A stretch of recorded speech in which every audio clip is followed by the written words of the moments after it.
Hey guys. Alright. Go ahead and calling Tyler.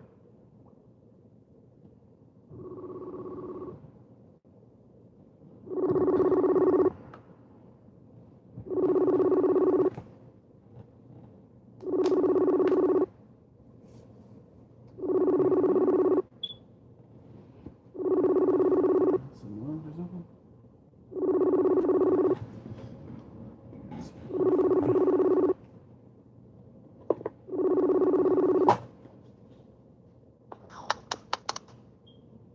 Hey, how's it Hey, going? Taylor. Taylor? Yeah, how's it going? Good. Sorry about that. It's fine. Yeah. So, yeah, how are you doing?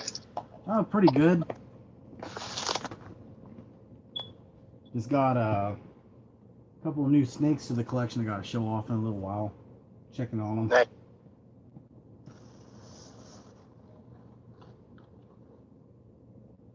We got to So, wait a few minutes. also Got 3 people in so far. nice. I was playing earlier. I was playing some Far Cry 5. I got the game on Black Friday. I haven't played it since I finally got down to it. Spent like 3 hours playing it. Nice. I got like 4 different clips I'm uploading now to YouTube before I can edit them. Lost like 40 minutes before, so I had to go back and play the whole game over. Yeah. Just asking, is it Far Cry 4? No, 5. The one where Hope County. Oh, that one. Yeah. Yeah, I haven't played that one, but yet last night I was gonna play Tom Clancy Ghost Recon Wildlands. Oh yeah. I haven't played a Tom Clancy game since PS2. It was Splinter Cell, the first one. Oh yeah. So, do you want to do the intro? Yeah, we can. This is well, welcome to Jurassic Room, guys. We got a couple of people in here. We got Irving Ramirez saying hello, and he has watched, well, see me since Jurassic World Fallen Kingdom trailer 1. That was a good reaction. And then Lorena, I'm gonna butcher her last name. I'll just call you say Lorena, and she says hi. So we got 2 of them now. And this is Tyler Olson. So check out his channel for anything check him out for anything a fanboy you want to see. And of course our previous Q&As that we've done, talking about all sorts of different stuff. And in this one we're going to talk about mostly Avengers Endgame. This will contain spoilers, so you can go ahead and log out if you don't want to hear any spoilers. And then we might talk about some other things like the Sonic, the whole Sonic movie showdown that's been going on, among other things. And of course, Peter Mayhew, rest in peace. Yeah. Rest in peace. Who of course played Chewie.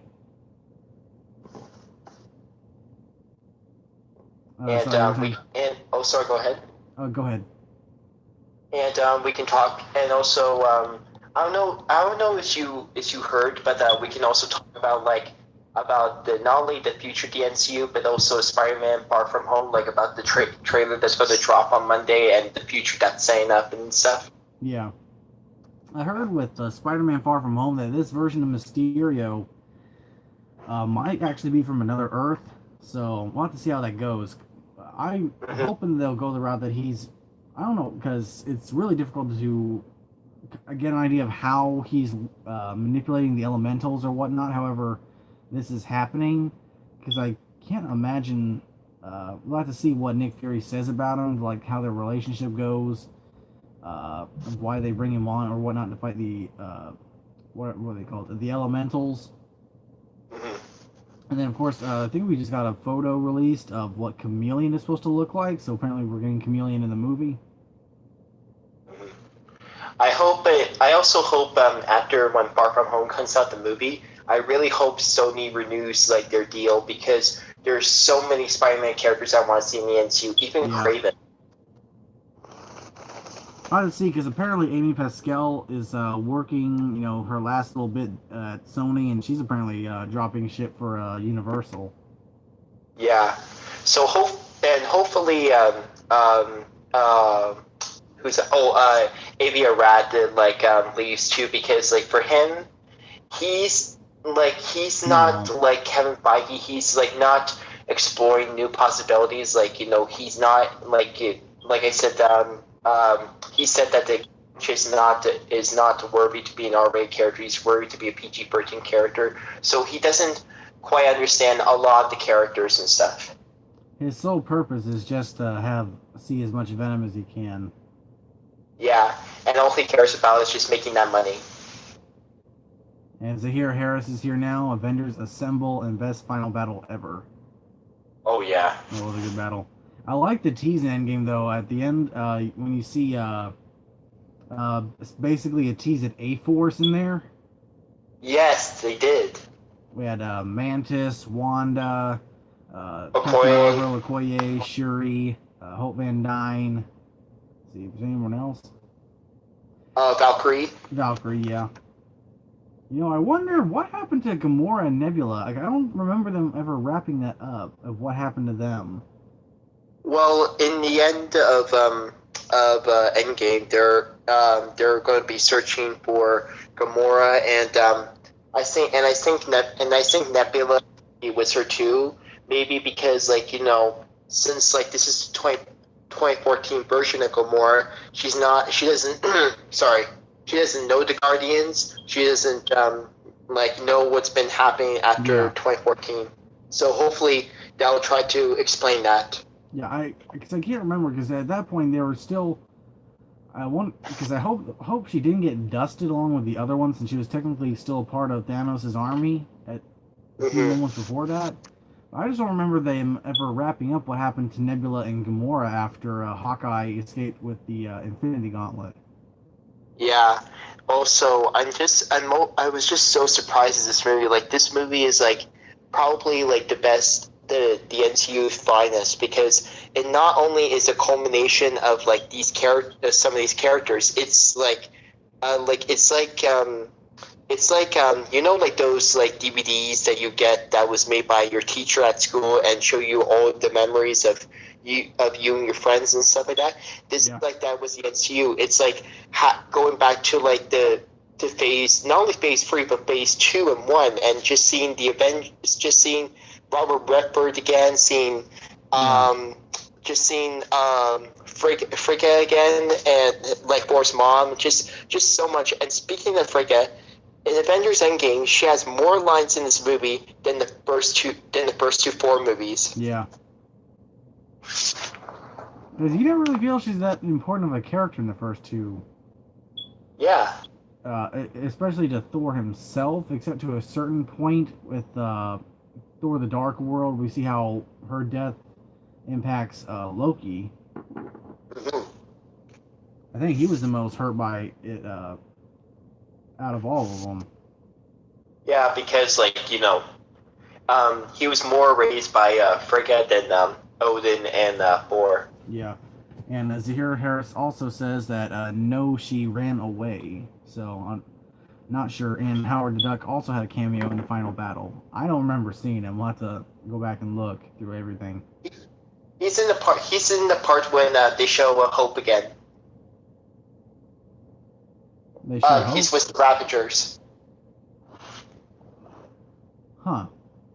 Were Ravagers in the Endgame? Yeah, they were. They were with Hope Van Dyne. You could see them on the right. Yeah, I'll have to look. I'm confused. Is Peter Parker 5 years older now, and will he still go to school? Also, Spider-Man Far From Home a prequel? No, I'm pretty sure Spider-Man Far From Home is a sequel, similar to how Ant-Man wrapped up Phase 2.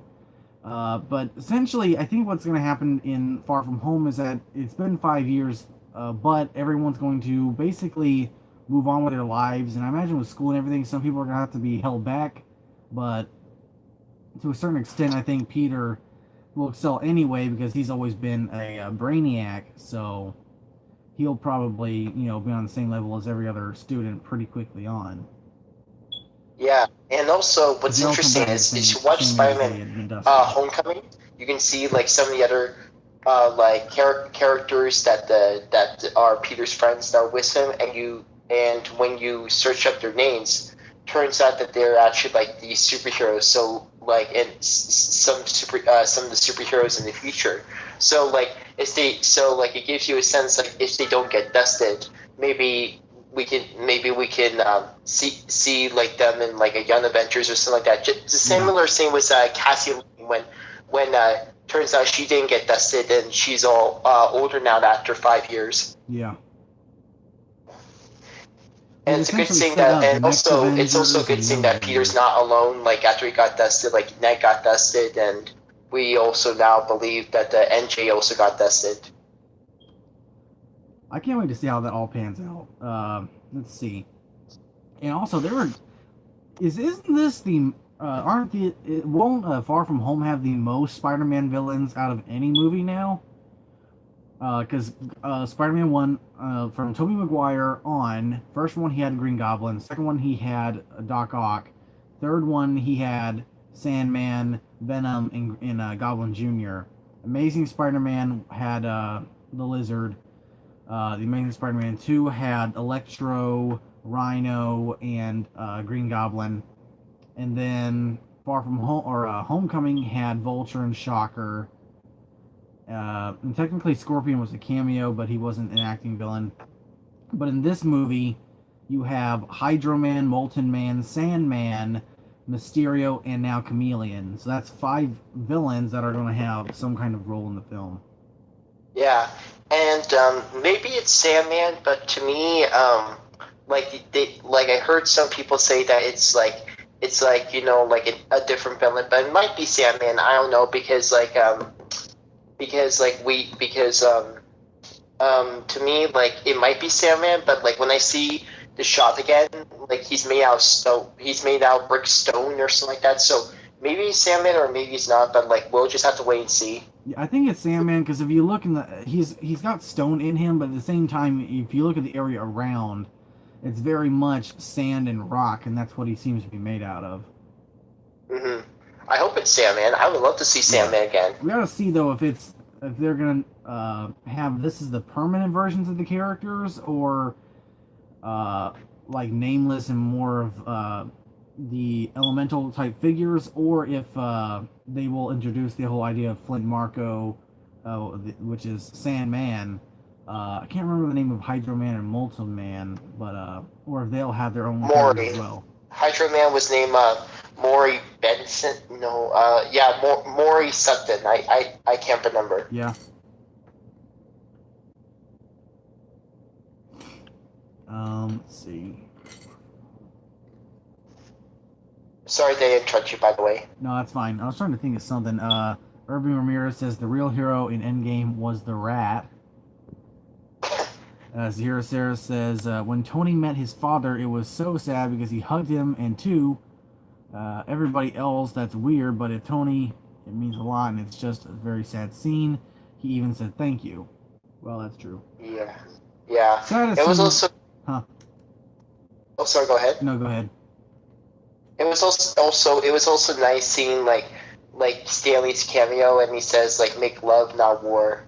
I didn't mind it, but to be honest, I wish you kind of had a little something different. I know that he was already dead, I believe, when they were editing everything together. But same point, I don't know. I just wish it was something a little more personal, because I almost felt like Captain Marvel's Stan Lee cameo was more personal than what we got in Endgame. I don't know, just something like in the realm of, I don't know. I just think this would be incredibly funny and more out there, but I think it would have been amazing if they had Old Man Cap sitting there with Stan Lee, and he's like, hey, this is my friend from back in the day, and they all just start talking amongst each other at the end of the scene. I don't know. Something like that just sounded... Something more personal to a point like that would have been better off to me. Or not just that, but maybe like, at Tony's funeral, like Stanley like being there and just and he's the guy that's like speaking at his funeral, like like that, like those what do you call those people, the ones that speak at funerals, like like not pastors. The like what do you call those people that speak at funerals? I can't remember. I think it was always a preacher. Yeah. But Yeah, Zahir, but huh? oh, sorry. Go ahead. Zahir Harris says, "Wait, is Avengers HQ in New York? Yeah, it's always been in New York. Do you think they ruined Thor? I don't. No, they didn't ruin Thor. He'll No, by Guardians 3 because he'll be in Guardians 3, unless there's something that happens that he just leaves, which I don't imagine that'll happen because of course Thor did join the Guardians of the Galaxy at some points in the comics. Uh, he'll probably get thin again and all of that. Dad bought Thor as like one of the biggest reactions in the theater when I went. Mm-hmm. How did Ant-Man get from San Francisco to New York in a few minutes? Huh. That's actually a good point. Yeah, it is. It probably wasn't But a few minutes. It was probably uh, just jump cut somehow. yeah. Also, I know we're past this subject, but yeah, I know what you're saying about Stanley's cameo, like have more personal cameo to make you feel like this is like The last perfect for his one. last cameo. Yeah, I just thought it was a little lackluster. I was thinking that in the theater. I thought, yeah, it's not bad, but it's kind of a little lackluster for even though Captain Marvel was more personal to me because he smiles up at her and she smiles at him. Uh, I forgot where I was going with that, but something more along those lines I think would have been better for the last Avengers movie. Because now with the next Avengers, and they've already basically set it up. By the way, Black Widow's death for me was the saddest scene for me. It was kind of the same like Yeah. Gamora was the saddest death in Infinity War for me. But we've got essentially the new Avengers now. I don't know if they'll make Spider-Man part of the new Avengers. They could. I feel like they're going to try and.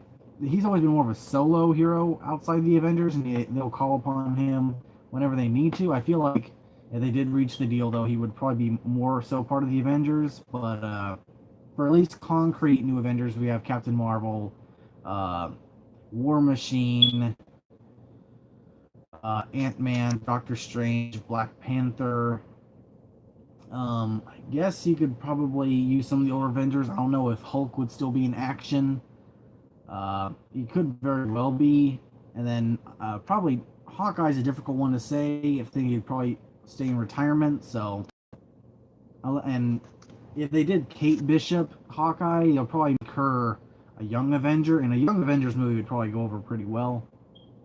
But I think they need most of those characters that are in both the teams have to be explored through some of the X-Men as well and Fantastic Four. I just can't wait for X-Men to finally join at some point. The only difficult one is just finding who's gonna be the new Wolverine. Yeah. Also, one thing that we should know is we probably might see the X-Men Phase 4 because sooner or later because when Spider-Man joined the NCU in Phase 3, we did Mikey says that we have no plans to have him in Phase 3, but now that changed. So yeah. So for me, maybe not the X-Men yet in Phase 4, but probably a more possible likelihood is probably for the Fantastic Four. Yeah. Or at least you don't even need Wolverine in the first X-Men movie. You need to just really kind of go the older Avengers route. The main ones you need are Jean Grey, Cyclops, Iceman, Angel, and Beast. And then maybe you could throw another one in, like maybe Red Wolf or something like that. Or Colossus. Colossus is more of a younger one, I think, but I think they need to have the stage 1 for like those, Red Wolf and so on, and then have like a stage 2 like what they did for Giant X-Men when all the other big ones came in, like Gambit and Rogue, Wolverine and Nightcrawler, when they all came in, and have that kind of like stage 2 of the X-Men, but have like the more iconic ones in the originals in the first movie or so. Yeah. And also, I don't know if the NCU would do this, but probably maybe. But hopefully, they because like this one character team, like, you know, is not very well known, and the NCU is very known of like making like characters that people haven't even heard of in Marvel, and like make them popular. So hopefully, you know, like they bring the Alpha Flight into the NCU. Yeah. Because I do feel like we need some Canadian superheroes in the NCU. Yeah, I can't wait. I like Alpha Flight. I mostly want to see just for Sasquatch. I originally had, in like my original pitch for an Alpha Flight movie, if they did it like alongside X-Men, they'd do Alpha Flight, would be that they were hunting the Hulk first off, and like have a big throwdown with the Hulk. Or no, they had the big throwdown with Wendigo, and of course Wolverine's in there involved. And then they have a second mission, which ends up being the Hulk, and then you had the big Hulk versus Wolverine as like the final battle and all that, and they actually lose, but it ends up in a better way, I guess, because the whole reason, well, I guess it doesn't work anymore now because that character arc with the Hulk is done, because now Bruce is Professor Hulk, and they've kind of come to terms with each other. They could probably figure out some way, though, to make it happen for Hulk versus Wolverine, but it'd probably be a little difficult. And I don't know if Mark Ruffalo would want to come back. I think he's pretty much done with the role. Although they offer him some money, he'll probably come back. But the whole idea was that he was there to find... the whole idea of the story was that he was there to find Sasquatch, and then he ends up somehow turning into the Hulk, and then things go badly. That's very interesting. Because he actually knows, because in the comics, the character of Sasquatch and Bruce were, I can't remember what it was, they were both lab partners or something together, and that's why he seeks him out. And that happened at some point in the cartoon back in the 90s, where he fought Sasquatch, same kind of scenario.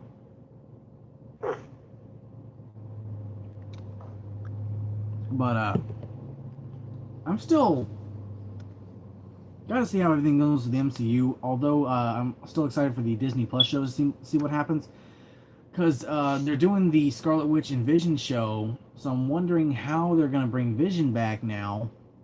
Maybe because Shuri got dusted. Now that she's back, she recovered enough of his memory or whatnot that they'll be able to bring him back in some way. But then again, he won't have the same powers because he doesn't have the Mind Stone. Mm-hmm. I think that was one of the ideas that they had in the synopsis, was that he was having problems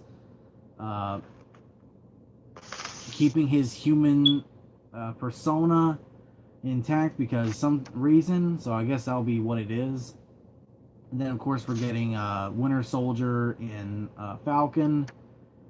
I don't know why they're calling it Winter Soldier again. Winter Soldier again. I thought for sure they were keeping it as White Wolf. Not sure. Although I'd like to see the original White Wolf be introduced into Black Panther. The whole, what's his name, Hunter. So, see how that goes. Let's see, what other ones? You got the... there's the Hawkeye. Is there a Hawkeye one? Yeah, there is. They're in the process of making it. Oh, wow, I didn't know that. That might be like a passing of the torch thing. I have to say, I was actually kind of surprised they killed off Black Widow, because I thought that she was going to have a lot of stuff to do with the new phase, and with helping the new Avengers to kind of suit up. But I guess not now. And of course, she's getting her own movie, and the idea is that it's going to be Taskmaster will be the main villain. I don't mind Taskmaster being the villain. I hope that they'll kind of show him when he's not in his prime yet and whatnot, because he is a very powerful character. He's essentially Deathstroke of Marvel. So I hope he'll be a bigger villain in the future as well, because I don't want him to have like a one and done with Black Widow and then never use him again. Yeah, true. Because for me, I hate that when they do when they have very, very good villains and they just them in just one movie. Yeah. Yeah. Also, there's also another Disney Plus show that that's being reported by.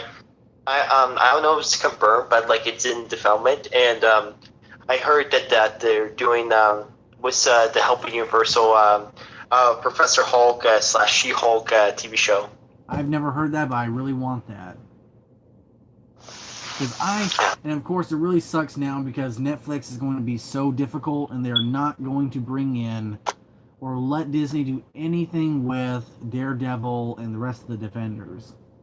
And we're not going to be able to see at least Daredevil again for another 3 years. And by that 2 time, years. I hope they'll put him on Hulu. I hope they'll do everything with Hulu what they did with Netflix and have it like the darker stories. And because Ghost Rider and Hellstorm are getting their own series, and of course Ghost Rider is a darker character, so I think that the other Defenders will work perfectly with Hulu, but it'll still be around 3 years till we get Daredevil, and 4 or 5 until we get maybe Jessica Jones. I think will probably be the first one they want to try and bring back, and then maybe work at doing the Defenders again, because I don't think that the fans are going to leave so quickly. I think they will hold out for the original actors to come back, hopefully, because I especially think Charlie Cox is the one you want to keep most. But I think it'll be understandable if they do have to get new actors for the rest of them. But I hope they'll be able to hopefully stick with the same original actors. Because I haven't even seen the original series yet. My sister has just gotten Netflix. We were watching a few episodes of DC. We were watching Legends of Tomorrow, Infinite, or Earth X, that whole series thing. So I'm gonna try and hit the Marvel shows at some point. Yeah, I also hope they keep Vincent D'Onofrio as he's so good. Yeah. Yeah. Also, just asking, are the Hulu Marvel shows connected to the MCU? Yeah. Well, they're supposed to be. Yeah. Okay. So I don't know if they'll do this, but like I would really love to see them like hopefully like like kind of like crossover in the movies, because like in Avengers Infinity War they were originally going to have like the Defenders in Avengers Infinity War, yeah. But they couldn't because because the time slot was just not right. Yeah. And technically we could actually get Punisher early on, but we'll have to see what happens because his deal was very different. But I hope they'll get John the Bernthal back, because that'll really suck if they don't get him in. Oh yeah. Also, he's also in doing he's in the new DLC for Ghost Recon Wildlands. Oh yeah. Yeah. Let's see. Yeah, like I really was sad that like Black Widow had to die. I can understand stuff, but like man, I would have loved her because I think she was like perfect to be the leader of like a future A Force and stuff. But yeah. But since she died, like maybe Okoye, because like there's some, because like you can definitely tell there's some interactions that she has with both Okoye and her. Yeah. But if not, maybe She-Hulk. The only thing I keep thinking about, and maybe this is a plot hole because I haven't been watching any videos on it yet. I've been processing the movie myself. If they were done with the stones and they had to put them back in the same place, then technically they'd have to forfeit the Soul Stone. So why don't they use the Soul Stone, put it back on Vormir, and bring both Gamora or Black Widow back? Because they gotta put them back anyway, and it's supposed to be, well, I guess it's a permanent deal maybe, but I thought that he said that you're supposed to exchange one life for the other. So since it's an Infinity Stone, it should be able to. I don't know. That's something that got me as well. Some things with Cap. Mhm. And then. Oh, sorry. Go ahead. Oh no. Go ahead. Sorry to interrupt. It's fine. And then the whole thing with Sharon Carter, because unless they go a whole Luke and Leia thing with it. And old Cap was there because of course he was already in the background or something like that. Because now that he's with he got together with Peggy, Sharon Carter won't exist anymore, or at least in the way that we know her. Well, the ancient one did say, like, if you take the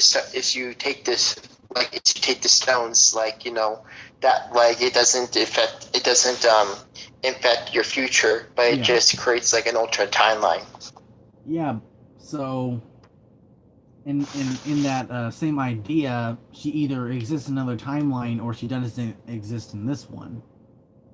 Yeah. And by the way, speaking of that, we also forgot one Disney Plus show that we forgot to mention. See which one? The Loki one. Yeah, Loki. Yeah. Yeah. And I guess they can explain that way with the whole Tesseract scene where he just booms out. And it's been confirmed that like the Loki series will like focus on like that like Loki that took the Tesseract in 2012. Yeah. By the way, sorry to interrupt you. That's fine. And the other thing was that kind of funny, but I kind of felt bad for Bucky in that scene because you would have thought that he would have brought Bucky with him if he made that decision, or if he could have just kept one stone, go back to the future, and say, "Hey, Bucky, I need your help with this one," and then boom them both back to the 1940s, and then live out the rest of their lives instead of leaving Bucky behind. Yeah, but to me, I think Bucky, like, I think he doesn't feel like he doesn't want to go back because, like, I just feel like just all the damage that he has like caused in those so many years. I think he wants to like stay to try to like not only heal but like rebuild the damage and just pay the price that he caused. Yeah, we'll have to see when the Hissy trailer comes out how it should have ended. Yeah, I know they're gonna throw that joke in there. Yeah. Also, I just love that they integrate time travel in the MCU, like in Avengers Endgame, and just like them going to Avengers and I just love not only that, but like not only you see references from different MCU movies, but you also get references from comics. Like when he's in the elevator with Sitwell and Runlow, like he says, "I'll take the scepter," and they're like, "No," and he's like, "I got a call for the secretary." And when he reaches over and says, "Hail Hydra," and I was like so shocked because I know that reference because that's a reference to Secret Empire. And just let him take it too. So I guess it was true with all those theories going around that. See, what was his name? Crossbones' real name. That he was going to be back. Let's see. Let's see. We got. I'm sorry, but Thanos' death was sadder than Black Widow's. No. And I was kind of took back by Thanos in Endgame. I feel like I liked him more in Infinity War. I guess because the idea is that he had this whole goal, and he kind of understand that goal in Endgame or in the Infinity War.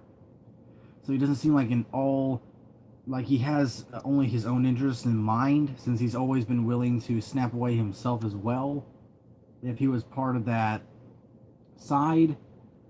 But in Endgame, he seems to be just more of a full-on villain. And then, of course, we see why at the end of the movie, because he says that no matter what I do, there will always be those who will never forget and move on.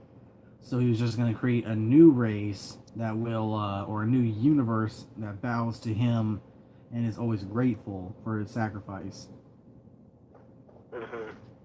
Yeah, like for me, like I like that version of Thanos better, but I also like this version of Thanos in Endgame too, because I like it because not only that, but I just like him seeing more of that, but in a different way that he's talking, and not only that, but I just love that battle scene between like Thor, Cap, and like Iron Man, Yeah. of just like them going at it, and I also love that I also love that blade saber that he had, and Yeah. my favorite, and probably my favorite move was like when Iron Man he had like, you know, like The full blown like 8 um arc reactors full, blasting him, and he had yeah, like the fan move going from Aquaman.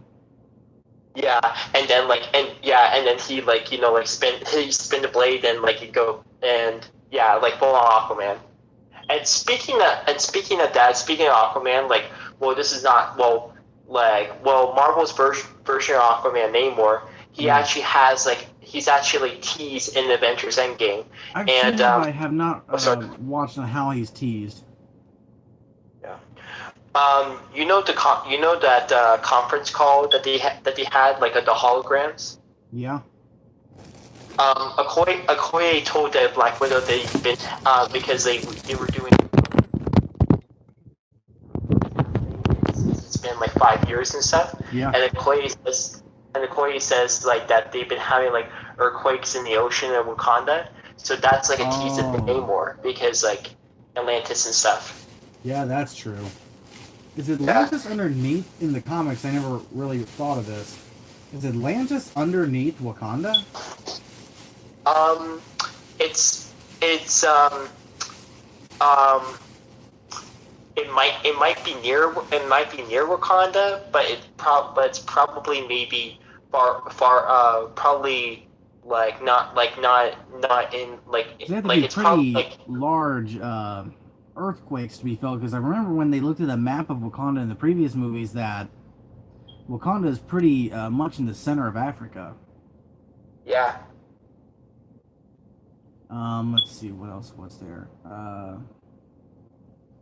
Well, in Iron Man 2, like, they did show Atlantis, and it's like near Africa, so it's Yeah. so like, but it's like in the far east. Yeah. Let's see. I'm reading these real quick. But yeah, and I think Thanos went out in a good way, because it was just these exact opposite. And another thing I kind of thought, you know, didn't Doctor Strange use the Time Stone to save Wong in Doctor Strange? So why couldn't he have just used the Time Stone, because it was laying right there, to reverse time on Tony himself? He could have legitimately just healed Tony right there. But it's like, nope, this is for the movie, and you gotta die. Yeah. I just feel like It, I'm glad with the decisions they made, but at the same time, it's like you've established there's ways that these things could have been averted at the same time. mm-hmm. And to the future, like if they ever do Secret Wars, which I hope they'll do that, it's like the big thing, even if it's 10 years later, because you have to have some X-Men, you got to have the Fantastic Four, you have to have everyone, especially Doctor Doom, in Secret War. And that could be the big next thing to go. You got the whole New Avengers and all that. And my Yeah. kind of thing was that I really hope they'll have a way for one last outing, because of course the Beyonder, by the way, my personal casting choice for the Beyonder would be Matthew McConaughey.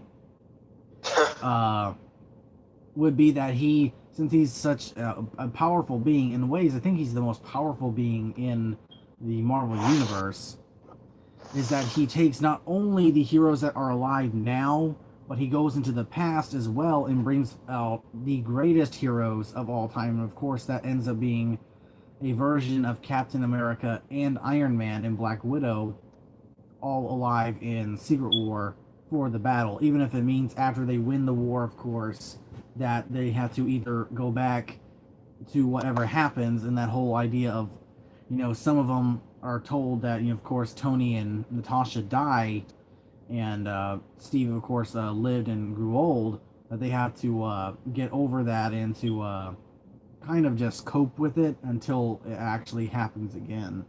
Essentially fighting the good fight, even if it's inevitable that they're going to die again. Yeah.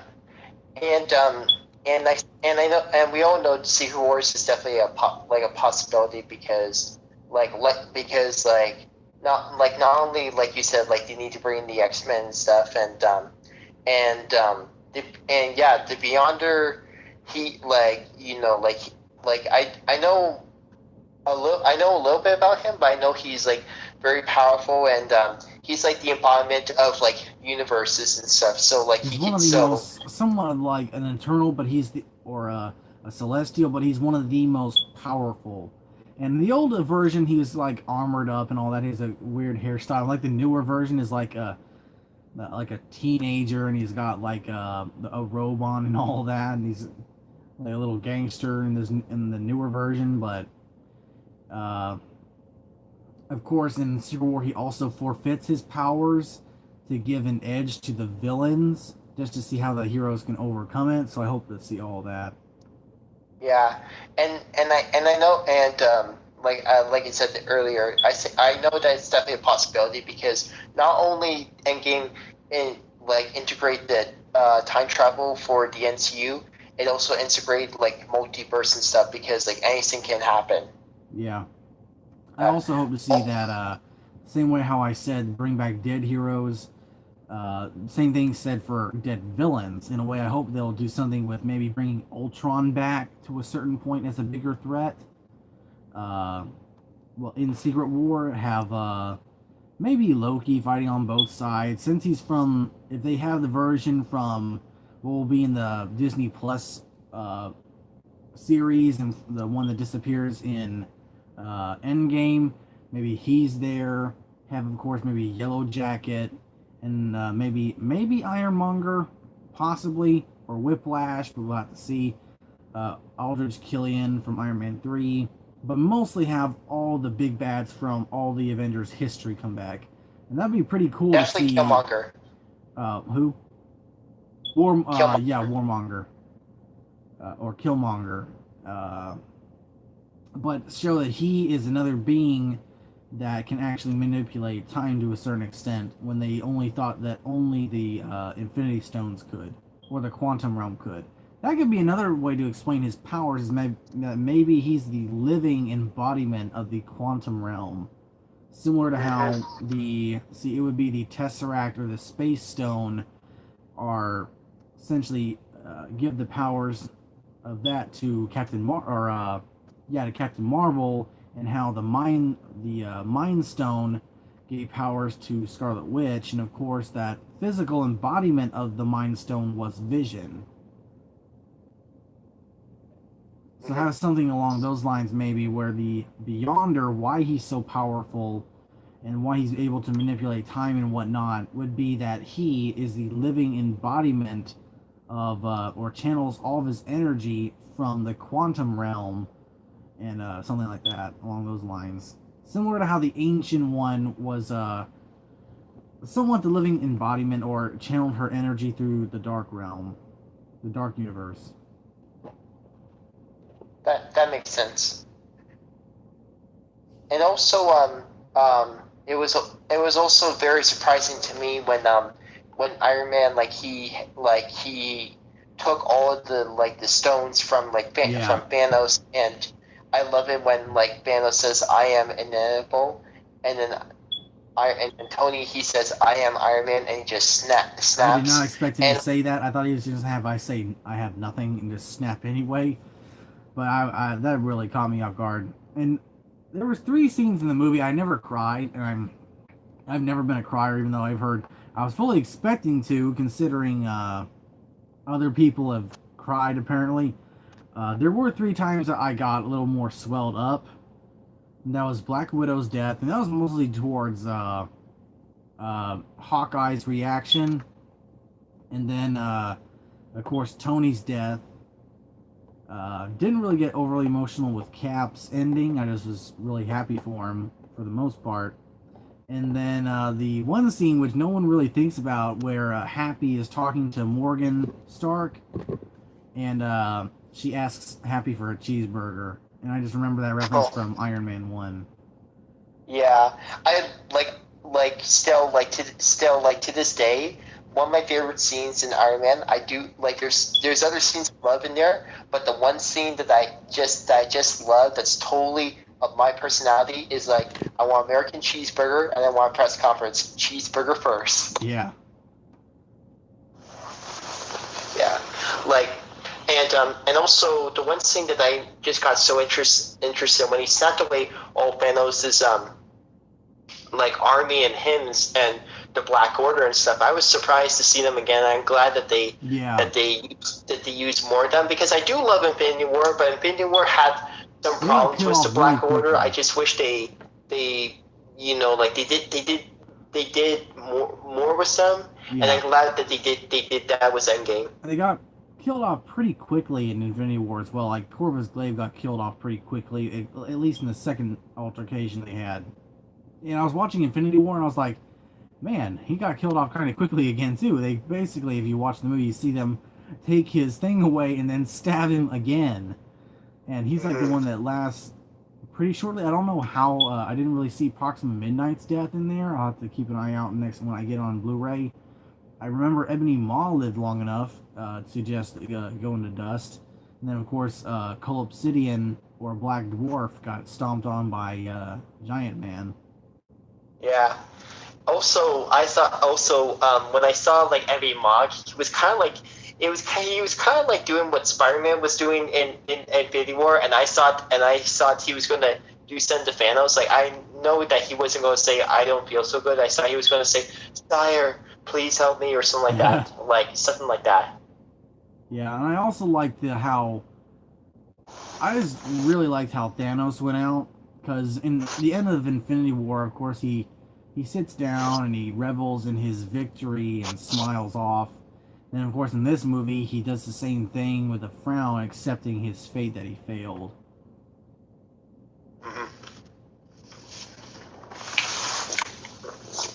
Also, the one thing that because we all know that he turned Thanos and his army to dust and stuff, but like what we do know is like he doesn't know that like Thanos is not the only threat. There's many villains out there, and a lot of them that like he didn't saw in his mind that were not dust. Could be a greater friend in the future, like Galactus, Doctor Doom.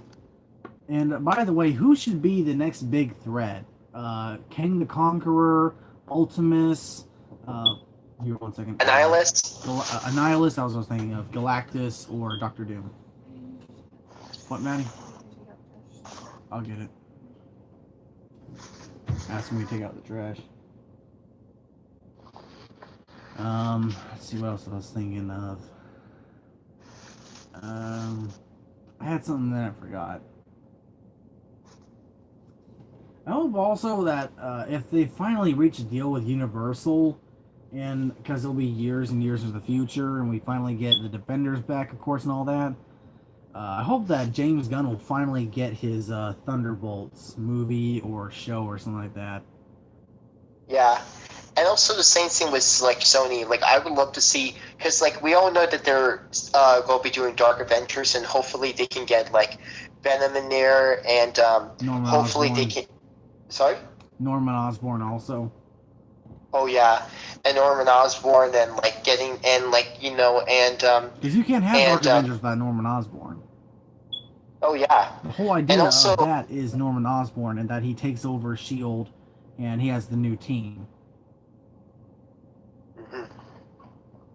And also like because like because for me like I like that Sony's like having a partnership with like a deal with like Marvel and Disney and stuff. It's just I just wish that like Universal and Sony, I just wish well not much of Sony, but I mean like more of Universal. I just wish they don't have like all their characters just being shelved and collecting dust, because there's so much you can do with like those characters, even though they don't have like a lot, like except for Sony that has 900, but like Universal that probably has like over like 100.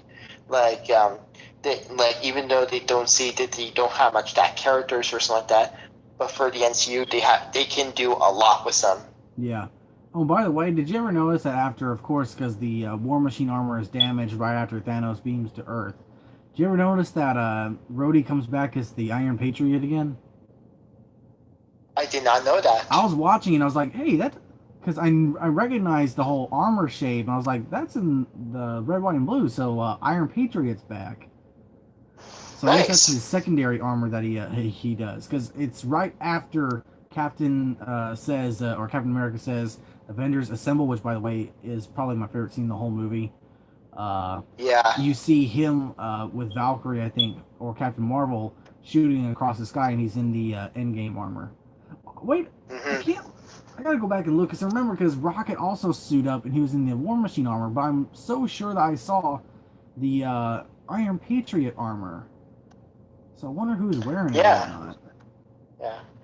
Also, I was also so happy that like when the Paltrow she came in as rescue, Yeah, rescue. and she actually had like more to do in this movie than some of the other movies. Yeah.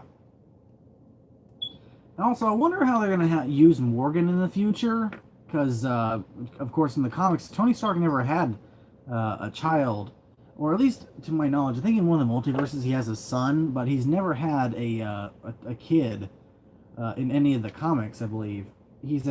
Yeah. I mean, there's Riri Williams who becomes the Ironheart. Uh, But other than that, I don't think. And then you have Amadeus Cho, of course, and some points have the Iron Man armor or whatnot. But Amadeus Cho has been kind of everything. He's been Iron Spider, he's been Hulk, he's been Iron Man, he's been everything. Yeah. To me, like of who should like take the Iron Man armor, to me, like I don't know if you saw who was there, but Harley that was from Iron Man 3. He was in that funeral, Yeah, and my theory is even though we haven't seen it for a long time, there's been a couple of theories that like they've been kind of in touch after the events of Infinity War, and maybe if that's true, maybe like because we all know that Morgan she can't be the next Iron Man yet because she's still too young. yeah, But maybe Harley could be the next Iron Man, and then like later on when Morgan grows up, he can be her teacher, her mentor, yeah. and Iron Man, and so like kind of like that, and then when Harley knows that she's and when the actor is almost done, Ty Simpkins, he can like pass the Yeah, that's torch true. to her when she's ready. Another thing, because I think they could probably use Morgan pretty quickly, though. I think she's 5 in this movie. They could realistically use her about 10 years later, because Tony Stark was a boy genius. You could really Oh have yeah, her younger on be brought into something like Young Avengers, and then maybe have Amadeus Cho. Uh,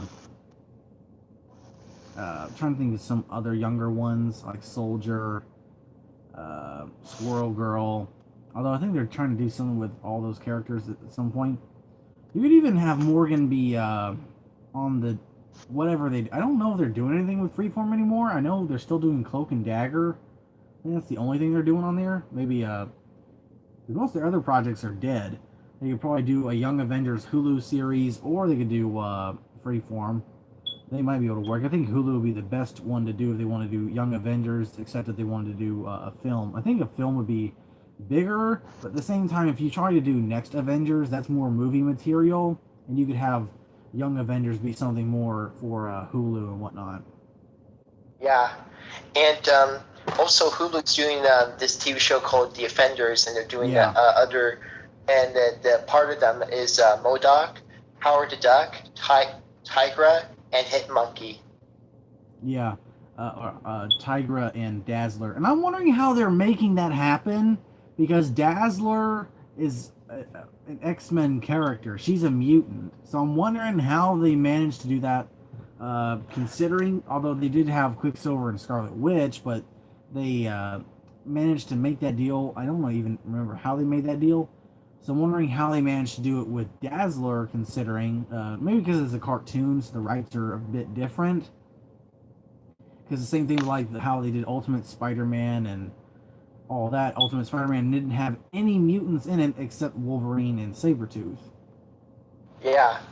Also, Um, I wonder who should play Dazzler because I know some people say Taylor Swift, but for me, Taylor Swift, she's I don't know if she Pop star. she does like the look, yeah, but like I don't think like her acting skills would measure up to Dazzler. Oh yeah, you're talking. Well, actually, in a way, I could actually see that because I couldn't get my mind out of the animation side. I didn't even think about movie. In movie wise, that might not be a bad idea considering Dazzler's a singer. So finding an Mm-hmm. actual singer would probably work well. And Disney's got a lot of because they've had so many of those really dumb Disney uh, musicals that I can't stand. But my sisters love. Dove Cameron could be another one, and Dove Cameron does a whole lot with Marvel. Actually, she's voiced Ghost Spider or Spider Gwen in Marvel Rising. She did a couple of voices in I think Ultimate Spider-Man and other stuff. And of course, she had an actual role in Agents of Shield as some alien. I can't remember though. She could maybe do Dazzler, possibly, or Taylor Swift, or really you can get just about any blonde singer or whatnot to be Dazzler. So Mm-hmm. Disney's got a whole catalog full of uh, singers they can use. Yeah, and also Marvel's got a huge catalog now since they have, and now they only need to get the characters from Sony and Universal, and they don't have to buy Sony or Universal. They just have to try to get those characters to revert back to Marvel. Yeah. Yeah. The only way Universal they could do anything with would be if they either let the rights fall out, which realistically, if they didn't use the Hulk in any further projects, they could do. Uh, that'd take probably another 5 years, I think. So that could possibly work for that, and then of course Namor. But then again, Namor, they haven't done anything with period for any time. So I don't know what's holding up with that. But Sony seems to be more willing to make the deal, especially because now Amy Pascal's gonna be leaving, so we gotta see who's gonna be running things now. Because oh Jesus, this sucks so bad with Avi Arad only being there because he's gonna hold everything, Mm-hmm. and she's the one that always made the deals and all that. We wouldn't have as much as I dislike her for some choices, mostly them being Ghostbusters 2016. Uh, she did manage to make the deal, even if she threw a sandwich at Kevin Feige uh, to get Spider-Man in the MCU. Yeah, So Avi like being there alone, he's not going to want to do anything except these really bad standalone movies and just do whatever he wants with Venom for as long as he can. yeah, and I think if that happens, if they're just standalone and they don't want to continue having Spider-Man in the MCU, they'll probably sorry they'll probably lose all the rights to their 900 characters. So Yeah, Venom, Spider-Man, and Craven and the other ones they need to stop and with yeah Craven. oh sorry go ahead. They don't need to do anything with Craven. Don't do the Silver and Black thing. Leave whatever Jackpot or whatever her name is alone. Do Morbius because that could actually work. He doesn't have to be with Spider-Man. He can work and be a good movie. Although I would like to see Morbius do more in, say, if they had the whole Hulu thing with Ghost Rider and whatnot, and if they ever brought Blade over and all of that, definitely have Morbius be involved in some way. And then, of course, do Venom 2, because I would like to see what happens next. I do wish, with Venom specifically, because Venom felt like it was missing a lot, and I feel like that was the R-rated stuff. Mm-hmm. I really wish they would have just gone full forward with the R rating and made it. It would have probably made it a lot better, I think. But of course, with now Venom 2 they're working on, that's the only one I really look forward to them doing. Besides Morbius would be because it's mostly because of Carnage. And the Yeah. whole idea of what I thought of with Carnage, I had this kind of pitch for how they make him work, was that there's they discover a symbiotic baby, given off by Venom, and Venom doesn't know it, or they recall it or some way, and they experiment on it, and they start testing it out by using some bits from Riot that they discover, like I don't know how, because of course the symbiotes can heal up their mass like how Venom did, but somehow they do it with Riot, and that's how he's able to use so many different weapons, being so young. And they start testing on using human DNA, testing it, and they discovered that has a huge reaction to sociopathic DNA. So most of the DNA they use ends up coming from, of course, Cletus Cassidy, because something, specifically him, it reacts very well to, given, because Cletus Cassidy, of course, what they would dub would be one of the most severe cases of being a sociopath, and that's what kind of goes down. So, and of course, something happens, Carnage breaks out, and of course, it makes a beeline for Cletus Cassidy. And of course, when they bond, they kind of see that they were essentially made for each other in a way. And that's how, when Carnage finally escapes and whatnot, he's so sadistic and mad, not just because Cletus Cassidy is a terrible human being, but because the symbiote has undergone such a traumatic event of being subjected to his DNA before, and being mistreated, and of course tested upon. And of course he can use the weapons and all that because he's been spliced with Riot. So essentially, here, one second.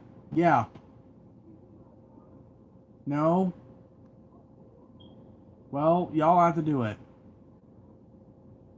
Because he's essentially a mix of Riot, the symbiote itself, and Cletus Cassidy. Yeah.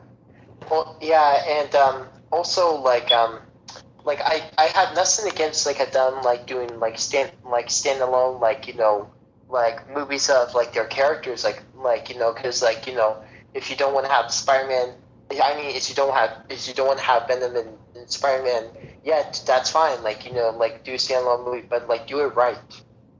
Yeah. Let's see. It says yeah, here. and oh, sorry, go ahead. Oh, sorry. I really do feel bad for Thanos. Haha, same. Irving Ramirez. He even died twice. How did he die? Oh, that's... Yeah, because... And that was one of the scenes that really shocked me in Infinity War, was when Thor cut his head off. Oh, yeah. Like, I was shocked, too, because I was like, that was it? Yeah. And, of course, he was wearing a t-shirt. I'm wondering where he got a t-shirt on the garden.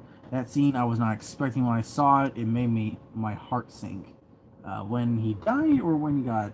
Well, either one. I respect Thanos if he was real, as long as everybody I know stays alive and everyone I need stays alive. I wouldn't mind if Thanos snapped. Well, I would mind, because he didn't just kill off humans, if you remember. He killed off half of all life. That includes plants and animals. So probably some species went extinct after the snap.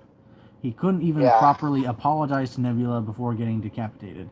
He kind of did. He said, well, wait, didn't he say, I almost feel I mistreated you or treated you poorly? No, he said that, like, he said, like, I treat you too harshly. Yeah, that's it. So he kind of did. True, I really thought Ant-Man died when Thanos jumped to the present. Yeah, I kind of always knew he was going to turn into Giant Man and it was going to be cool. Thanos messed up by saying you shouldn't have gone for the head. Yeah. He probably would have been spared some point for if he didn't say that. Although I could not... I was dying when he said that. I was like, oh, the memes can die now. Yeah, because I just hate that meme of just like and Thanos thinking that Ant-Man was going to go into Thanos' hole and, expand, and I'm just like, dude, I don't... Yeah. It's so funny, darkly funny in a way, but it's still gross. Yeah. Yeah, and there's so many YouTubers, like animators, made that joke. Like one made it where instead of Ant-Man shrinking, it was Thanos that did it and did the same thing to Ant-Man. He's like, the memes can die. And it was actually pretty funny. Thor was a bit too violent. He just cut his arm and head off freely with his heart's content. Yeah, he was a bit violent, but at the same time, if you remember what Thor went through, Thanos killed Heimdall, half of the Asgardians, and Loki in front of him. and then mocked him Vision. when he said that he was going to kill him. And then, of course, the snap.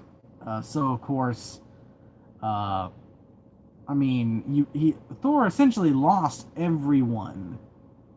Including half of the Asgardians. Yeah, so all he had left after that was Valkyrie, Korg, Meek, and the remaining Asgardians. After that, he had lost most of those that he had cared. So essentially, he lost his brother and his best friend, being Heimdall and Loki. And I mean, I'd be pretty ticked off too if I had the guy in front of me.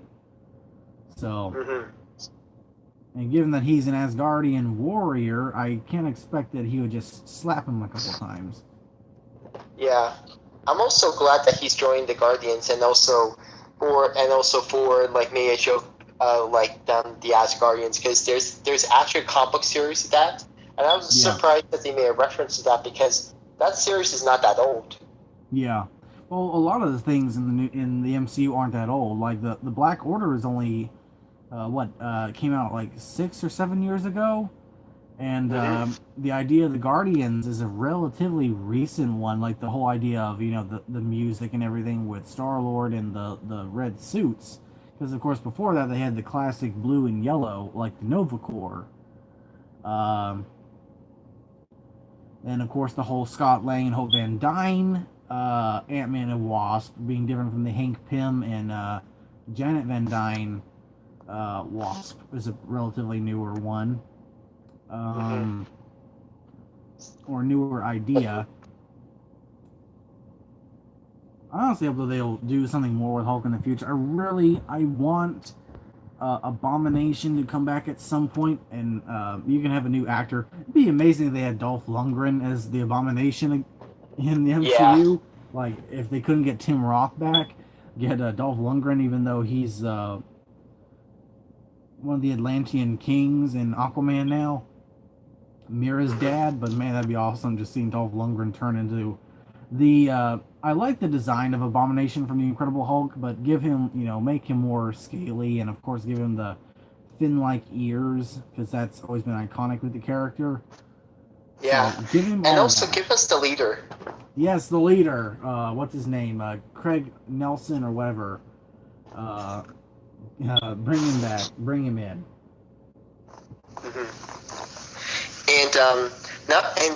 Also there's sorry. Oh, that's fine. I was just eating. Oh, that's fine. Yeah, I've got a little bit of pizza here too.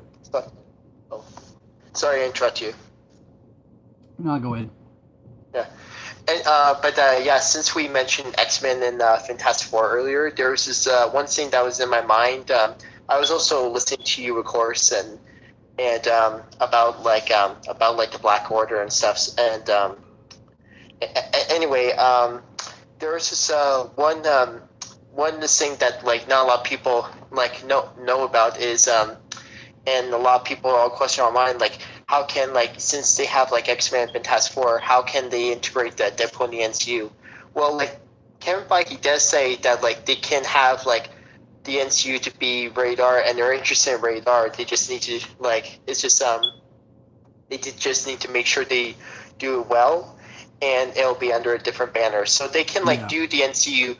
They could do with the MCU radar, just have it under a different banner, and if they want those radar characters in the PG-13, they have to tame them a little bit, but that'll be fine. Yeah. I had something in mind. I can't remember what it was though. And hopefully one day we'll get finally Savage Land. That's one of the biggest projects I want so bad is Savage Land. And I think that will happen because, like, I think that would be like more world building because I think more people will be interested, and then we get like different fan bases like Jurassic Park fans, Godzilla fans, King Kong fans, and not only that, but if you do like movies of Savage Land or do a movie in Savage Land, like the amount of people will be there and different like fan bases, it would probably like some people would see it as highly unlikely, but for me, I think it would be $1 billion movie because just how much like the dinosaur like a prehistoric creature community has not have like There has hasn't not been have anything like except so Jurassic many continuity. World. Sorry. Yeah, because we haven't had anything except Jurassic World. There's a lot of Yeah. projects I'd love to see redone in some way or another. I think a Lost World movie is long overdue, like an actual Sir Arthur Conan Doyle Lost World movie. Uh, Mhm. let's see. I've always really wanted BBC America to do another Walking with Dinosaurs series. I think I've already said this before in some Mhm. other streams, but have it more. I'm not saying redo it all and whatnot, but have a sequel series where it's the same kind of scenarios. Uh, Videographers go out and find the animals in their natural habitats, but this time have them a little more scientifically accurate. That way, it won't feel different, but the same way, it'll be bringing it to a new generation. Because Walking with Dinosaurs is a classic, but of course the science hasn't aged well. But that's nothing wrong to do with the people, because of course that was the science we knew of back in the 90s. But I would Yeah. love for them to bring back and have new stories, cover new dinosaurs, especially cover. Of course, you got your Jurassic episode or whatnot, and have Cretaceous, and then cover, of course, the newer creatures that have been discovered and all of that.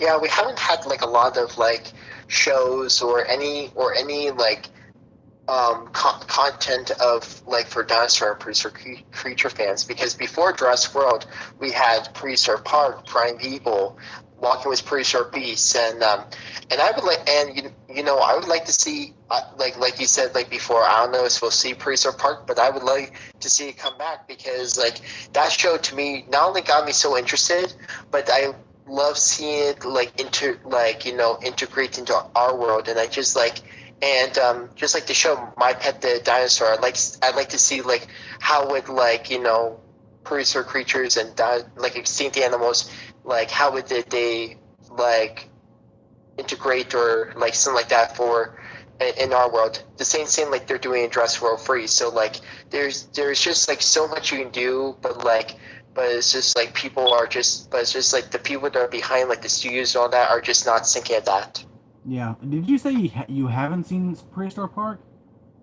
No, I have seen Prehistoric Park. Okay, yeah. I'm about to say you need to watch that.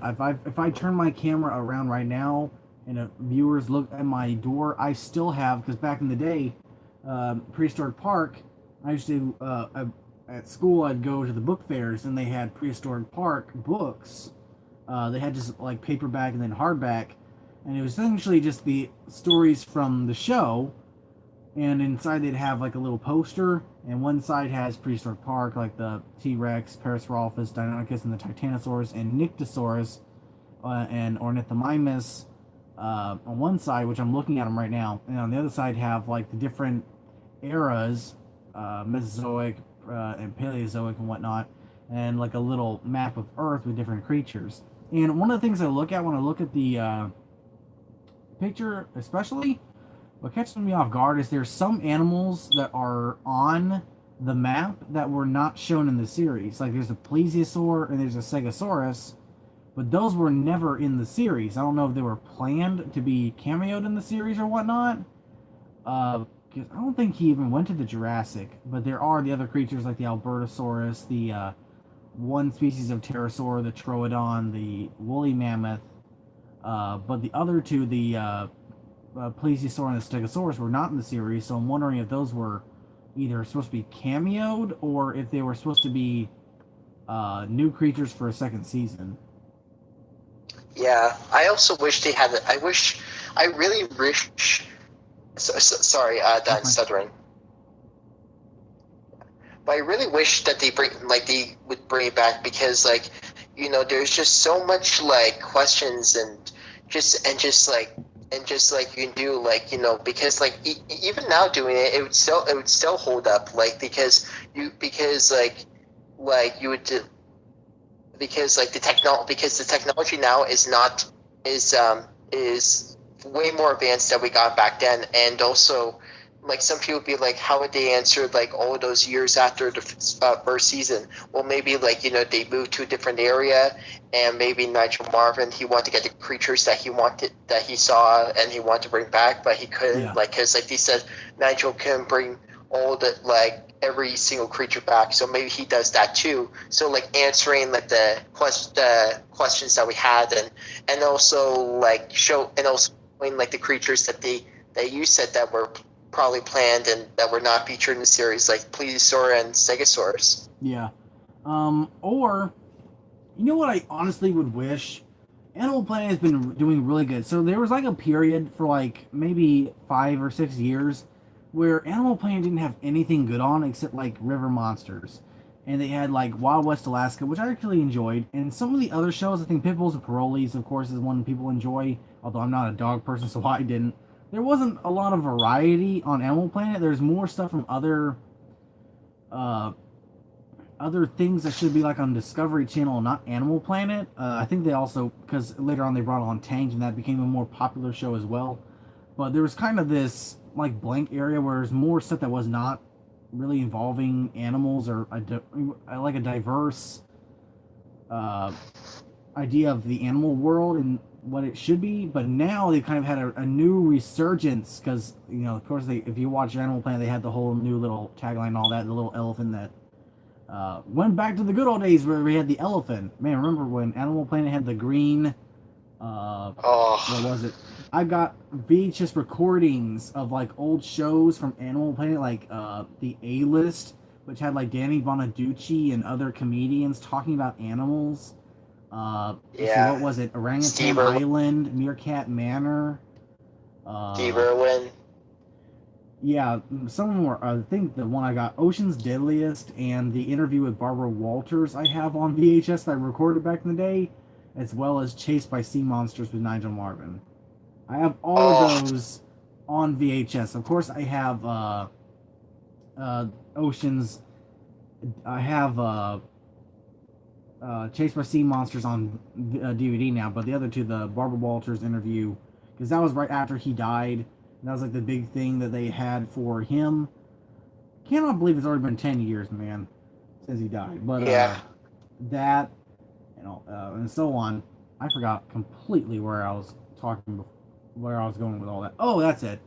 Steve. So Robert Irwin, his son, is a really big fan of dinosaurs, and man, he's grown up a lot too. He's like as tall as me now. Didn't we just say that it's weird us being older and we were looking at like Bindi and Bob now?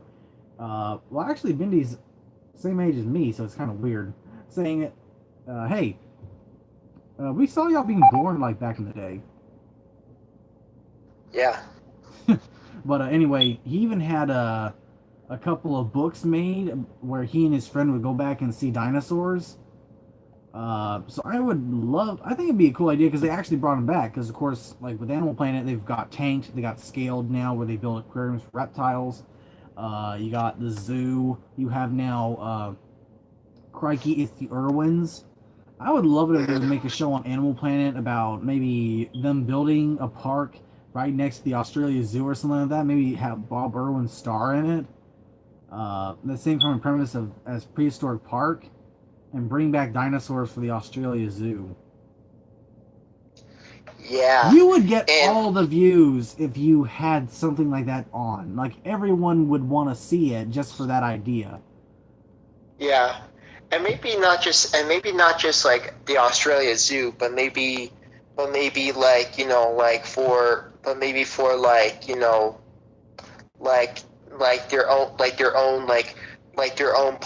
their own park in Australia that has both people from like Canada and the other places that they're so passionate about the animals and stuff. Yeah, that was kind of the idea. Something like off from the Australia Zoo or something like that. You can kind of create a whole world around it. But essentially that, because of course you're not going to have Bob living full time in like America or whatnot, taking care of just dinosaurs. He'd be in Australia with his family and everything. Getting off topic there, but having something like that would be, because you would get a couple of seasons, no problem. At least 2 seasons off of that, you'd have a pretty high view count.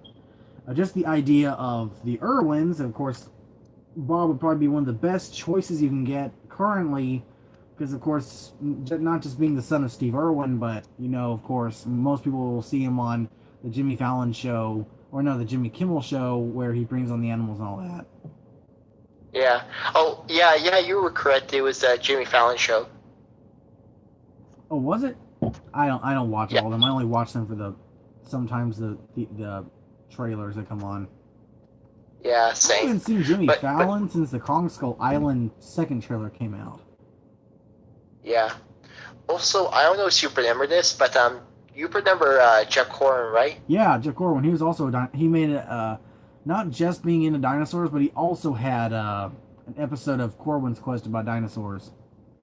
He looked Yeah. at Megalania, Sarcosuchus, and T Rex. Yeah, giant monsters. Yeah, giant monsters, and also Megarachnia, which of course doesn't exist anymore. So. Yeah, like I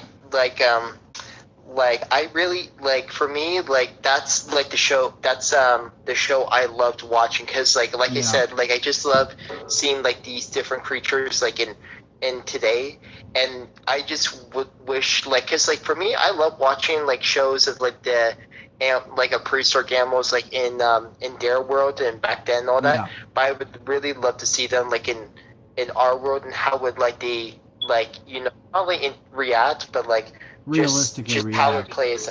Sorry? Yeah, realistically not react, and not because most people, and I've heard this so many times, and it's more joking, but I feel like people take it really seriously. Is that if you say, "Man, I wish something like this would happen," like if they could bring these prehistoric animals back to life or whatever, you have a zoo full of them.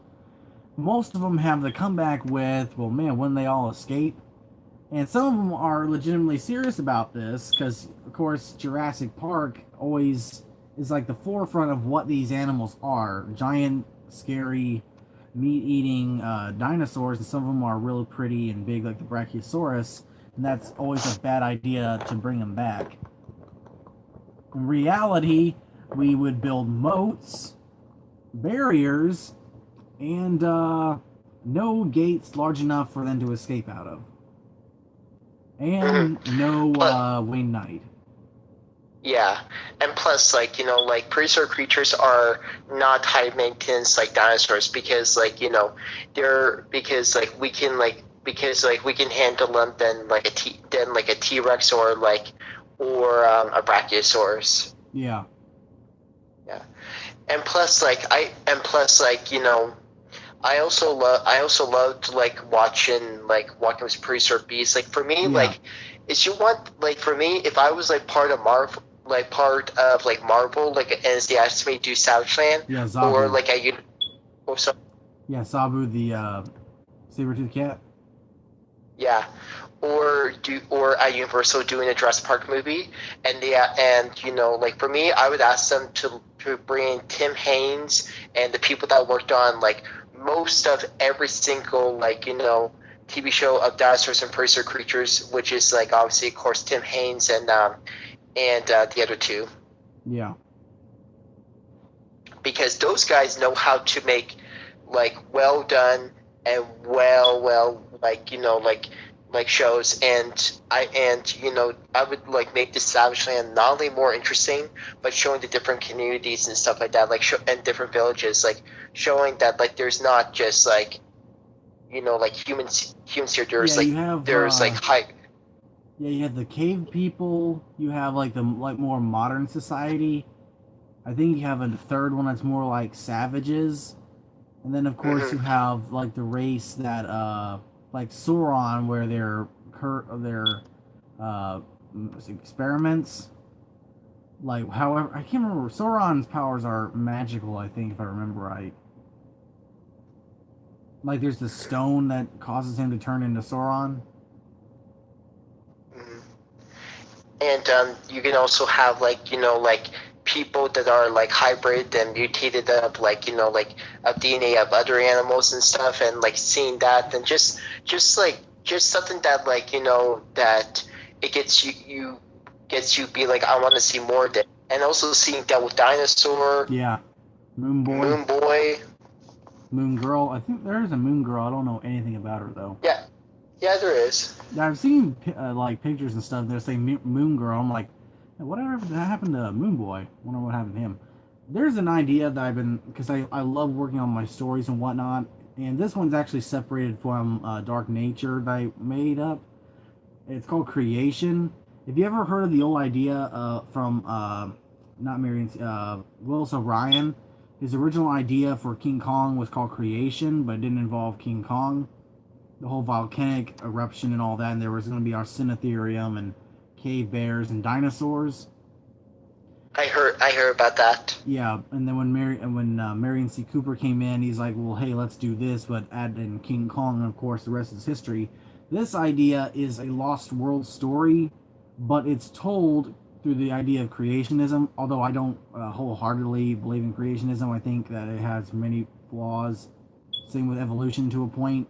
But the idea of this story, because when you look at a lot of Lost World films, like anything from the original Lost World films to anything from sci-fi and whatnot, all these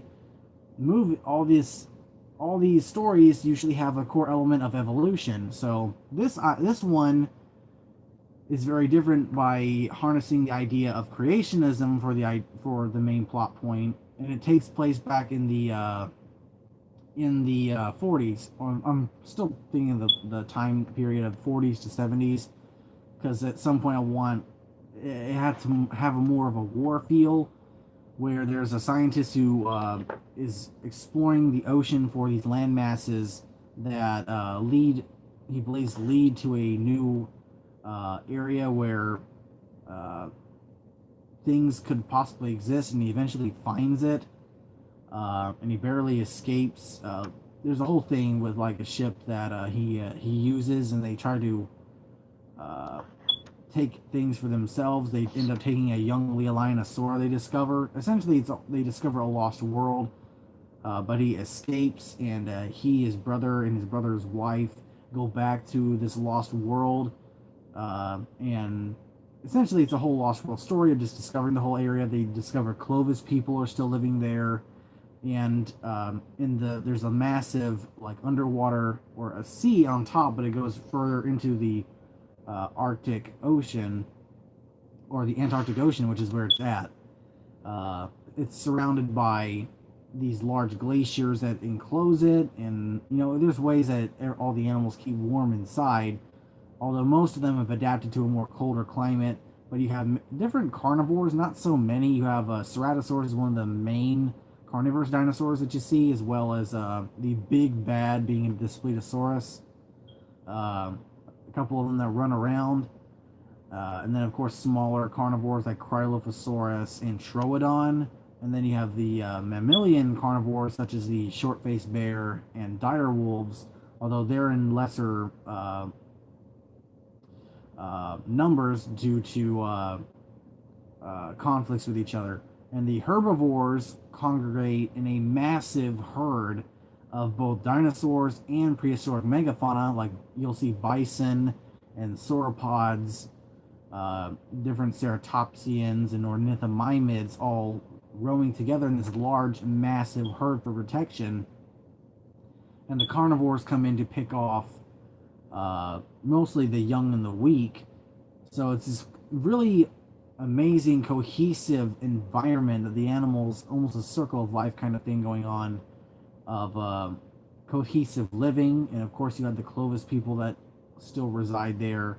And in the sea, you don't have mosasaurs or whatnot. There are ophthalmosaurs that live in the it's referred to as the pool, but there are basilosaurus that live in there and that make it their residence. And that's essentially the idea, in that by the end of the story, they're able to bring some of the creatures back to a sort of 70s version of what Jurassic Park might look like. And I got the idea from watching this fan-made if Jurassic Park took place in the 70s. And it's an amazing video of using scenes from The Lost World and Jaws 3D and whatnot, of this very you have to go look it up, and it's a completely fan-made trailer of what Jurassic Park would look like, but the idea just really sounded cool to me to base in this time period, and more of an idea of how the animals would escape. But essentially, if you have the idea of the architecture of how the buildings and everything looked in Jaws 3D, how the environments for the sea creatures looked and all that, that's essentially what it looks like in this new park that they built on the mainland. And that's essentially what it is. It's like Jurassic Park that takes place in the 1970s, but in a little bit of a different way. And a lot of the dinosaurs are all the creatures are scientifically accurate this time around. But the carnivores that they bring back have a more of a negative effect or side effects due to being in such a new environment and out of the natural order of being in the lost world, so to speak. Interesting. Yeah, like wow, like you gave me a lot of thinking. Yeah, I usually don't ramble on like that, but I just love that story so much. Yeah. Well, like I'm totally fine with that because like for me, I ramble too because like it always gets us like interested because like there's like different stuff that like if you were a writer or director, you can like do that and be like, hey, like we nobody has ever done this concept before, so let's do it. Yeah. Yeah. Also, but yeah, it's also since I since we're also talking about about like Marvel and nostalgia and then Jurassic Park and stuff. Yeah. Um, um, do you also want to talk about like that god awful Sonic movie? I haven't seen the trailer yet. I've been meaning to react to it, but I have seen the pictures. Some scenes don't look terrible to me, but and then I see that one where like the cabin or whatnot. It's like the teeth are what get me the most. They look way too human. The face, everything else doesn't look that bad to me. Maybe the eyes could have been a little different, I think. The rest could have worked if maybe the eyes and the teeth weren't so human. Yeah, and not only that, but like the building up to the trailer, like they have like some epic music like brr brr brr brr, and then like Sonic, and then like he plays like a song, and then turns out it's Gangster's Paradise. Actually, I was in my work yesterday, and I had another guy talking to me about it, and he was like, "Well, hey, they actually had a fan-made trailer years ago where they used Gangster's Paradise over a Sonic video that they had made," and he said it was actually a good video. So he said that that's actually a really cool reference that they actually watch YouTubers and stuff like that. So I actually had a little more of a respect for them that they did that, or it's either that or an insanely huge coincidence. But there was apparently a Sonic video somewhere on YouTube, like fan made for a movie, and they used Gangster's Paradise in that video. So apparently it's a big reference to that video. Yeah, I also hope that for me, like I might go see it to just forget Jim Carrey because he might be a good Dr. Eggman. Yeah. What is the difference between Dr. Eggman and Robotnik? Aren't they like relatives or something like that? Like Eggman is the grandson of Robotnik or something like that? I can't remember. I know there's a difference. Yeah. Eggman is more of the newer villain, and Robotnik is like the OG villain. Yeah. But hey, look on the bright side. Like at least like we have like the first ever like best and great video game movie of all time, like Detective Pikachu. Detective Pikachu, the movie, the game to movie curse was broken, and then it was reignited by Sonic. Yeah. Hopefully, it'll be broken, and I know like it's gonna be rigged by Sonic, but hopefully like it'll be broken again because I really can't wait for Detective Pikachu. Like I'm a Pokemon fan, like I'm not like a big I'm a big one, but it's just like with not only the amount of Pokemon, but with other stuff like other stuff I love like Marvel and stuff like that. Like I couldn't I couldn't keep up so much with Pokemon. Yeah, I never knew about Pokemon as a kid. I know some of the characters. Like I know more than your average person. Like we were watching the Detective Pikachu trailer, and I was naming off a couple of the Pokemon. And she was giving me this odd look, like you're into Pokemon. I'm like, no, I just know a couple of the characters. But they used to have binders full of Pokemon cards and all that. I never. But once Dinosaur King came out, that was my thing back in the day. Was Dinosaur King cards, and then the series.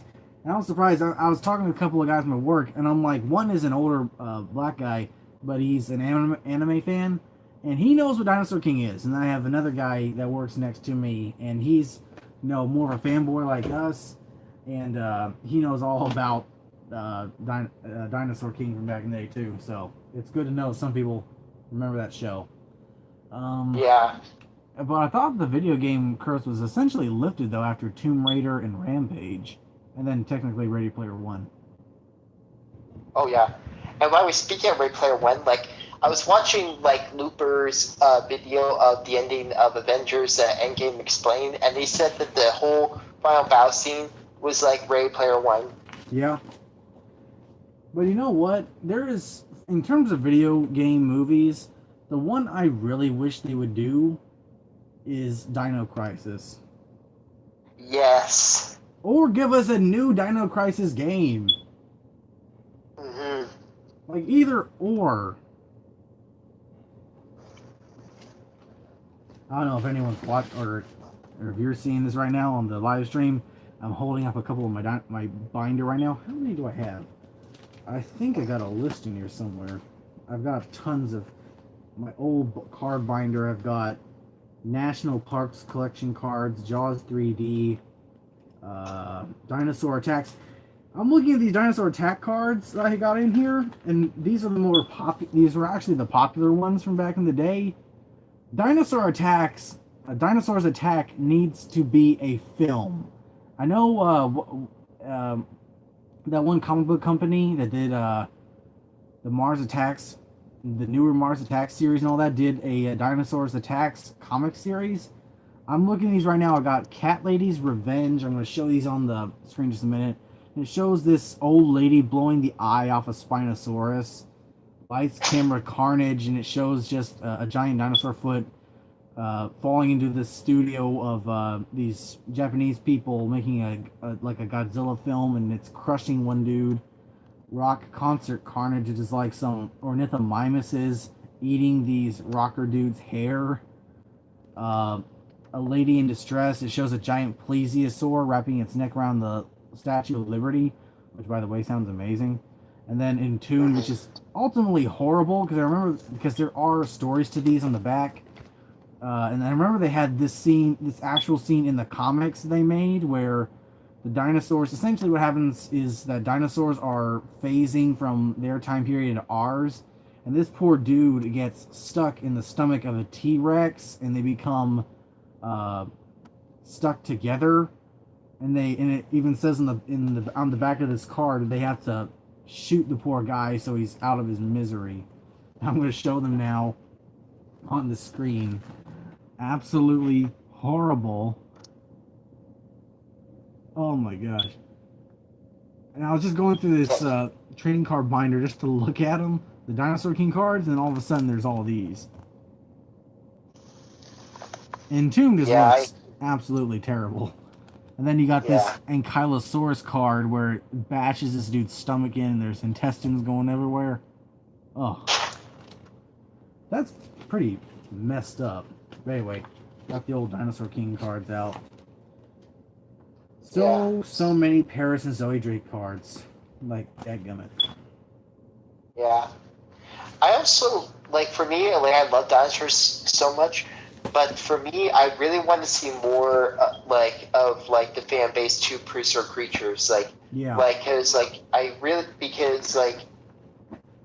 looking like Game of Thrones, they have dire wolves and stuff, and that was actually, a real creature, and also, Saber to Cat and stuff, and, it's just, more, it's just, more, it's just, more, love and respect to, to those creatures, because, there's more because dinosaurs, yes, they have variety and stuff like that, but prehistoric creatures also has like more diverse variety of different creatures. Like you don't know, like you just don't know which one's which because they're all so uniquely different. Yeah, you got Arsinotherium, you've got Elasmotherium, you got beavers the size of minivans, you got like little gophers with horns on them.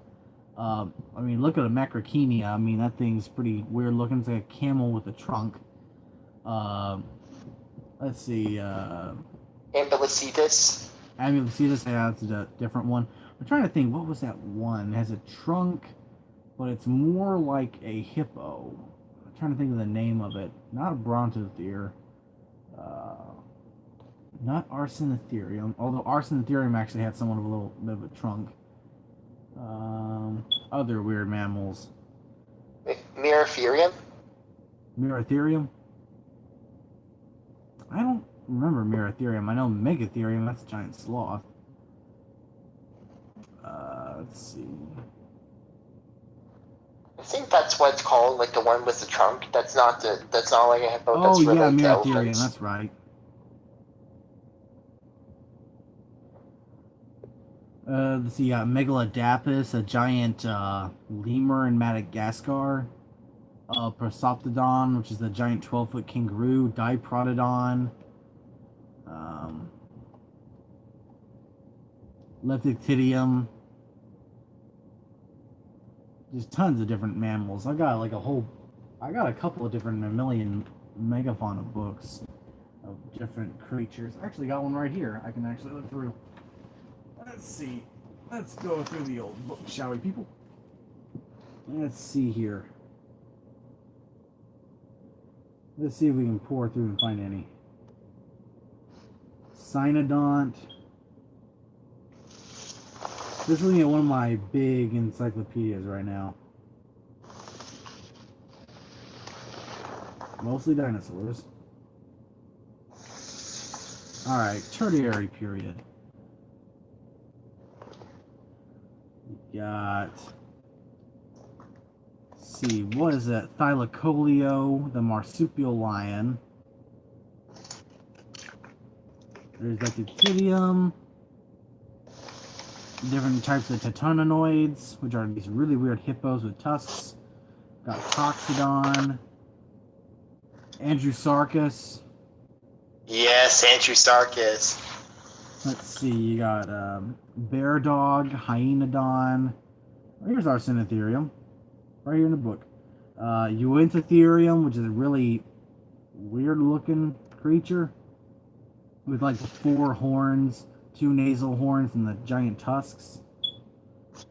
Yeah. Eohippus. Terror birds. Yeah, Megacerops. Embolotherium. And Dricotherium. I would love to see a real Dricotherium. That sounds amazing to me. Yeah, I love that episode of Land of the Giants and Walking with Prehistoric Beasts, and just seeing the biggest like land animal, and it turns out it's related to rhinos, and just seeing that scene just totally astounds you. Yeah, Megaloceros, the giant bush antler deer. Archaeotherium, also known as the Terminator pig. Or, so you have the Terminator pig and you have the Hell pig. Entelodon is the Terminator pig, and Archaeotherium, I believe, is the Hell pig. Let's see, we got tons of different ones. And of course, you got your different versions of elephants, like Platybelodon. Magistotherium, which is this bear cat. Hyenodon.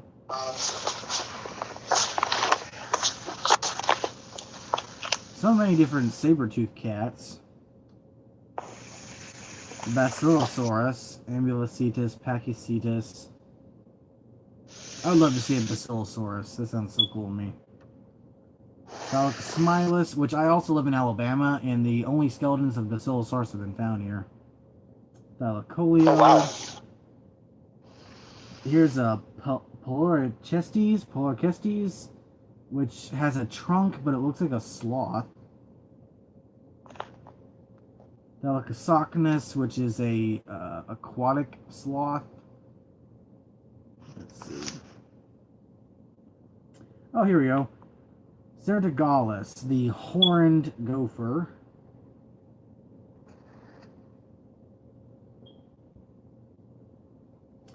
See, and you got your different Moropus, giant sloths, Calicotherium.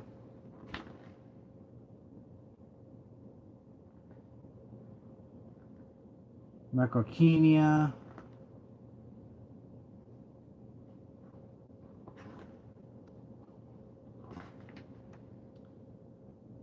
Titanolopus, the giant camel. And then you got these things, these different, like antelope-like creatures. Protocerus, which has like 2, 4, 6 different little knobs on its head. Cindicerius, which has these 2 giant curved horns and then 2 curved ones on its snout. Synthoceras, which has like antelope antlers, but has this long nasal horn that splits off at the end like a back scratcher. Cryptoceras, which has the same kind of split off horns on the nasal horn, and then these 2 giant horns that curve forward. I'm just going through this book. I always think it's amazing to look through them. Oh yeah. There's these different creatures with these really strange horns. Like horns on top of horns. Bush antler deer. Like antelope with tusks. Oh, here we go. Gomphotherium, these different elephants with like extended lower jaws. Dinotherium with the same kind of lower jaw teeth, but facing backwards. Ananchus with this elephant with these insanely huge tusks, almost more than 13 feet long. Here's this Avicus, which is a giant walrus that stretches almost 33 feet long. Wow. A 33-foot walrus. Holy crap. That's one creature you don't want to be near. Oh, yeah. Different types of hippos or pre-hippos and pre-manatees. The stellar sea cow.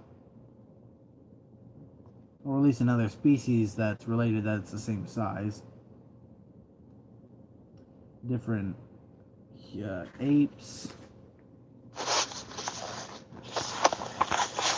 Gigantopithecus.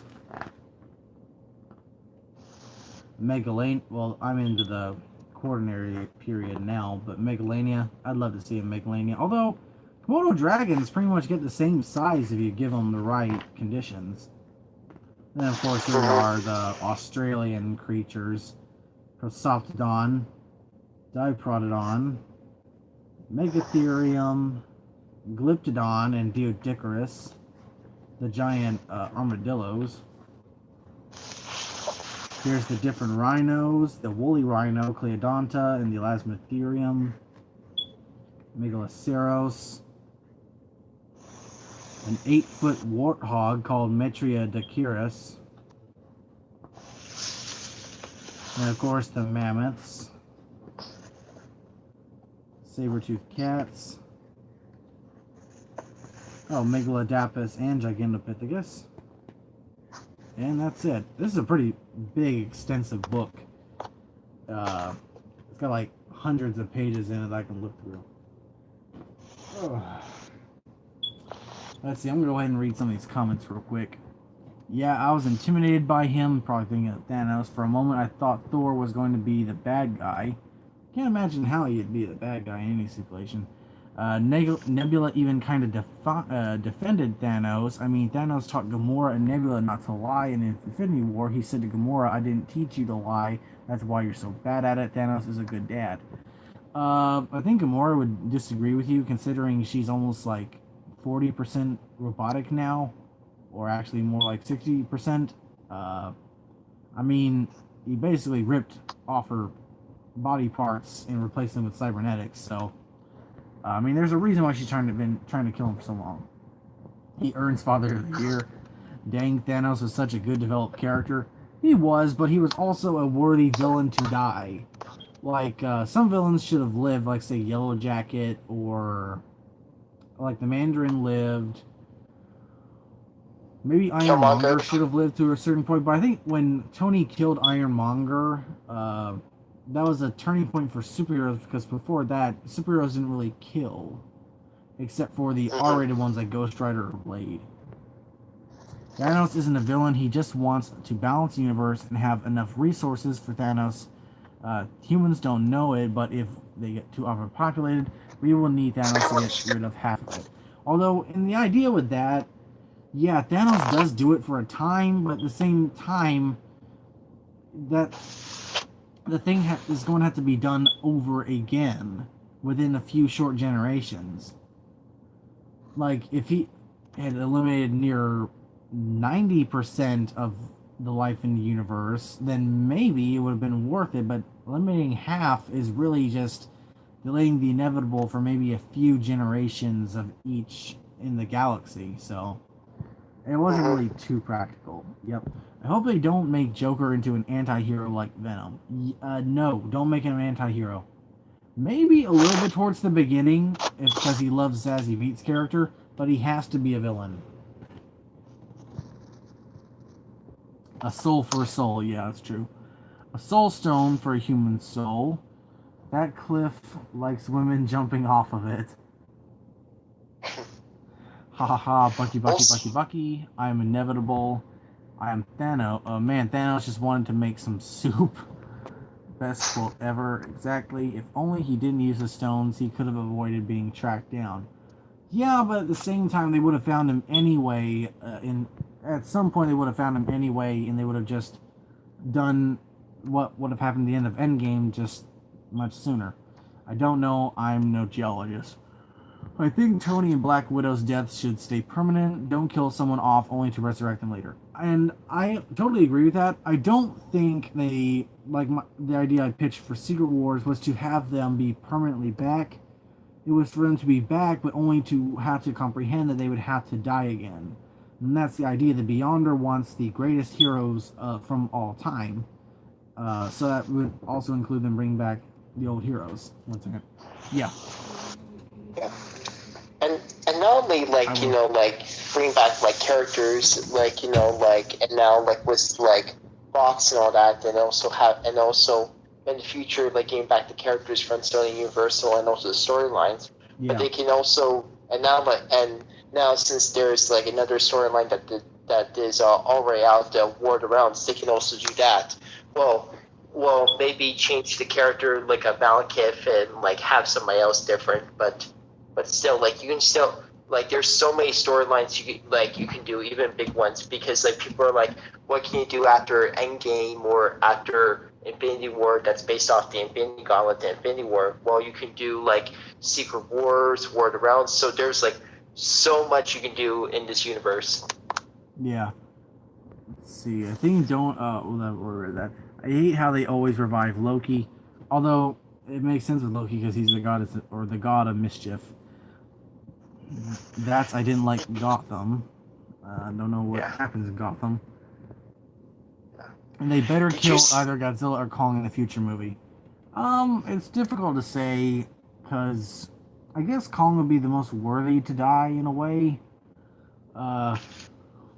Considering something can always happen on Skull Island to restore balance with him being gone, like with the Skull Crawlers or whatnot, but at the same time, Godzilla, it seems almost pointless for him to go through so much to only be killed off in Kong vs. Zilla.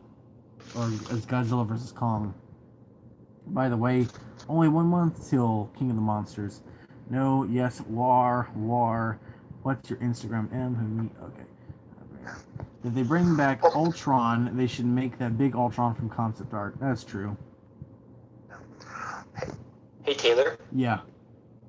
Also, Legendary did confirm that an update that they are still going to continue on the MonsterVerse. Yeah, because not just because they've already created their own monsters, but also because if they do any more deals at Toho, because Toho is now going to be building a new studio in Hollywood, so now they don't have to cross the international barrier of trying to make these deals. I choose Godzilla, Kong, and King Ghidorah. Like Pokemon reference. Honestly, same. I'm inevitable. I swear I can't pronounce the word inevitable. Yes. Yeah, and Endgame has a pretty good soundtrack. Portals is my favorite theme. Why do I feel like Endgame was the MCU's peak? Yeah, it'll be the peak for a while, but at the same time, we're gonna get bigger stories in the future. Hopefully, we'll get Secret War at some point. Maybe Avengers versus X-Men. Civil War Part 2 could be a good one. How's the fan? Civil War Part 2 with maybe Sam Wilson's Captain America going up against Brie Larson's Captain America or Captain Marvel. That would be a pretty good one. It'd be like the first turbulent relationship in the MCU with Sam Wilson going up against Carol Danvers in Civil War Part 2. I can picture that. Captain Marvel Civil War 2. Yeah, I would like to see that too. But I also hope they develop more of like Captain Marvel, because they said that she's going to be the forefront of the NCU. For me, if she's going to be a leader, they have to like. I don't feel like she's ready yet, because like there's still some fans that don't like her attitude. For me, I like Captain Marvel, but I just don't feel like she's ready yet. Yeah, she's not ready yet, but she is I like how Brie Larson portrays her, although I don't really like Brie Larson in real life. And there's a certain point you have to just accept how stars are as they are and ignore any other things. But Brie Larson seems to be just a very self-centered person when you look at the interviews and all that. It's like all these dudes are happy in their other interviews, and all of a sudden they put them in with her, and it's like all the life is sucked out of the room. Like Jeremy Renner, he looked like he didn't want to be in the same room with her, sitting next to her. When Don Cheadle and Chris Hemsworth did their interview with her, it's like Don Cheadle was giving all these looks every time she said something snappy or whatnot, like he was just fed up. And then Chris Hemsworth, when she touched him, he's like, I told you not to touch me. Like, geez, what did she do to get on both of these guys' bad sides? And then she had that comeback with I'm not the first Tom Cruise, I'm the first me, thank you very much. That could be a playful joke, but you just seem very it seemed like you took it way more personal than you should have. Because that's always the joke, is that Tom Cruise is like the one to always do his own stunts. So everyone says that, and it makes sense, but it just seems like she took it really personal. Mm-hmm. Yeah, like Brie Larson, like I like her portrayal as Captain Marvel, but like, you know, like as a person, like I just wish she like, you know, like just, you know, just calms down, because like, you know, like if you look at like Scarlett Johansson, like Black Widow, she's not like, and even in real life, she's not like, if you know somebody hugs her, she doesn't like, you know, like gets offended or something like that. She's definitely very calm and stuff. Yeah, and when you see, like, a good comparison is that when you see them, when you see the same actors doing interviews in the same room with her, they're always happy and upbeat, and then all of a sudden you put them in the same room with Brie Larson, and it's like complete 180. Like, you don't see it with any other actresses and actors, and all of a sudden put them in with Brie Larson, it's like a switch goes off and no one wants to be in the same room with her. Yeah, like Kevin Feige saying that she's going to be the forefront of the MCU. I really do hope that, like, in real life, I really do hope she, because, like, she has to understand the responsibility, and I really hope I hope that she, in the future, she brings more positivity than negativity. Yeah. Because, like, I'm not saying anything towards, like, like fans or something like that. It's just I just mean like having more respect for like everybody. Yeah. Another thing is, So I never really cared about her comments about wanting to get more women into what is it, interviewing roles and whatnot. I don't really have a problem with that. I think it's fine. I don't know why so many others get such a big problem out of it. I guess it's keeping from people from being hypocritical, but people are always going to be hypocritical, so I don't ever care.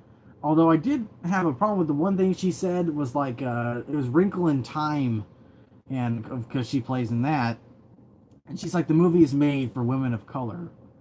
And I'm thinking back to that the original story was had Christian undertones and all of that was ripped out of the movie. This movie was technically supposed in a way to be made for Christians, a whole audience alike, but kind of like Narnia. Narnia has the Christian undertones, but it just completely got ripped out for a whole new idea. That's the kind of thing I kind of get irritated with Christian movies now. It's like you'll see it with God's Exodus, Gods and Kings, and Noah, and Wrinkle in Time. It's like Christian stories that are taken and used for their own for a whole new story, and the other stuff is just they use the religion for as much as they want it to and toss the rest out. And I just don't think they would do that for anything else. I don't know. Like, if they made a fact-for-fact movie like Noah or whatnot, I just can't imagine them taking a story out of the Quran or whatnot and putting their own spin on it, if you know what I mean. And Yeah. I don't know. It's like Hollywood itself seems to not be self-aware of that for some reason. Yeah. And also there was this one movie that came out about this guy that was like that he predicted that Trump would be president and stuff, and in the movie and stuff, like it like all the scenes is just like of like being like let's pray or something like that. So like there's not a lot of like dialogue and stuff like that. It's just like people praying, and I just wish that it there's some I just wish that there's not like a lot of Christian movies that you still have praying and all that, but just at the right time and stuff, because it's just like seeing like a lot of like Christian movies are just forcing people to be in like Christianity and stuff like that. Like with Pure Flix especially, it's like a lot of these stories are made for Christians, and not a lot of them.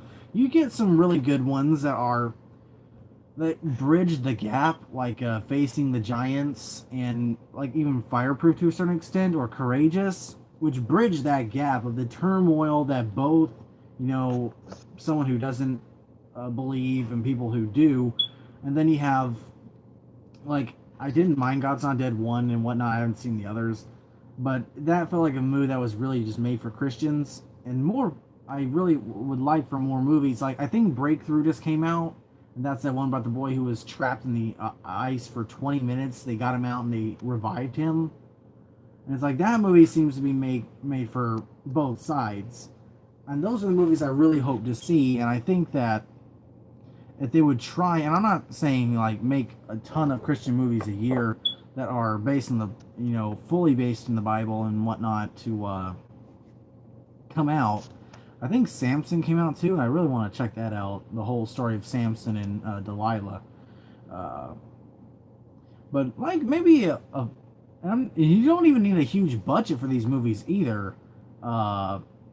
Like say you made a David and Goliath movie, or just a movie about David himself and his whole story. I mean, you've got a pretty good movie there, although that's kind of already been covered in that Bible series that came out a few years ago.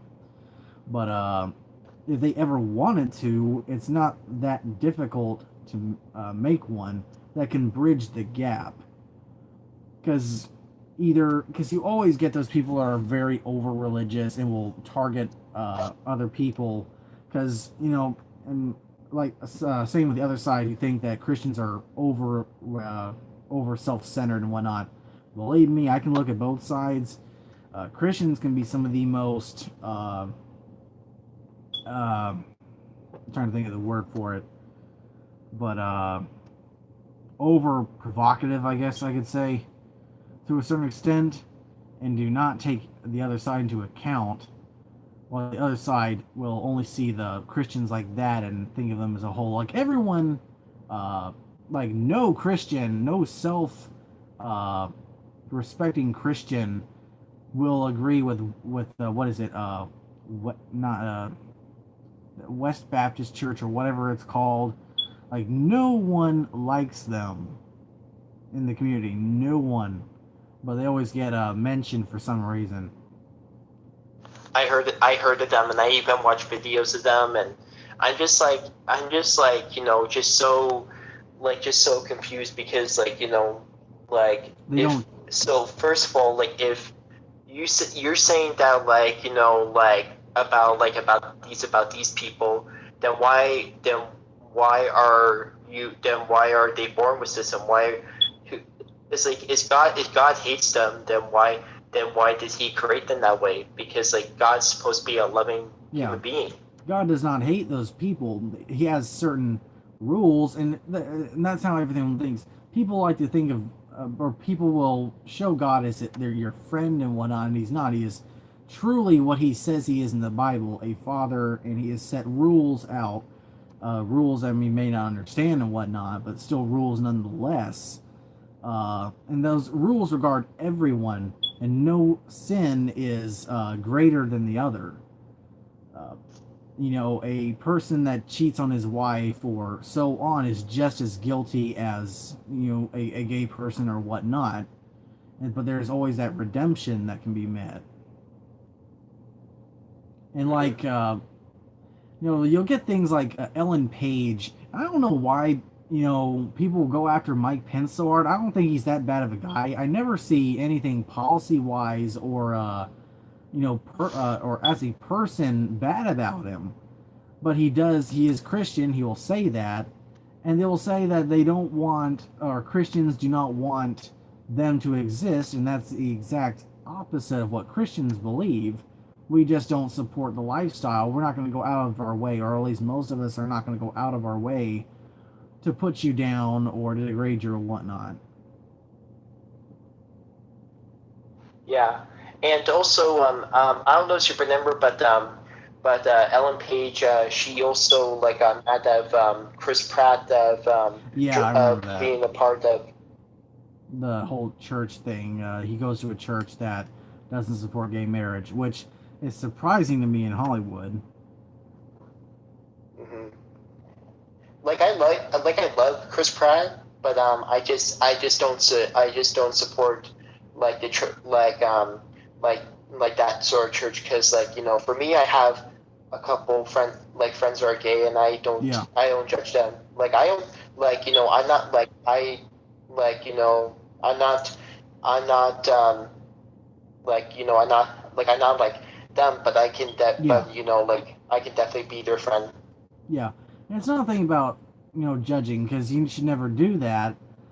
Now, if you want to know whatnot, we're happy to explain why. And no one most Christians, self-respecting Christians who follow the Bible, will not do that or hate gays or lesbians. But especially, and even that church, I don't think they kick them out or whatnot, because I wouldn't agree with that either. You need to treat people with as much compassion as possible. Although likewise, if you're going to a church, you need to respect that in that way. You know what I mean? Respect that these people do not believe in that, so you need to be respectful as well if you are going to worship or whatnot. Even though I never really got that idea that I lost my train of thought there, but I don't think when I looked at that church, it had a history of kicking gay people out. I think some people said it did, but from what I've looked, they never have had an incident like that. But they just don't support gay marriage, and that seems to be the only thing. And I'm like, well, this is church, right? That's kind of in the book. don't know why you're getting upset over it, to be honest. Or speaking of like Ellen Page or whatnot, you know. Yeah. Yeah, but it's sad that like there's people that take advantage of Religion. like like religion like that. But at least like there's like people out there that don't judge and and and could be supported. Like they don't have like they don't might not agree with it, but they're but at least like they'll never judge of who they are and stuff. Yeah, like if I remember the situation, I mean, I actually had a girl working next to me who I think was lesbian from what I heard later on. But I mean, even if we talked, it'd be no problem. But I mean, if she asked me or whatnot, I'd tell her straight up what I think. But I mean, there'd be nothing malicious about it. I wouldn't, uh, I mean, I wouldn't be malicious towards her or anything. She was pretty cool. We used to talk about movies and stuff. I mean, it's just none of my business. That's completely up to her and whatever decision she makes. Or anyone that I talk to. I'm not going to go out of my way or think of them, any other differently. I just really, I care to a certain extent, but I also don't care because they're a grown person and they're going to make their own decision. But I also like to hopefully have that knowledge that they'll respect me, that I don't agree, but that we can at least compromise, that we can treat each other with respect. If we had like more of that in this world, then like we wouldn't have like all this like problems or like that people are having, because like it's just people like are kind of like people like back then of like just like too too hard too well like hard hardened by but like police officers by the book, like they're always like they're always like like just like very hardly strict. You know what I'm trying to say is. Yeah.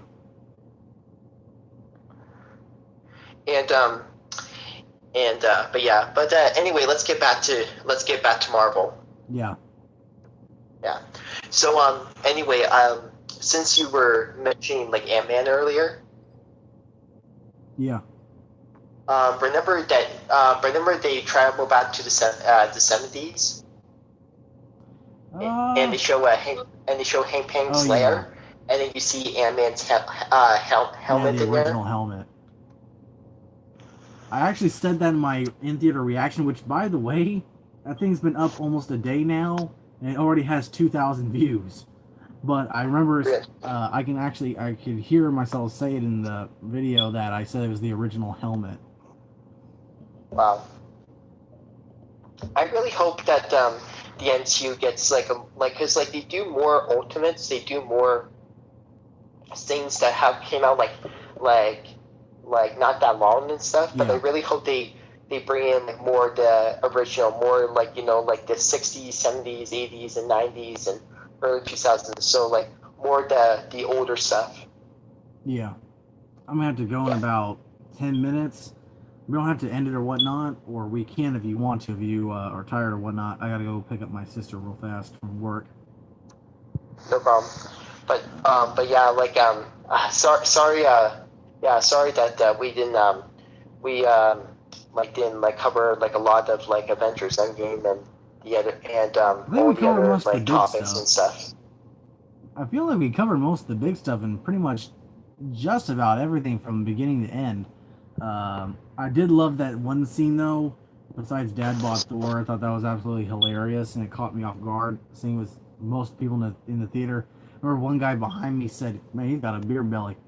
But was the scene with Natasha, Steve, Professor Hulk, and Scott when the the epilogue paradox or something like that, and time went through Scott instead of around him, or instead of sending him through time, time went through him, and he came out a kid, then an old man, then a baby. Yeah, that was funny. Then Tony comes in, he turned into a baby, didn't he? Yeah. I also love like the line that they made in Endgame of like to like Morgan, I love you 3000. And Yeah. some people don't know what that line means, but it means like of like since now like the Endgame is already out, it's the whole NCU in minutes gap. It's 3000. Huh. Let's see. It is, to be honest. Oh, they're talking about the end of the MCU. It is, to be honest, without RDJ and Chris Evans, the MCU was slowly starting to go down. I don't think so.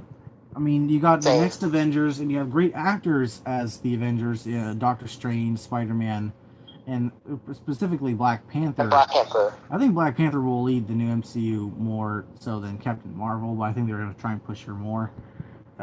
Psy. I know why they had to get rid of RDJ, but still without him, it will slowly start to fail. I don't think it will, to be honest. I guess I gotta find a new character if I wanna keep watching Marvel. Well, I mean, you can only see Iron Man in the Avengers movies anyway, so. Yeah, and plus, like the NCU now is getting more bigger and starting to doing a lot more than they did like before, because like like they can have like because Marvel has changed Hollywood a lot, and like they can like get characters from different studios and stuff like that to be in movies, and they can like make more, and they can make more movies. And yeah, it's gonna be sad to see without Robert Downey Jr. and Chris Evans and Scarlett Johansson and stuff, but Yeah. there's still more you can do. There's still more you can do, and there's other characters to look forward to, even though after they're dead. Like same thing was Walking Dead. Yeah, we're sad to see some of these characters go that we love so much, but there's other characters to look forward to in other storylines. Yeah, and I don't mind looking at new characters, but at the same time, speaking of The Walking Dead, at the same time, I'd like to see some of them grow old. Like in the comics, I mean, I really do not see why Carl had to die. I could have seen Rick at some point, but I honestly hated the whole. I didn't even care for Carl much, but I just think it was a really, really dumb idea to cut him out, especially when you see what the actor went through to be there for at least another 2 years, so about another 2 seasons. I just think it was a really bad decision. And then, of course, we see how many. I saw like a clip of all the other OG characters that have died. I'm like, good grief! It's like the Last Jedi for The Walking Dead. You're just killing them all off. I think the only ones you got left are Beth. What, Maddie? Can y'all go get her? Why? Sorry? Why can't y'all?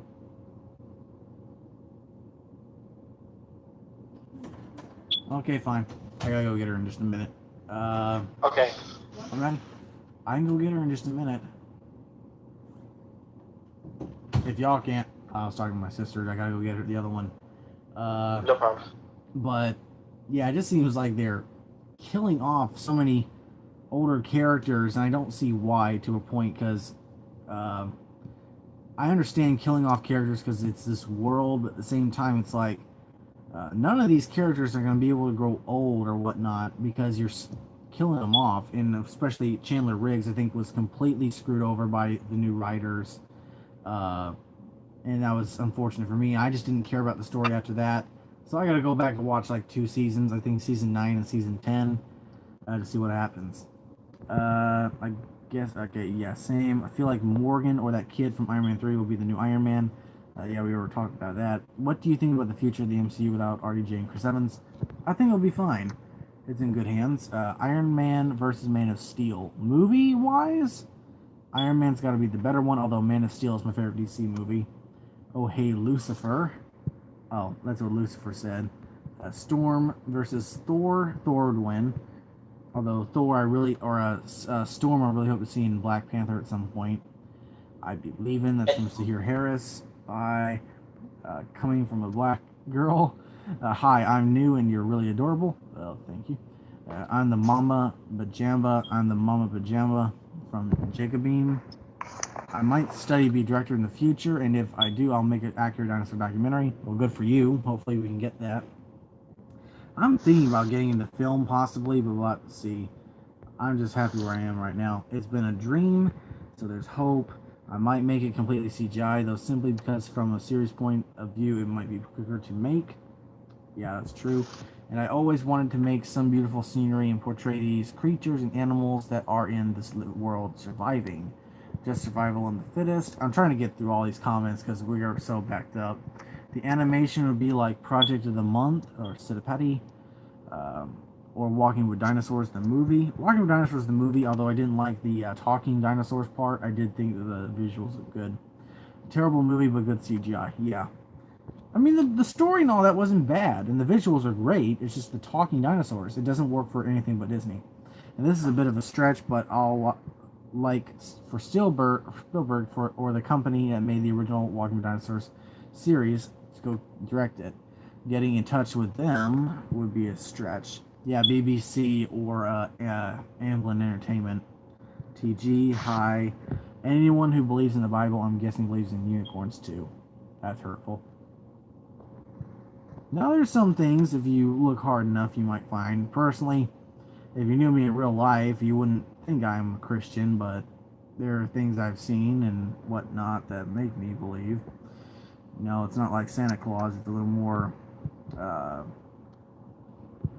deeper than that. Hi, are you a boy or a girl? Yes, I am a male. I just have the mullet going. Just heard your voice. Yeah. Apple and Star Wars is better than Jurassic Park. No. Jurassic Park, even Jurassic Park 3 or even Fallen Kingdom to an extent, are far better than most of the Star Wars films. The original trilogy are undoubtedly the best. Prequel movies I just enjoy. Sequel trilogy is not incredibly great. It could have been way better. The Force Awakens, I think, could have been a way better movie if some things have been changed, like make it about the Knights of Ren. And by the way, I want to talk about that too if I can get back in a minute. I might go ahead and I'll leave in about 5 minutes, and I'll be right back. We can talk about Star Wars maybe a little bit because I completely forgot about that with the whole Mark Hamill thing and all that. Because here, let me read these last ones. Sup, Taylor from Adam. Thanks, man. But yeah, remember, did you see that thing? And I actually posted it. I don't know if you saw it in my community tab about the whole fiasco with Twitter and Mark Hamill when he said missed opportunities, hashtag missed opportunities on a fan picture. Yes. All of them. I saw it. It ticked me off so bad. And y'all should go watch Star Wars Only video. He made a video about it. And of course, the guy, he doesn't like wars within the fandom, but he completely went after these non-fans. I won't call these people fans, if you can say this, about Luke himself. And Mark Hamill, you can tell, has been ticked off about these movies. It's like, you know, J.J. Abrams had an idea and Disney stepped in too much. I really honestly believe that, and I don't think Mark went too heavy on him, although, because I think he did still enjoy The Force Awakens, even though he wasn't in there that much. Because he never looked, by Irving, he never looked distraught at any of the panels or whatnot, but then you look at The Last Jedi, and he doesn't look happy hardly half the time, and he's still throwing jabs on Twitter and whatnot whenever he can. Like this that he just posted.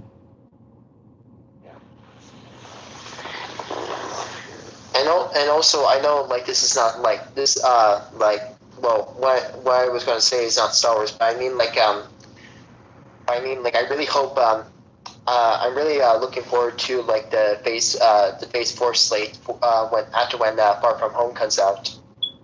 Yeah. Also, by the way, what did you think of the Rise of Skywalker title and trailer?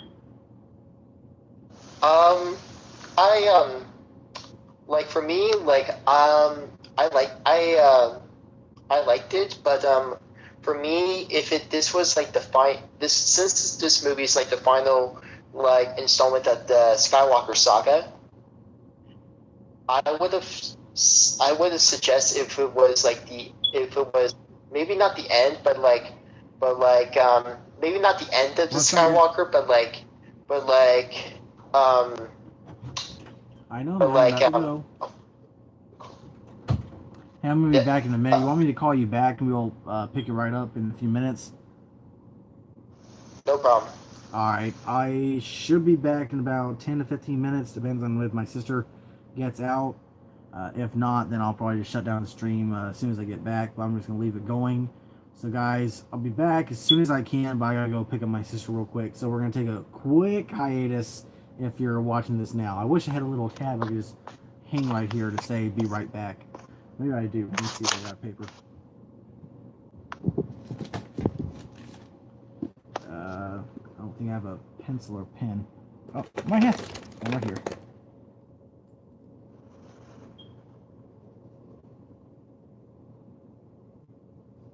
Be back.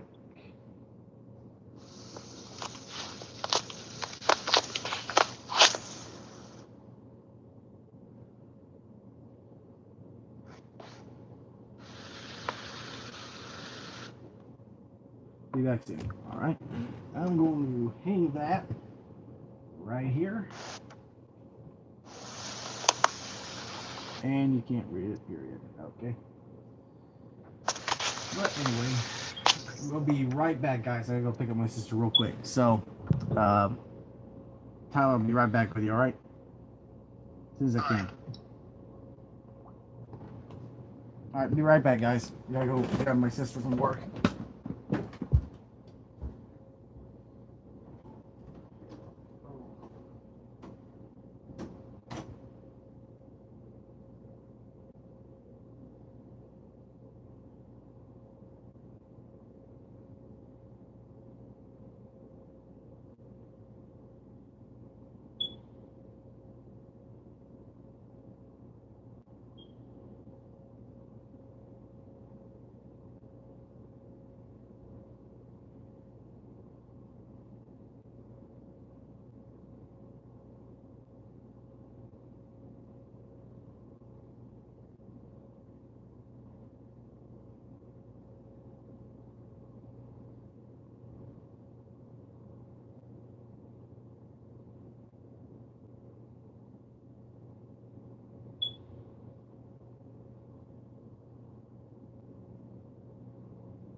Hey guys, I'm back. Wait.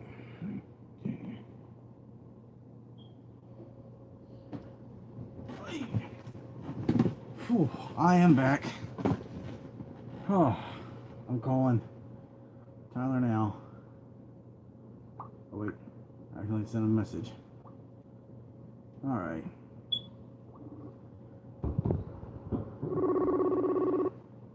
Whew.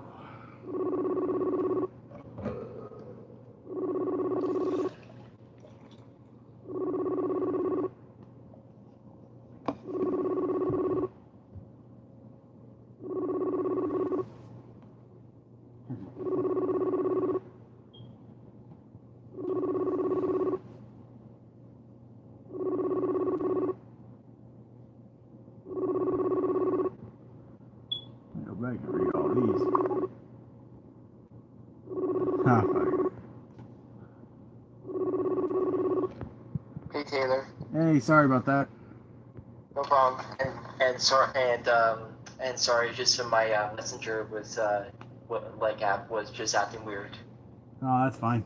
Let's see. I'm just reading through some of these comments. Yeah, I was just talking to some of the to some of the viewers still keep the live stream going, even though we had the haters and stuff. Is you're all right with that? Oh no, that's fine. It took me a little longer. I ended up just sleeping in the car until she got out finally. Have you seen the new trailer for and it's another Frontier game. Frontier, of course, did Jurassic Revolution. Have you seen it for Planet Zoo? Yes, I have. I have seen it. I can't wait for that. The whole genetic system will be big and all that, and the new customization. Yeah. I also wonder if they're gonna add are they gonna add just animals or other stuff? There's supposed to be different things, I think, from what Benson Slot, because I've watched most of his stuff about it. From the idea he gets, there will be some sort of veterinary and possibly, or veterinary and zookeeper maintenance also involved, but it's very conservation and managerial or kind of game, like monitoring the park and genetic research for conservation rather than kind of the freeform zoo building that Zoo Tycoon 2 was. Also, I just saw earlier that Fooster came out with a video from the new Bigfoot 2 3.0 update. I don't know if you've ever seen videos for that, but I love that game. Bigfoot, where they go out and hunt Bigfoot in the game. It's pretty funny to watch some people's reactions to it. Yeah. Also, I also forgot. Well, we did talk about this a couple of days ago. But have you seen the new Crawl trailer? Crawl? No, Yeah. I've got it in my list of things I'm going to react to. Today, I played mostly Far Cry, and I was going to try and do Mortal Kombat, but I think it's too late now. Yeah.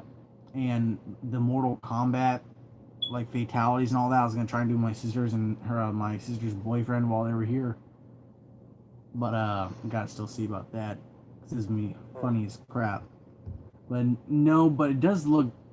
I thought it was interesting that it's a new creature flick, which we haven't gotten in a long time outside of sci-fi.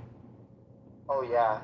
I really do hope we get more creature flicks like this, because I do feel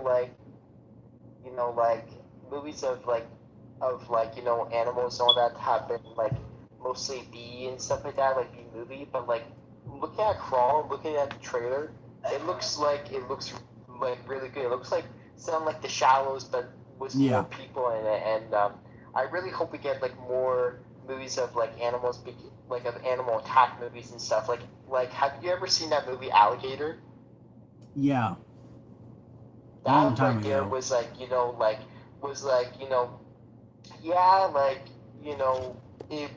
it doesn't hold up today, but the animatronics on that alligator were just mind-boggling, and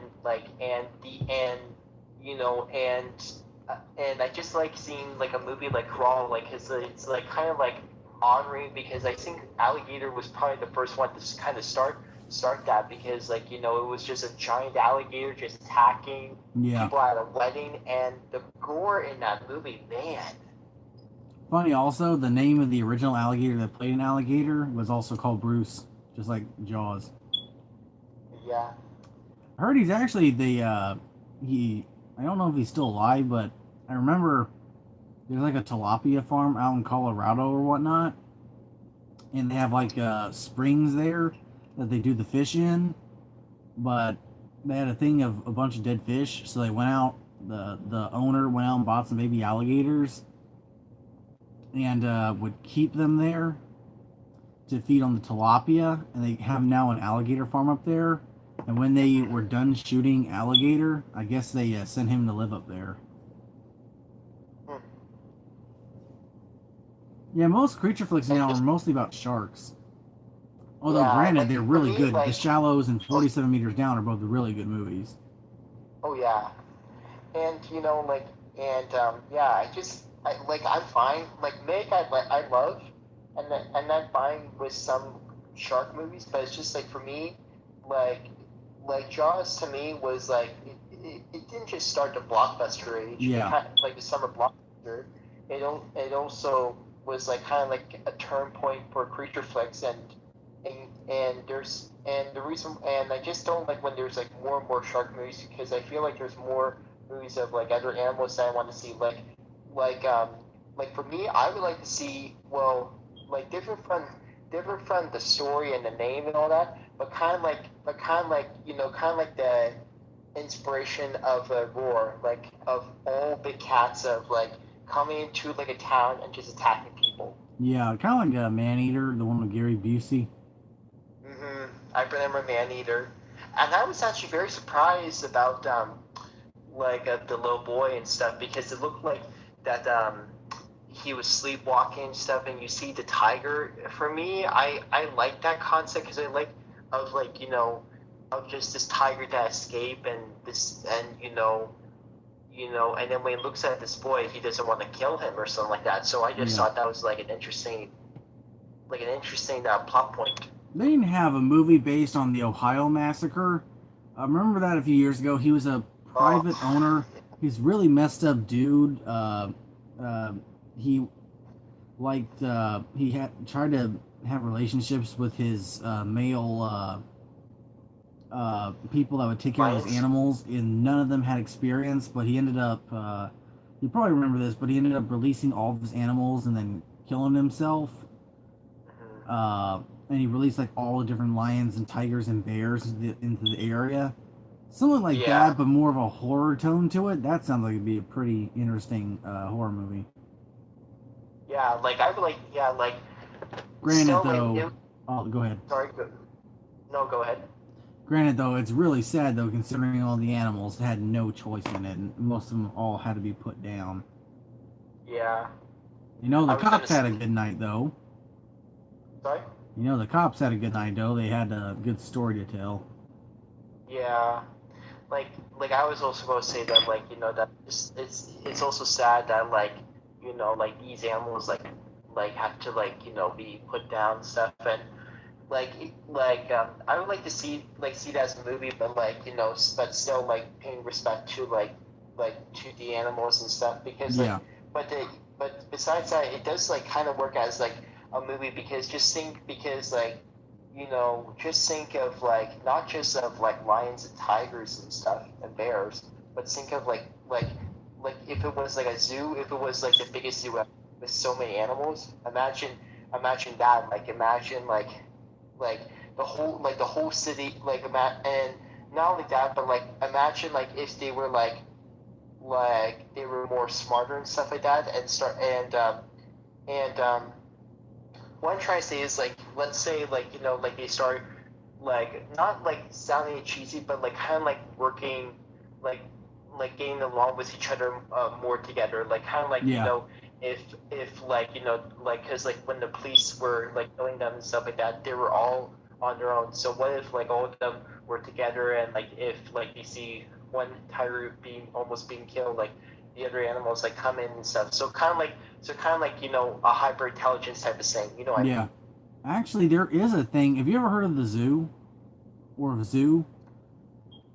The It's TV actually show. a story by James Patterson, but they actually had a Yes. series come out, which was that Yes. actual concept of the hyper intelligent animals all banding together. And at the end, I can't remember if they are continuing the show or not, but I remember at the end of the They last cancel episode it. that I They did cancel it. saw, I watched the show.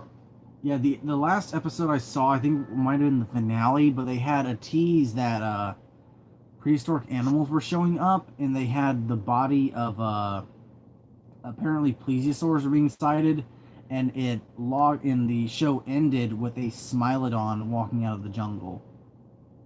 Yeah. Man, I hope they continue that. See what's up with that. Well, they cancel it. Yeah, but they did have that. The whole the animals were also going through some sort of evolution as well. Like the bear that they had went after in one episode had developed a bullet-proof hide. Armor. Yeah, I remember like one scene of like all several different elephants and gorillas and different animals going after each other. I remember one scene they had in one episode where there was this really sadistic elephant and it had caught one of the bad guys and it threw him on the ground and Oh yeah. slowly crushed his head. Mm-hmm. It was really sick. Yeah. The one thing that might have like caused the show to be canceled is like it was being aired on CBS. If it was being aired on HBO, it would have like might have got more seasons than asked for. Yeah. And yeah, like and when I was watching Zoo, I would like to have like with respect to the animals and stuff, like having like sort of like an episode of like that whole like the Ohio incidents and stuff, like of all those animals, because just imagine like if they killed like all those animals like together, like killed all the cops and just roaming around like in the streets of Ohio and stuff. Yeah. And I would also like to see. You ever heard the show called Life After People? I don't think so. It's actually a very interesting show. It's about what would the world look like if people disappeared and stuff, or after people. And it talked a lot about about like nature and also like our stuff being collapsed, like our homes and stuff like that. But it Yeah. also talked about like interestingly enough, excuse me, more about animals. Like they said about zoo animals, they would have more likely chance of surviving.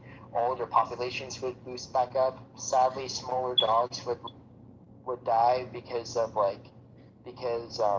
don't have like the adaptability to Yeah. face off against other big dogs. So yeah, it's a very interesting show, and I would like to see one about just one about animals, because you take like all of that out and just focus on animals and nature, you would actually be more interested and hear about and they also bring in scientists, like people that are experts on what would happen as to work if people were not around anymore and it was just animals and stuff.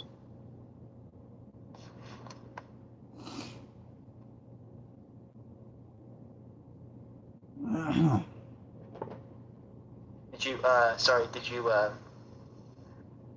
get that? Yeah. Sorry about that. Oh, that's fine. Kind of getting a little bit tired now. Let's see. Trying to think of anything else Endgame required or whatnot. Yeah. Well, I did watch of him talking about like the teaser emergency awesome talking about the teaser for phase 4 and stuff, and he was talking about like that about some of the characters like having like alternate realities and stuff, and I also mentioned that the storylines that we were talking about, I also mentioned House of N for the WandaVision, because in the synopsis of WandaVision, it's gonna like have like a 50s type of vibe, and Yeah. people that's like actually one of the scenes in House of N. Yeah. So I wonder if the new Vision or Scarlet Vision thing will be, or WandaVision will be in another part of the multiverse, or if they'll somehow bring back them into the main continuity. Probably the multiverse. Yeah, that could be that, or they find a way that maybe they had enough. Uh, Shuri had enough time to get enough of Vision's memory back, and he's not completely the way he used to be, but he's enough, and that's their thing. Because I feel like that would be the easiest way to explain it, of how he. Because I remember there was supposed to be some kind of animosity between them. Now, in the show, that he's not as human as he was. I think was the synopsis or something like that, and it sounds like the way they would go about it was that he lost a part of himself after Infinity War, especially with losing the Mind Stone and then not having all of his memory or whatnot. Yeah, and he also talked about that they're also making more Captain Marvel and Guardians of the Galaxy, and Guardians of the Galaxy 3 also have more the cosmic side of the MCU, so we'll see more of that. And he also talked about like in the sequels that it'll be more of they'll explore more of the Kree Skrull Yeah, war, and we'll also see more of the Skrulls because because when we watch because when you and I watch Captain Marvel, like turns out this part Skrulls were like good guys, but that doesn't mean like there's like other Skrulls out there. There's like good and bad Skrulls out. yeah, And he also said that secret invasion that they're doing, but like he's also said that that's like an Avengers level type of thing. And and then Kevin Feige also said that like they're also interested in using Kang the Conqueror. yeah. I really hope that in the future, though, they'll use a few more notable. No, they have really good voice actors, but I really want to see Kevin Conroy do something with Marvel one day. Like if he did King of the Conqueror, or if they got Steve Blum, because Steve Blum does the voice of Wolverine predominantly now, among other things. I'd really like to see those two do something for the MCU. And also Yeah, Fred Tatasciore, just because Fred Tatasciore and Steve Blum have a long history of doing voices for Marvel characters, I'd love to see them both get some kind of uh, recognition. Like King the Conqueror, especially, or even Apocalypse. It's tough to see who would voice Apocalypse. Fred Tatasciore or Steve Blum could do pretty good for Apocalypse in a way. But King the Conqueror, I'd like to be covered by one of them, or even Kevin Conroy. I just want to see Kevin Conroy do something Marvel wise.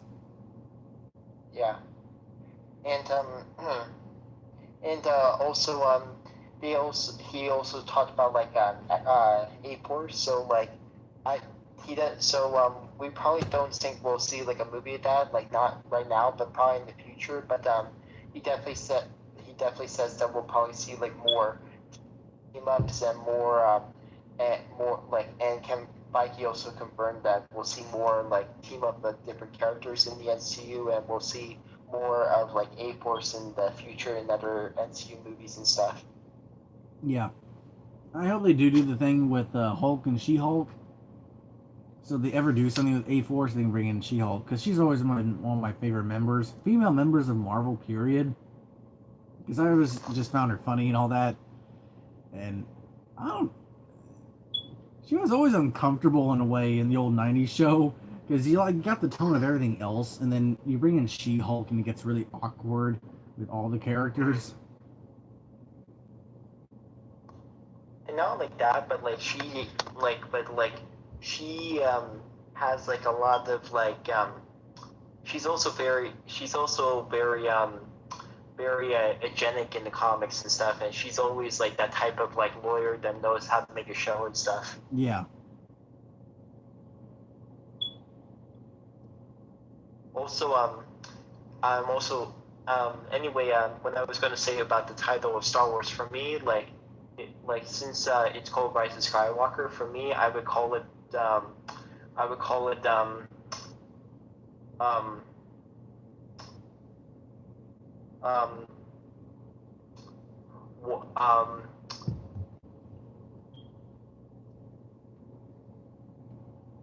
um, when find the final step, because because the reason why I say Star Wars the final step is when is in A New Hope, like Obi-Wan says, you're taking your first step into a larger world, and Yeah. that is like, you know, closing chapter 2 the Skywalker saga, and expanding to like expanding to like new territories and stuff. Like Old Republic is definitely a perfect one, because, and even Kathleen Kennedy, she says that they're Cinque Due. For me, I like Kathleen Kennedy, but she has made some problems, like, you know, of firing like Bell Lord and Christopher Miller for Solo, and Yeah. yeah, I just really hope she gets better. Yeah, it kind of shows that idea of why you can't really blame J.J. Abrams for not being more creative with the Force Awakens, is that Disney is trying to keep with a certain formula that's uh, to Disney and Yeah, Lucasfilm, and not allowing for any new vision to come in. And when they yeah, did and allow a new that's vision in with Ryan Johnson, it was just absolutely horrible. yeah, and that's the problem, was like not only like Disney, but also with Hollywood and corporate people, and also because, like, you know, like when you have like the same formula over and over, like even like the other Star Wars fans that I met, like, you know, like you want to see like the same old like Star Wars and type of same, and also for me, like like I can understand because of this nostalgia factor, but still, like, you need to have like more new stuff and more other stuff to get you more, not only more interested, but be like, these movies are not the same saying over and over. Like Yeah. for me, if I was doing a sequel trilogy, I would bring in the Yuzan Ball, Yeah. because that is like a threat that that is like totally bigger than the Empire, and not only that, but we all need to have like against the Empire again, and would be like one of those movies, be like, hey, we got to team up with the First Order in order to defeat the Yuzan Ball. Yeah. And for people that are watching, if you don't know what the Yuzan Ball is, they're kind of like the zombies of the Star Wars universe. Like as you read like the legends, and if you read anything on the Yuzan Ball, they have taken over almost the whole entire galaxy. They even have like dogs that can sense force sensitive beings. Yeah, they've nearly wiped out the new Jedi Order in the Exactly. novels. Big bads. Yeah. And also, speaking of zombies, people have requested that, asking Marvel, that they would love to see Marvel zombies. Man, that's a tough one. If they did something like that for animated, I could probably get along with that. Probably maybe for the What If series, because they're doing a Marvel's What based Yeah. off the comics. Do Marvel zombies and do Deadpool kills the Marvel universe. Yeah, or maybe do that in Deadpool 3. Yeah. I Like really Deadpool. can't wait for the new animated universe they're going to work on for the Disney, for whatever it's going to be on, probably Disney XD. And they have to have, the one they definitively have to have is X-Men to start it off with. We need a new X-Men series. Mm-hmm. I mean, the 90s is a classic. We've never had a bad X-Men series. X-Men from the 90s was really good. Of course, that was kicked off by the Astounding X-Men, uh, the pilot that was shown, but the series never took off. And then we got the 90s series.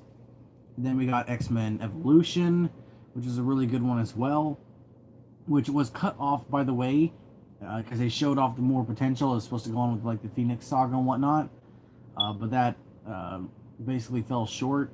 And that was before they, like, at the end of the thing, it teased Dark Phoenix, it teased Rogue getting her powers from Captain Marvel, a lot of stuff. And then we got Wolverine in the X-Men, which feels like it's a continuing story from X-Men Evolution in a way, but it's not. It's its own story, which oddly enough feels like it could connect to either or. But it was also really good, and it was cut off before they could even go into Age of Apocalypse, which they had teased in there. That was also a really good X-Men show. And of course, with the recent series, we only have Wolverine and Sabretooth appearing in Ultimate Avengers and in Earth's Mightiest Heroes, and Wolverine is the only one to be shown. So it is long enough overdue for us to finally get another X-Men cartoon for this new animated universe, and you probably want to have another Avengers one, even though they've pretty much done everything with Avengers and Spider-Man.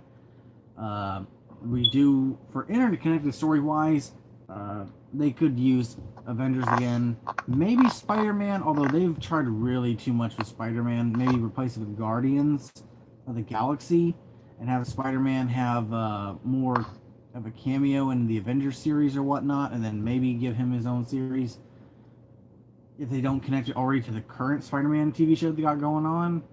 But we'll have to see. But definitely X-Men.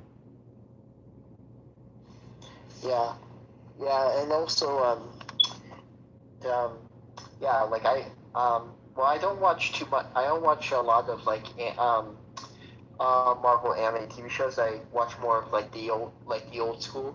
Yeah. But yeah, I would like. But yeah, I really do hope they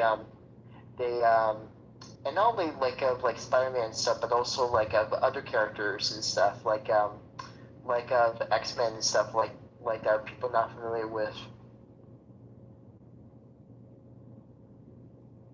And also yeah, like I'm also excited for the Marvel's Disney Plus shows and Star Wars shows, like for the Mandalorian. And I don't know if you saw, but like the footage for the Mandalorian got leaked, and I saw it, and it was amazing.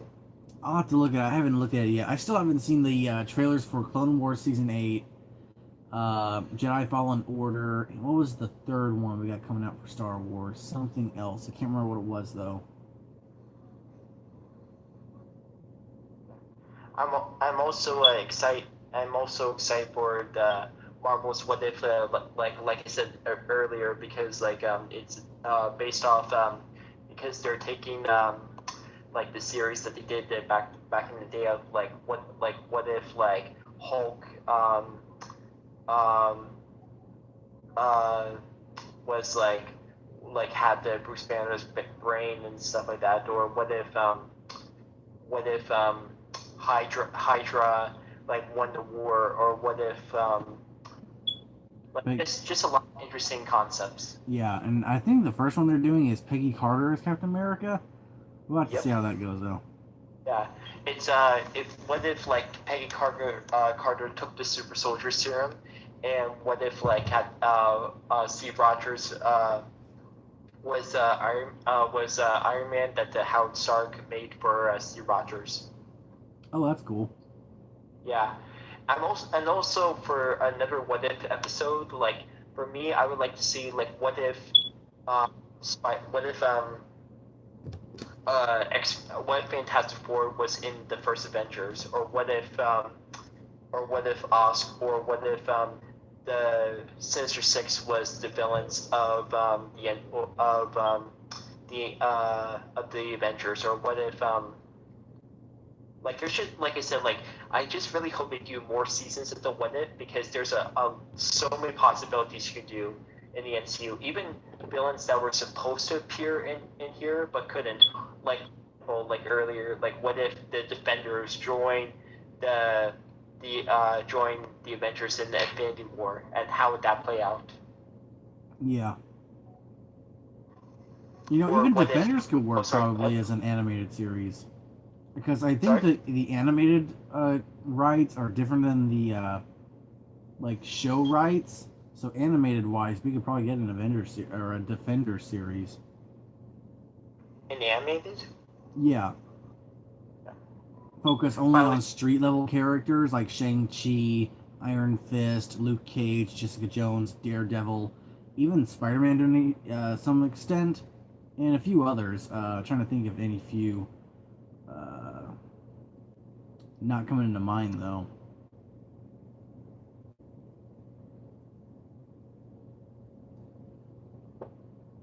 Squirrel Girl? Huh? Squirrel Girl? Yeah, Squirrel, too. Yeah. By the way, sorry to interrupt you earlier. No, that's fine. Yeah. And a couple times it's just it's just I just that's it's just it's just been it's just I just have it's just been one of my pet peeves. Yeah. Irving says, and in my opinion, and why Marvel is so successful is because they give the history justice. Yeah, that's true. And I'll follow that. And they listen to the audience. Yeah, that's true for the most part. Honestly, I don't know what type of animal fights I would do. Animal fights. I think that's talking about the thing. Because the thing doesn't move down, I gotta move down for it. I'm boycotting the MCU if they reboot X-Men. Okay, you go ahead with that, sir. Only Alfred calls me sir. And that's from I Am Bruce Wayne. Well, we can't have the original X-Men. To be honest, none of the original actors are exactly iconic in their roles, except maybe Halle Berry as Storm and Patrick Stewart, of course, as Professor X, and Ian McKellen as Magneto. And then, of course, Hugh Jackman as Wolverine, but other than that, the rest of the characters can be recast and no one would really bat an eye. The real hard part would be recasting Magneto when he would eventually come in, Professor X, which would be pretty easily in a way, and then of course Wolverine, which will be the hardest because Wolverine is the most iconic X-Men character. Oh yeah, and not only that, but like not just like Ian McKellen and Patrick Stewart's performance as like Professor X and Magneto, but Michael Fassbender and James McAvoy's performances too, Yeah. like are just like so good. Yeah, and speaking of James McAvoy, how has this man not won an Oscar for his performance in Split or Glass? Exactly. This dude is making so many personalities of himself, and he is getting no recognition. I mean, it's like Johnny Depp not getting anything for the Pirate series. Yeah, and also my mom and me watch Unbreakable, Split and Glass, and we loved it and stuff. The ending was like we had like mixed feelings about. Yeah, Glass had a good ending, but they should have built upon it a little more. I mean, who is this society that's apparently killing off individuals that are slightly more powerful than your average human? I mean, bending steel and being able to lift a car is not exactly overly overpowered, I guess you could say. And I don't know. It just doesn't seem like that much of a big deal to have to feel the need to kill all these people off for apparently 10,000 years is how long this organization has been around. And you literally fell in like minutes because you underestimated 3 of them, especially Mr. Glass. Yeah. Like, to me, I love Samuel Jackson's performance as Mr. Glass because he is just he's like he's like an awesome mastermind because I loved him in Unbreakable, like because like that whole his first scene of just him talking about like that art and also getting mad at this person for just buying it for a little boy and talking about like do you see any Teletubbies in here? Like I just love Glass because he's not only a huge comic person, he loves it and knows it was a passion. Yeah. Yeah, and also I'm very surprised. I also told my mom because like I used to watch the Narnia movies with me and her, and I told her he was in Narnia. He played Mr. Thomas. Yeah. Yeah, I'm also very surprised of just seeing him like of all those years after. Now he's like he's became like from being like a little like a centaur. Is that the what those things are called, centaur?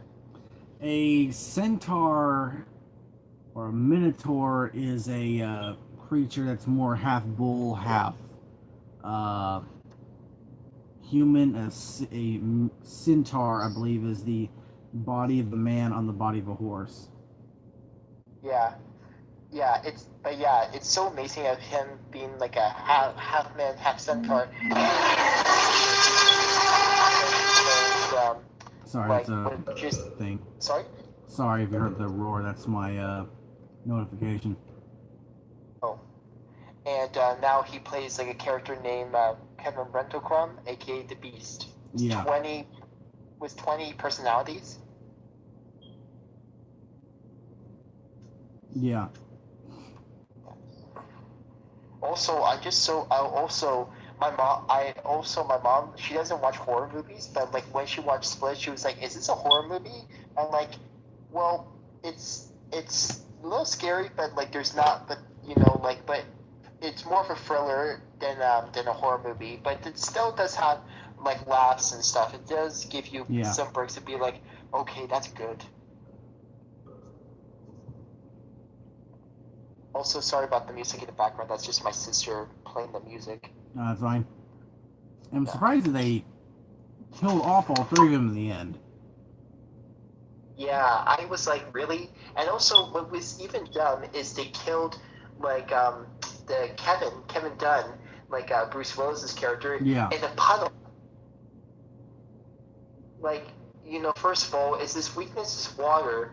Like, if he died in a tank, we definitely understand that. But dying in just like a pool of a puddle, that doesn't give you any space to suffocate. Well, I think they showed earlier in the scene how deep the pool was, like a really deep pothole. I remember that they showed it a couple of times, and then of course it filled up after the tank had exploded, and that's how they drowned them. Oh. And also I didn't like I also didn't like the female girl, like not the one from Split. I can't remember her name. She's the psychiatrist. Yeah. Yeah, I didn't like her. There were some parts I liked of her, but it's just for me. I just didn't like her for the most part because she was like being like like I do like her comments about like comic books and stuff like that, like about like not the bad stuff, but like saying, but like just like saying like about it in a good way, saying about like that that these beings like like have these powers and stuff. You know what I'm trying to say is. Yeah. And what I even have a hard time with is why would she get up from her dinner table and then make it so discreet with like all the people like her bodyguards and all that guarding the place and just like telling everyone you're safe, everything's gonna be fine, and for me, if I was there, I would just be so confused and be like, what are you talking about, lady?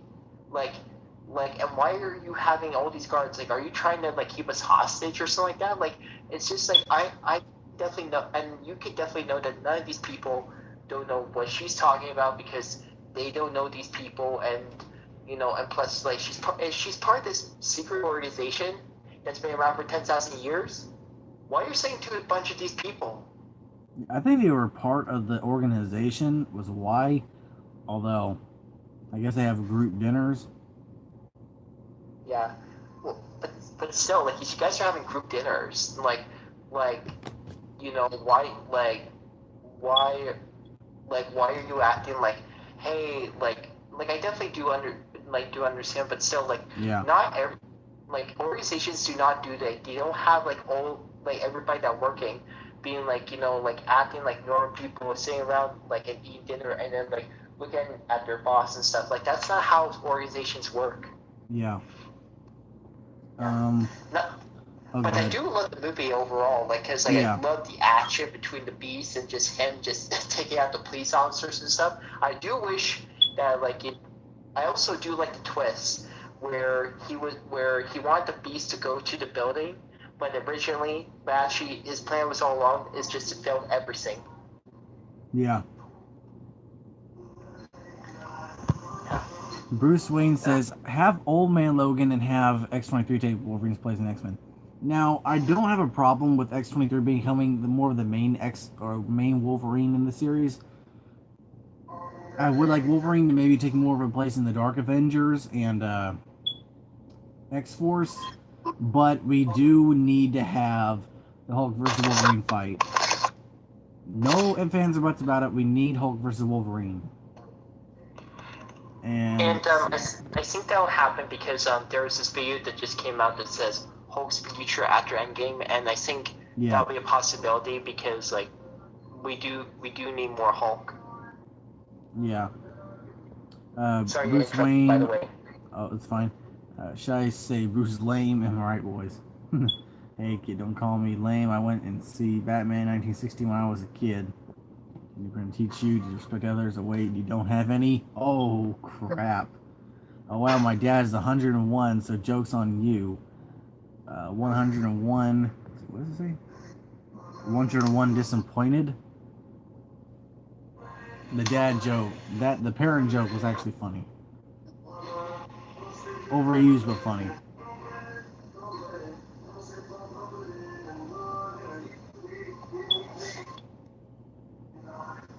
Taylor?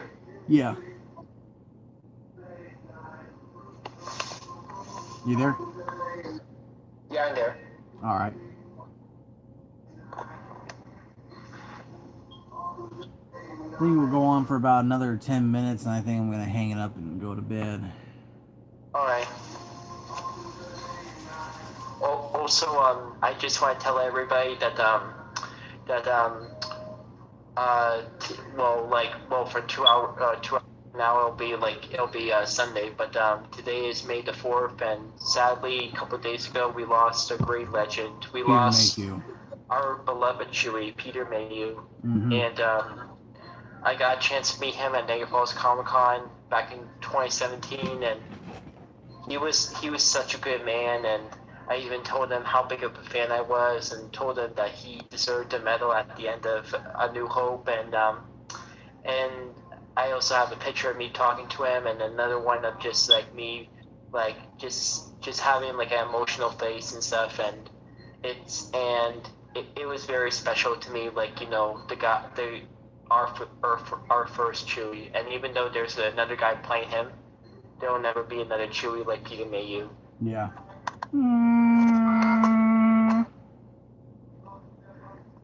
It's even sad, like seeing like Chewbacca in the movies now, because you're like, you know,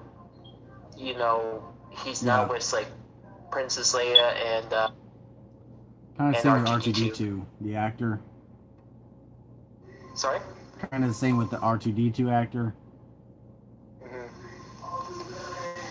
There's only 3 left. Kenny Baker.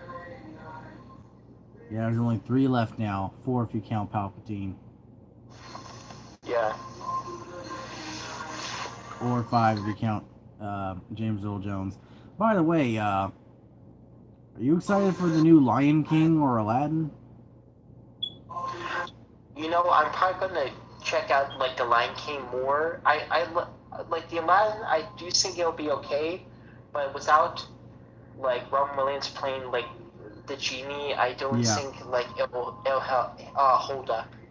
Yeah, Will Smith is the genie. It's just gonna be fun. And when I watched the trailer, the official trailer, I actually got more on board, because you can see it's Will Smith's kind of comedy that he's throwing in.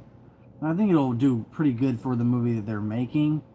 I also thought that the music sounded pretty cool. And also, I want to know what's up with the Monster Diago thing going on, or Iago.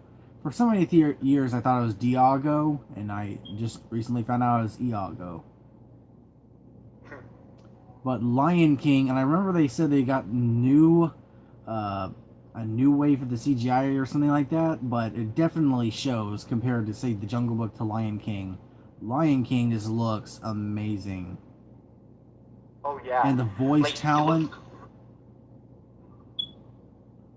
Sorry, go ahead. Sorry. Go ahead. No, you go ahead. I was just saying the voice talent and the CGI just looks amazing. Yeah, and the CGI looks good, and also it looks different, like, cause like it's in obviously in live action, but it looks like almost, but I know we all know it's a remake, but it looks like it's almost like becoming more the original, and not only that, but they're having James Earl Jones back as like Mufasa, and that means we're going to have to cry again. Yeah. And also I'm also very curious because like as you look at the cast, there's like Keaton, Michael Bay, and then you see like Beyonce's in it, and the guy from Doctor Strange, Mordo, the guy who plays Mordo, he's playing Scar. So Yeah. there's a lot of like stuff that you're getting like very interested in.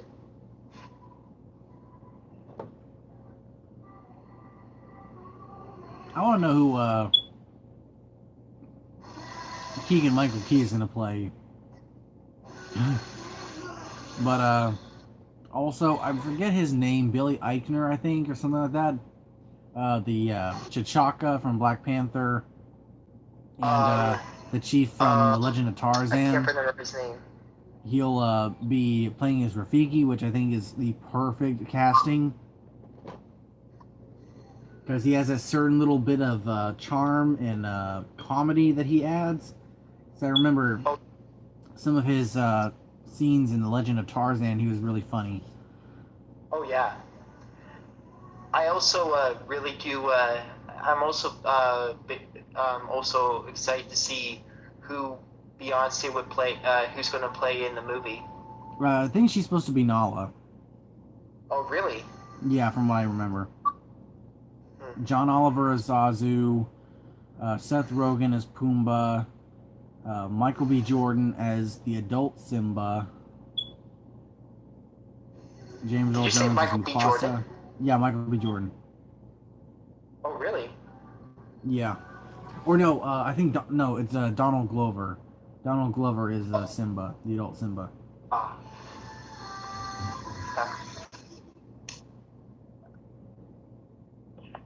yeah, yeah, yeah. Yeah, it's going to be a good movie. Also, by the way, um, did you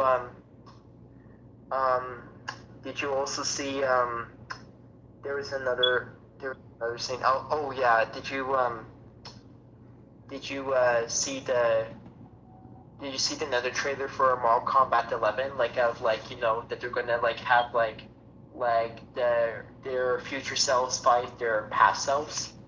No, but I do know most of a little bit of the story from what I've seen. I remember seeing one video where there was a younger and older Drax or Jax for the for score. I think Cassie Cage is my uh, favorite character in the game. I just think she has some of the best dialogue. I just find her incredibly funny. Nice. Um, but I remember there was an audio leak. I think out. I don't know if it's real or not, but it seems pretty legit based on the dialogue.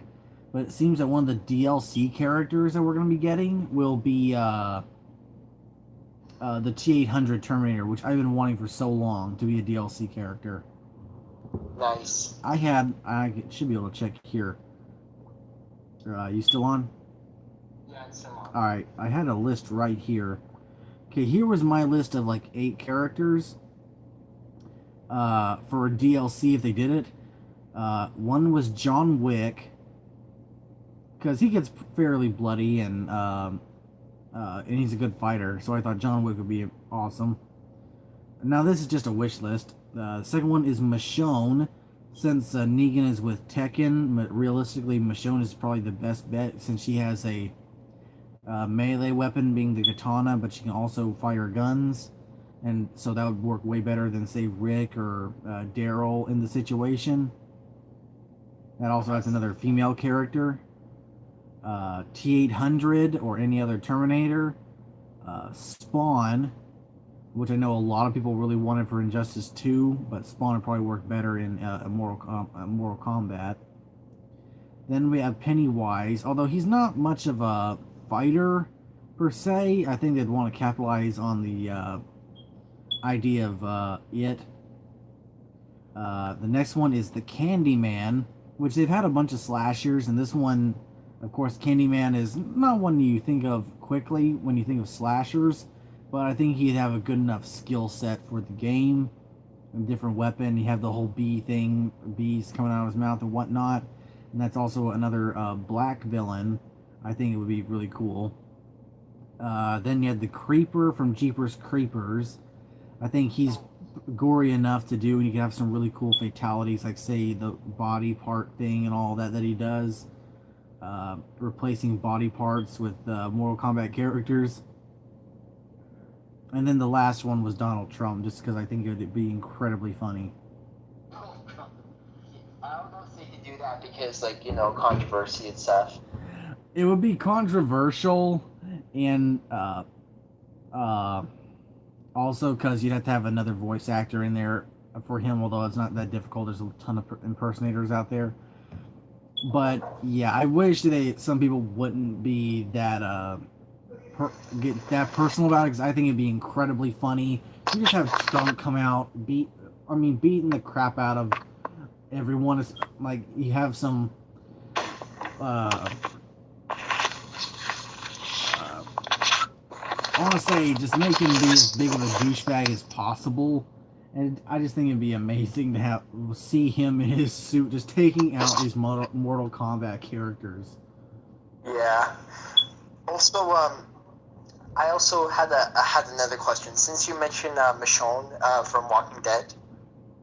Oh, yeah, and one other character. If I had like 9, I'd probably have to come up with a number 10, but 9 would have to be the Night King from Game of Thrones. I know a lot of people thought he would be a cool character too. Oh yeah. Okay, I know 10. Let 10 be the new Chucky, new Mark Hamill Chucky.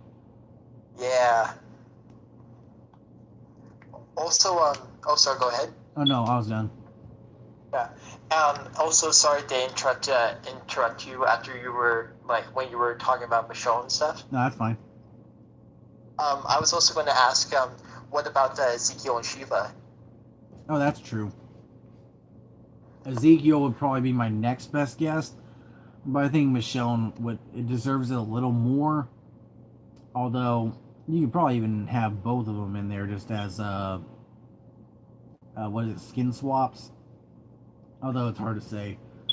I think Michonne deserves it a bit more, I think, but Ezekiel would be a good second choice, especially if he had the Shiva kill.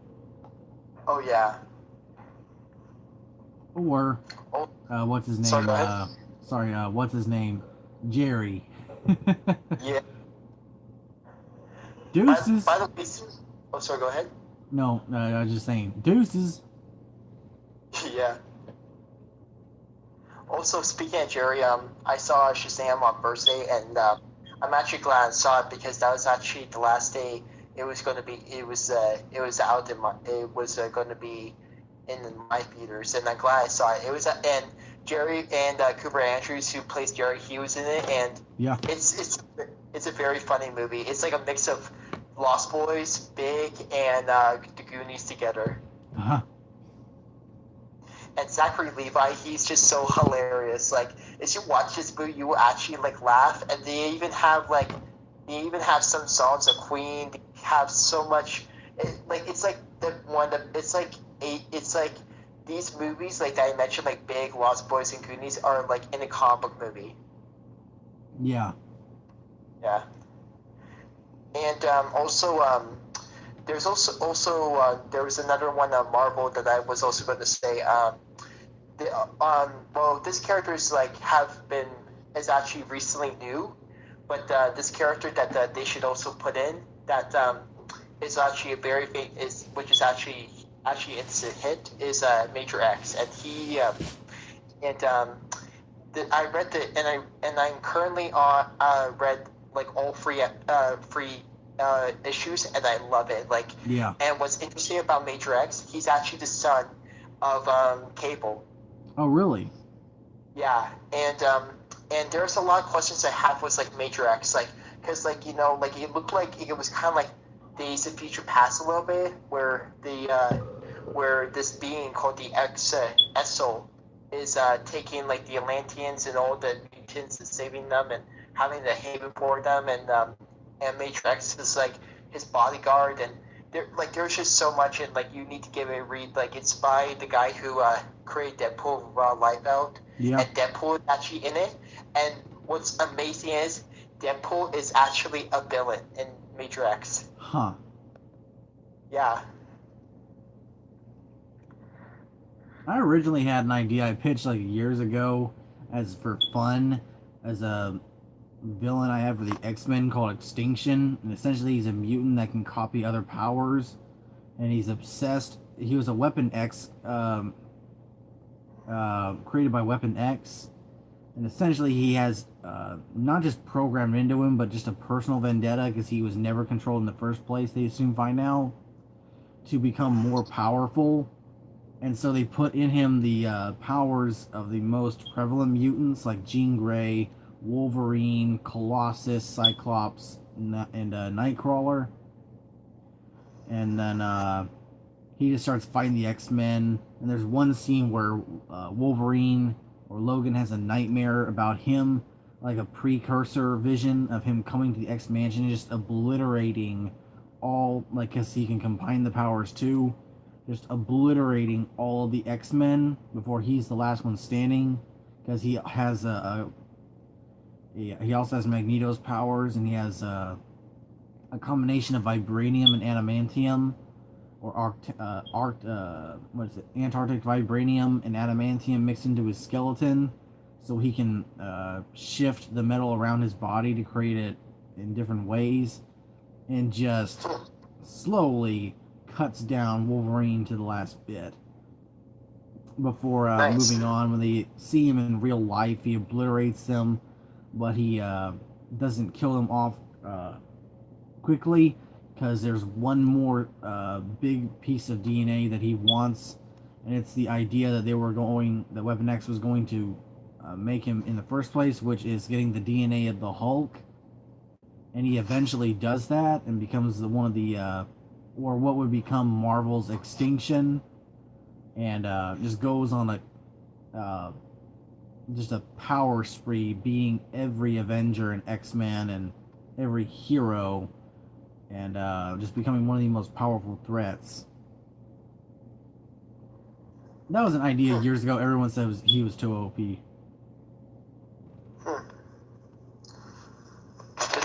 does sound like interesting, and also kind of similar to the storyline of Avengers versus X-Men. Like when Yeah. you said like that she obliterates like mutants and stuff like that, like Hope Summers and stuff, but still pretty interesting. Yeah, he doesn't like just outright. He kills them hand to hand. He doesn't use any weapons or anything. He just beats or stabs or whatnot to death, because he has the just powers, say like Jean Grey's ability to of telekinesis, or Cyclops' optic beams, or Wolverine's claws and healing factor, and that's what he uses in effect. Also the teleporting and whatnot. And that was the character I created thought of years ago, after they had announced they were working on the Weapon H storyline, which I've never read yet.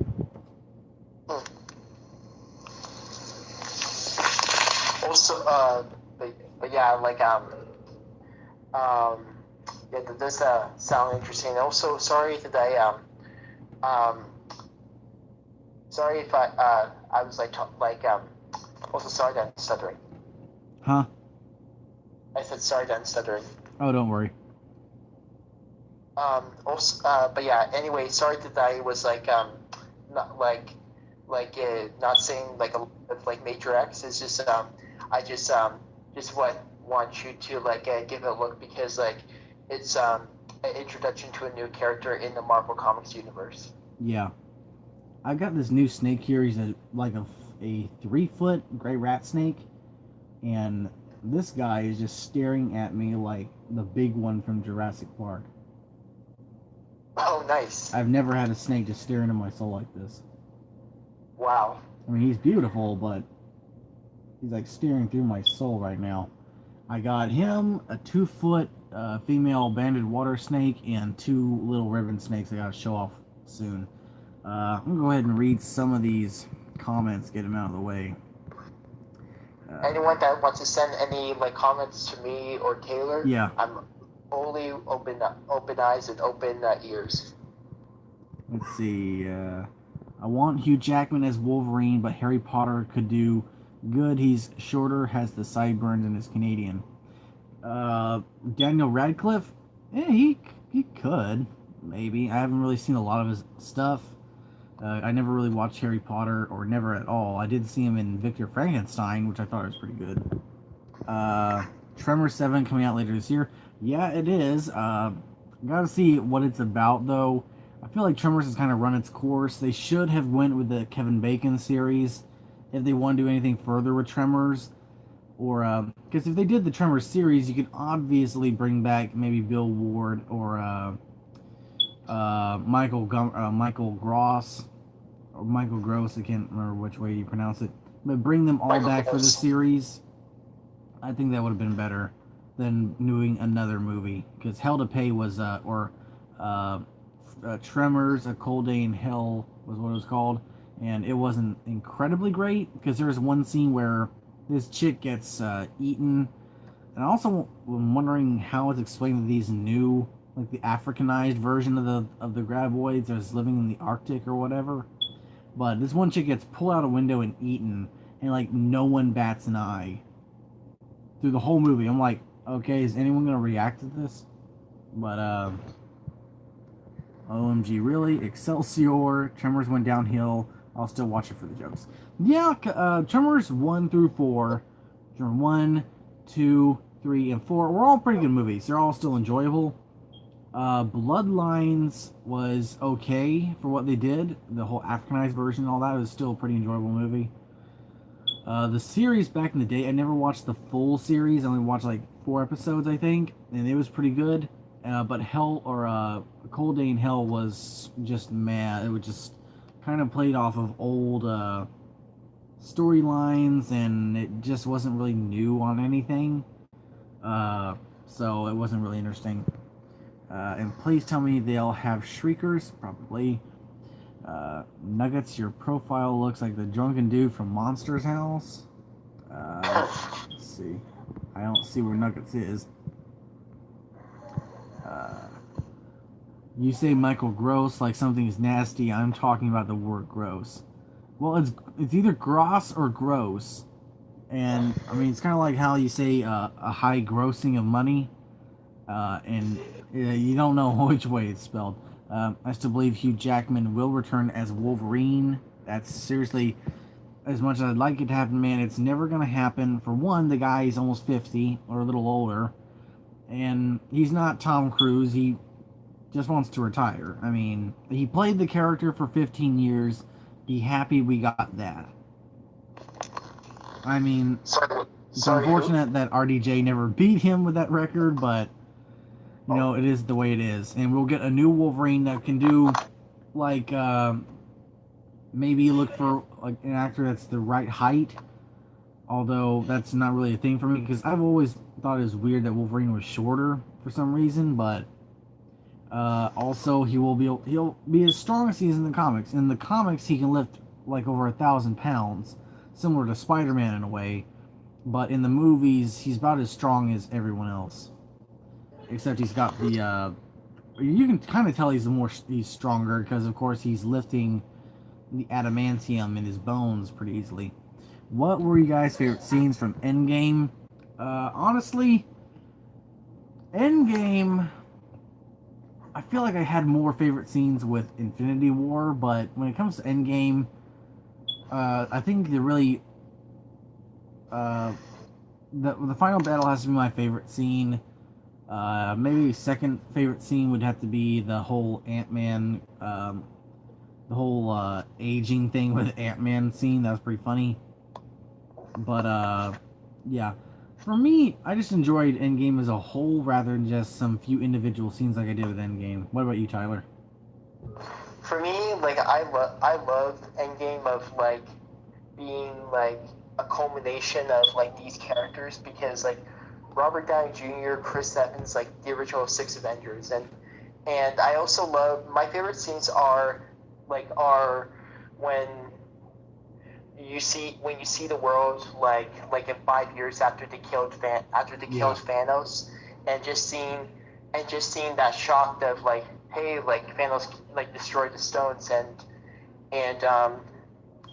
also my favorite funny scenes was probably of seeing like the Community cameos. So see the Cole Brown and Ken John from Community, and because the Russo brothers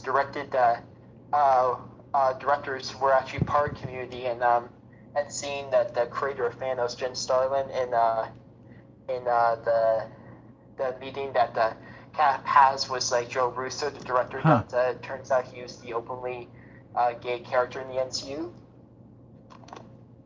And my other favorite scenes was the time travel, and my favorite funny scene was like when my pop like was when Hulk, like, he got so tired of the stairs, he just busts through the door and, like, and scared everybody. He even scared me. I even like lose half of my popcorn. No stairs. Yeah, yeah, and but yeah, probably probably the one of my most favorite scenes, probably out of the NCU movies, was probably like like in general, was probably the final battle, because honestly, they're like only in comic books you would see something like that, but in comic book movies, it would be rarely to see a fight like that. Like Infinity War, yeah, but this definitely tops Infinity War by a landslide. Yeah. Another favorite scene of mine, the funniest scene also, was the whole conversation each of them have, and of course he later comments the same thing after he defeats the other Captain America, was the whole thing about his butt. That's America's AWS. Like, everyone in the theater erupted laughing when that came on. Yeah, and and one of the things I just love about Endgame is it was not just an ending but a beginning, and that's exactly what Kevin Feige says. And I like that it expands the MCU more than the other MCU movies that like before, like, because like you don't just look at it as like an ending, you look at it as a beginning, like, too. And I know things will be different and stuff, but the good thing is it'll give us like not only more change but more characters to look forward to, and also it'll be hard to fill. It's Some of these characters are hard to fill up these shoes, like Iron Man and Cap and stuff. But with so many characters now they're going to have even in the future, the future is not only uncertain, but like it's definitely more unlimited, like unlimited years. Like it can go on forever and still keep up and still keep going and still like and not slow down and not. What I'm trying to say is there'll be a few bumps, but it'll still be good through the whole beginning, middle, and end. Yeah. You have the current standalone movies that are going to come out, like Doctor Strange 2, Black Panther 2, Ant-Man 3, and Captain Marvel 2. But then you also have the future with Fantastic Four and X-Men, as well as the new things that are established in Endgame, like New Avengers, Next Avengers, and so on. A-Force also. And not only that, but they also said the Disney Plus shows. Yeah. So there's a lot to be continued in the universe. Yeah. Like there's a lot that they're gonna do, and also the Disney Plus shows are a very good example because they can do more than in the movies. Yeah. The other guy said, "How was your day?" I think he's talking about you. Also, how was your day, Mr. Dress Room? Mine was pretty good. I ended up sleeping in. I usually don't. I'm usually an early riser because I work first shift, so I'm up at 4:20 and I'm out of work at 2 o'clock. But today I slept until like 10 o'clock, and I basically just laid around watching YouTube all day until I went out. And I haven't played a video game in a while. I went into my den and played Far Cry 5 for the first time, and got about 2 videos ready. I gotta upload them to YouTube before I can edit them. So in the coming days, y'all will see at least 2 parts of playing Far Cry 5. I was actually frustrated in the first one because I played it for 40 minutes and all of a sudden my PS4 shut off on me. Don't know how or why. And it was pretty funny, although I guess the second time it was actually funnier. And then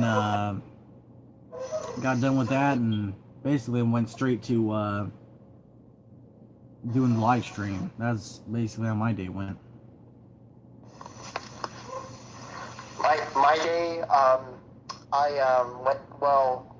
Well, my cousin's. Well, I was actually going to go to my cousin's football game, but it got canceled because it's snowing and it's very cold and stuff. And so today I went to. So sorry about the sound in the background. It's fine.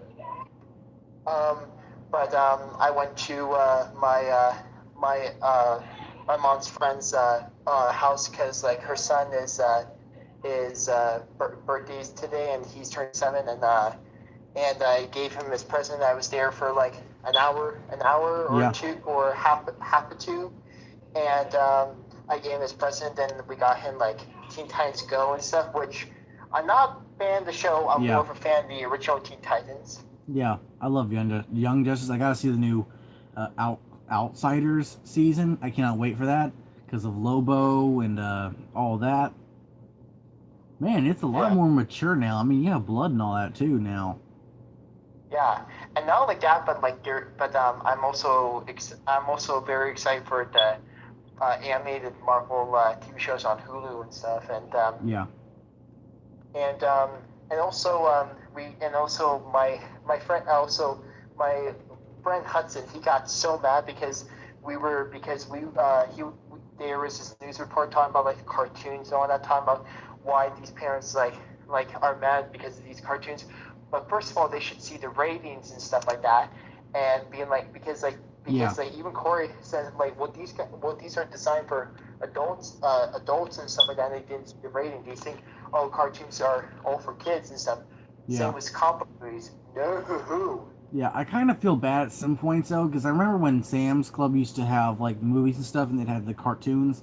And I'm like, if I was a kid and I watched or I picked this up and I showed it to my parents, we would have never looked at the box art and have thought that we'd have to check the rating. Like, say, I saw Suicide Squad, or I saw Assault on Arkham for sale at Sam's Club, and I thought, man, if a kid showed this to their parents thinking it's a superhero movie and watched it, they'd get pretty surprised. Because, I mean, there's the one scene with Deadshot and Harley Quinn where essentially, they do it. Yeah, they make that baby. And it's like, parents don't know about this yet. You got to check it now. One of these days, I've got to look at the Death of Superman and Rise of Superman, or the Reign of the Supermen anime movies that they had coming out. Because I love the Death of Superman comics, one of my favorites of all time. So I got to do a live stream reaction to both of them. And also, of course, we got another new anime movie that I want to check out, which will be Batman versus the Teenage Mutant Ninja Turtles, which the trailer was amazing for. It's just like the comic, although I haven't read the comic. It seems to be pretty much based upon it. But that's pretty cool too. Yeah. And then, I'm sorry, go ahead. Oh, sorry, go ahead. No, you go ahead. So after that, they had dinner and I left, and then I made dinner and I went go get groceries and then the live stream. So, and I also slept in too and listened to some music. So, yeah, not so much today. Anyway, you were saying?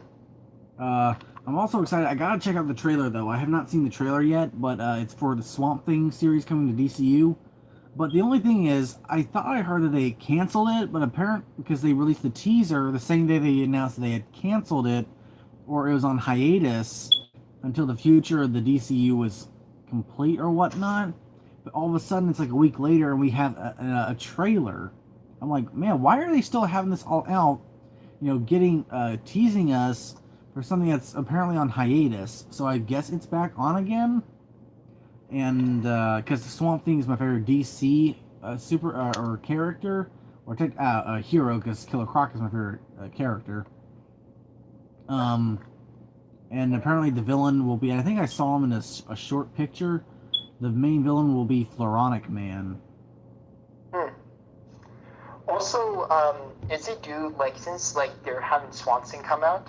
Do you think like after when Swamp Thing comes out and if it's successful, do you think Marvel will do the same with Man Thing? Possibly.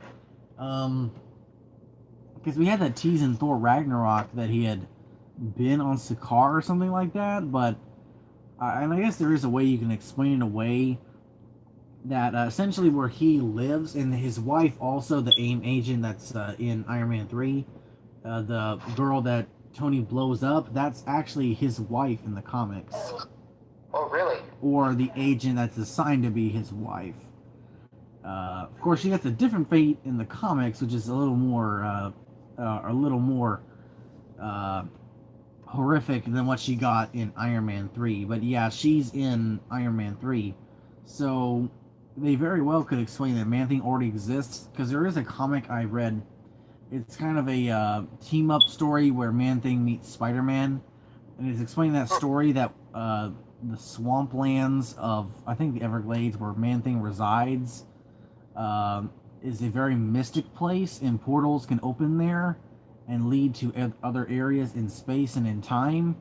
So I think, based on that comic, they could explain away that a portal had opened in the swamp and Man-Thing had traveled similar to how Hulk did after Age of Ultron to Sakaar and maybe return, but who knows.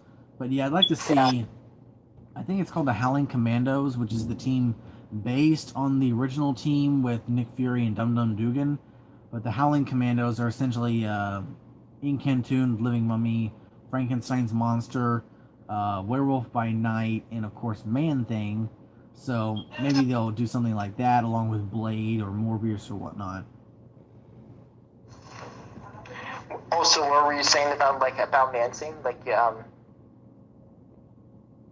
I can't really remember what I was saying. I think I was just explaining what happened in the story and how they could introduce him to the MCU. Yeah. I heard that you were going to say, I can't wait to see it, and then you were going to say something else about Man-Thing. Yeah, I can't wait to see him, and then I already got it out that how he could be introduced. And of course, he's already been teased in a way because his wife was in Iron Man 3. The one AIM agent that Tony blows up, the woman, that's her name is the same name as his wife in the comics. Yeah, and that's interesting. And also, look at Aquaman, for example, and after when that was a success and stuff like that, Kevin Feige says that they're also have ideas with Namor, and look at him. They had a reference that tease for him in Avengers Endgame. Yeah. So I hope Swamp Thing's good, and because I did see the trailer and it does look good, but I just hope it's doesn't go the way like Solo. Yeah. Let's see. Question for you, friend. Is he pumped for the Tyler? This is for you, Tyler. Are you pumped for Rambo 5, and do you think Hugh Jackman can play Green Lantern? Do you see Rambo 5? Yeah. I'm actually very excited for this one. I have watched a couple of the Rambo movies. I do love Sylvester Stallone, and I also love. I'm more of like Arnold Schwarzenegger, but yeah, I can't wait to see this Rambo, because in the synopsis it says that he's going to be up against the drug cartel. So I'm going to be interested to see what this new Rambo tackles with this new idea, because drug cartels are a big criminal in this world. I remember they had some controversy a while back when they released the synopsis. Because the synopsis is that, or like the idea from what I heard, the leak was that a friend of his on his ranch, a friend of his daughter is kidnapped by the cartels and taken over the border. So of course he goes over there and goes after the cartels, and a lot of people were like, it sounds pretty racist that he's a white guy going after what would presumably be Mexicans, and taking the law into his own hands to go, of course, kill or shoot him or whatnot. So we're gonna Yeah. see how that ends up, because of course, in 2019 or so, and for the past like decade, I'm just gonna say SJWs because that covers most of the spectrum. We know that they're not all bad, but for the majority, you're a bunch of buzzkills. Mm-hmm. And like I also hope that they don't make the drug cartels like like a one and done or cheesy Yeah. type of like, oh, like I really hope like they make them, because like if you look at like El Chapo or Pablo or something like that, even though like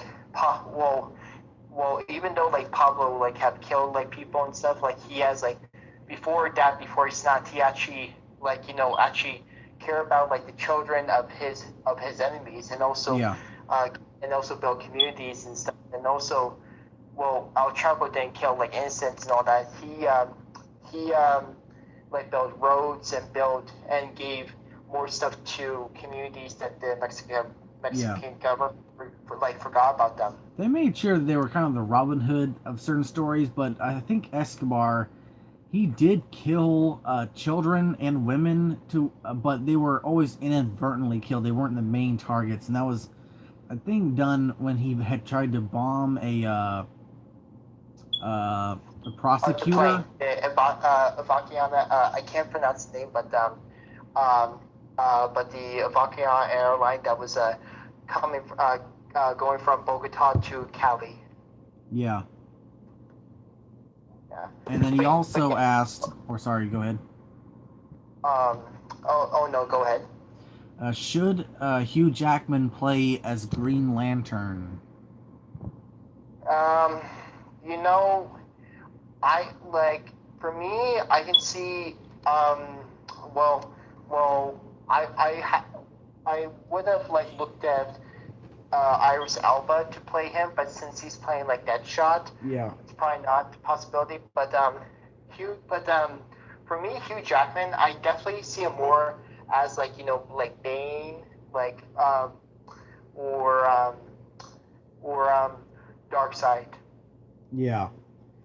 Personally, for Green Lantern, I've always pictured someone like Nathan Fillion, maybe. Mm-hmm. Or if they went for the John Stewart route.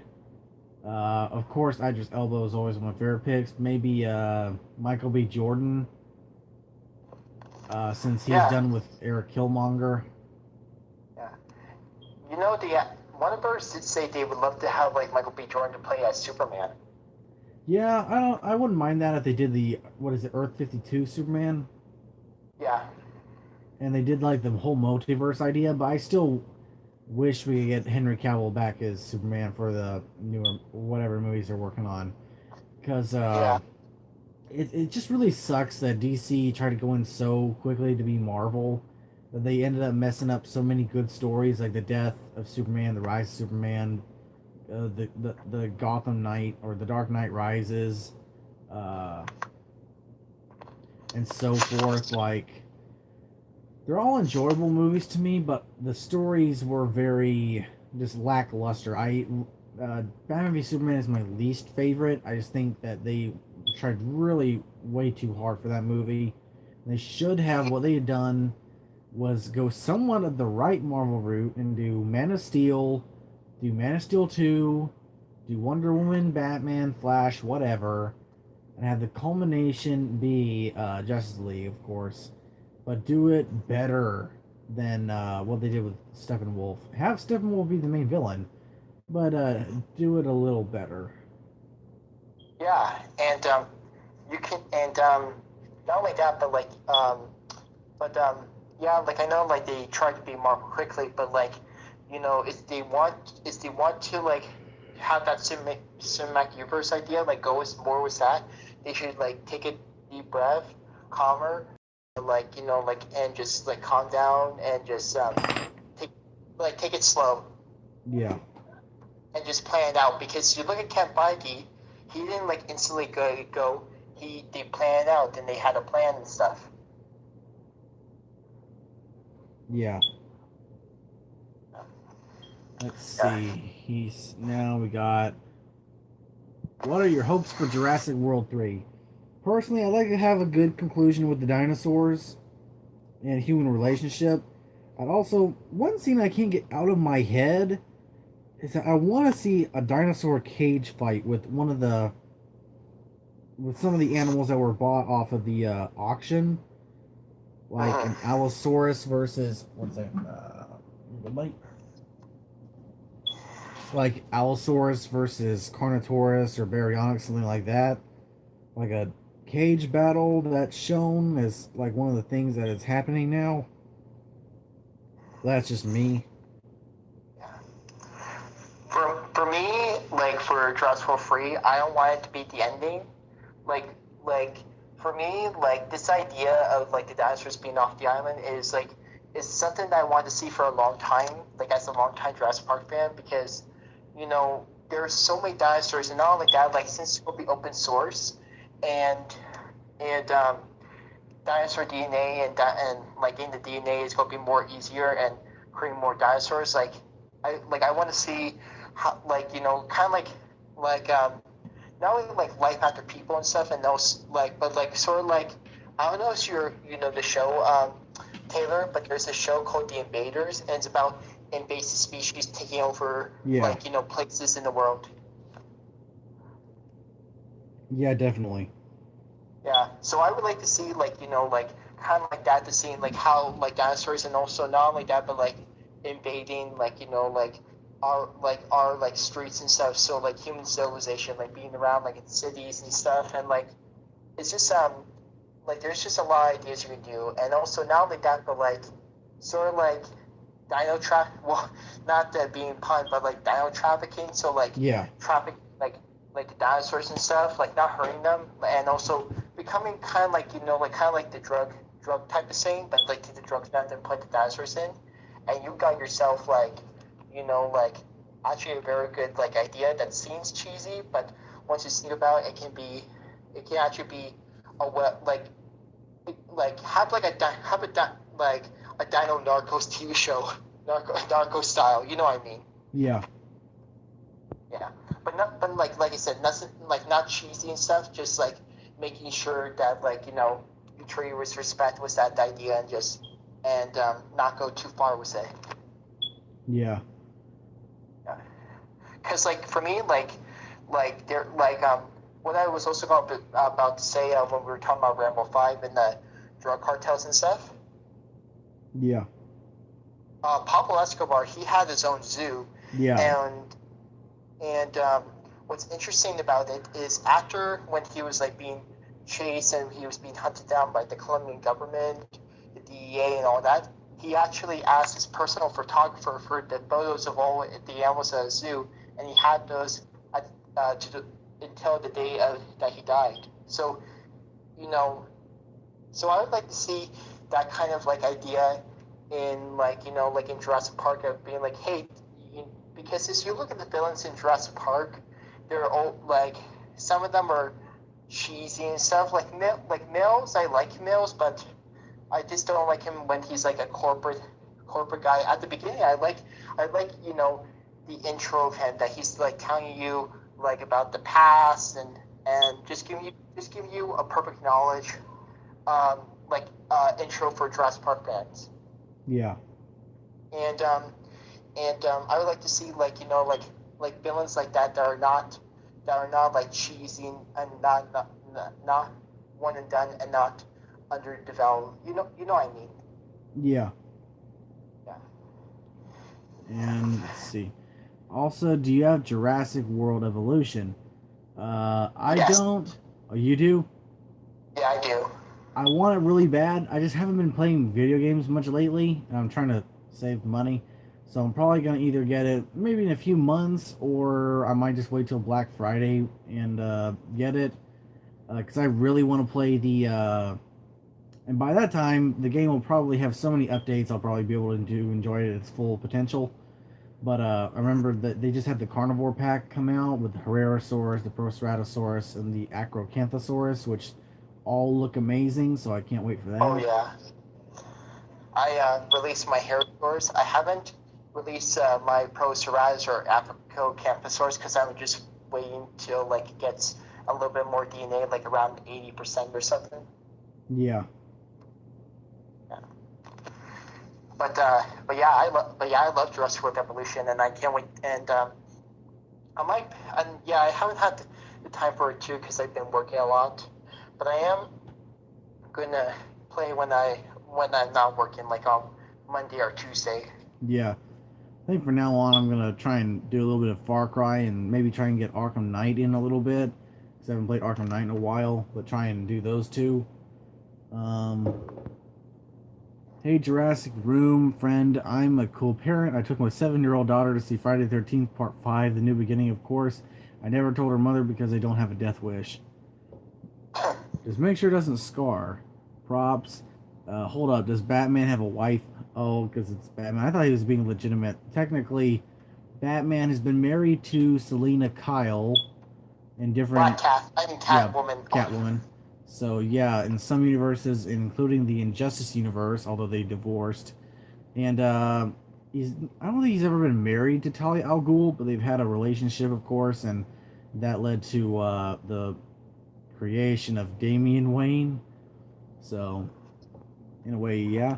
Like in the comics, yeah, Rambo better not die from Mexicans because he battled in Vietnam and so on. If he dies, then, I mean, Rambo's how old? And he's. It's just that. I mean, he is always ready to get into a fight for the right cause, so. If he goes out the hero's death, I don't really see a problem with that. Yeah, and also not only, and also just for and also just for you people out there that are wondering about like the drug cartels, like if is you think that you're like as you go to Mexico or something like that, they'll like kill you and stuff. No, they're not. Like because there was this news report that they did because they were talking about stuff that was happening there, and they said that and they interviewed the people that work in those organizations, and they talk about that they're not like that. They have other things to worry about, and and and they don't kill them because that's not only because that's not their targets. They just are like that's bad for business, and they have no intention, but they just get the but they leave at the wrong place in the wrong time and stuff. Sorry, Taylor. Yeah. If it's just I just want to get that out there. People are worried if they go to Mexico, and they're worried about that. Yeah, that's fine. I think Iron Man will be back, like in the animated movie, like Avengers of Tomorrow. No, I don't think he's gonna be back in any other way than maybe Secret War if they do it the way that I explained with the Beyonder. But I really do think that he needs to stay dead for the impact. But I do think if they handle it the way, like I said, it in Secret War, it could work. And it also give a. If you did that in the Secret War, it also satisfies everyone because the weight of his death is still relevant, but then he'll be able to interact with other characters like the X-Men and so on for at least this one or two movies just for this situation, and then return to being dead and him having to get over having to go back to death instead of going back to his family with Pepper and Morgan. Yeah, and not only at the end, but at the end, you see view messages of Tony Stark, and also you're just wondering like how many more that he did, and like you said, like it was relevant, and it'll have a huge impact even in the future of the NCU, and still to this day, like but but they'll still have like Iron Man to be still a part in the NCU in the future forward, just not Tony Stark, but still having that presence of Tony Stark in the future. You know what I'm saying? Yeah. Sorry, don't speak Egyptian. Don't know what that means. Question for Tyler: does he think Luke will marry Rey in Episode 9 and have Jedi's baby? Second thing, picture the look on parents' faces. Yeah, that's not gonna happen. Holy crap! I think this might be the real Bruce Wayne. Yeah, because that's messed up. Can you react to Crawl and Critter's attack? I know I already said it. Just remind me because I think you will like Crawl because it's the first big budget alligator movie. And that's the last comment. So yeah, I am going to check out Critters and Crawl. I've been meaning to. I got a ton of reactions to do, such like Sonic as well. Some other Detective things. Pikachu. Huh? And Detective Pikachu. Yeah, I gotta do some things with Detective Pikachu. Some reactions to that. I tried to do those mostly with my family recently, but yeah, I'm gonna cover them all at some point, maybe tomorrow, or at least try to. But yeah, I'm really excited that we're getting something of a creature flick other than Lake Placid Legacy, because I hate that movie with a passion. It is the worst movie of all time for me. And that's saying a lot considering the original placeholder of that spot was Mall Cop 2. And Mall Cop 2 is bad. And hopefully, like you said, like Crawl is like the first ever big budget creature flick. That's not a shark movie. Yeah. Oh yeah, and hopefully not just of alligator, but for other creatures as well. Because I would like to see a big budget like this for other animals, like like rhinos or elephants or even monkeys or any other animals. Yeah. Because I do feel like just like with the dinosaurs and prehistoric creature movies and TV shows like that we got like before, like now we just haven't there's just a huge gap in these like fan bases and communities that we haven't gotten a lot, and we need more. And yeah, we do have like creature flicks and all that, but that's by Asylum, and I just hope and when you look at Crawl, it looks like it's going to be like really really good, like a huge like a redeem, like so turning creature flicks to like from B movies to like actually good movies. Yeah. Hey, remember what I said last live stream? My uncle worked on the Lake Placid and Anaconda franchises and Asylum movies. Yeah, I remember.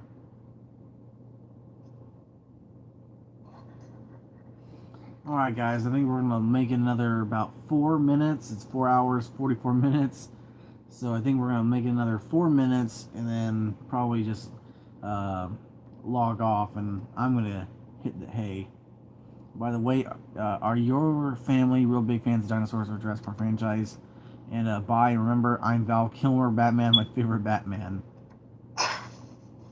But yeah, my family, my sisters like the movies. They like the story and all that. And they know Blue and they know some species because they live with me. So of course they know the more species than just the regular ones. My mom has always been with me with loving the franchise because one of the first movies they saw in the theater was Jurassic Park, and that was back when you had the whole reaction and all that, and they loved the movie.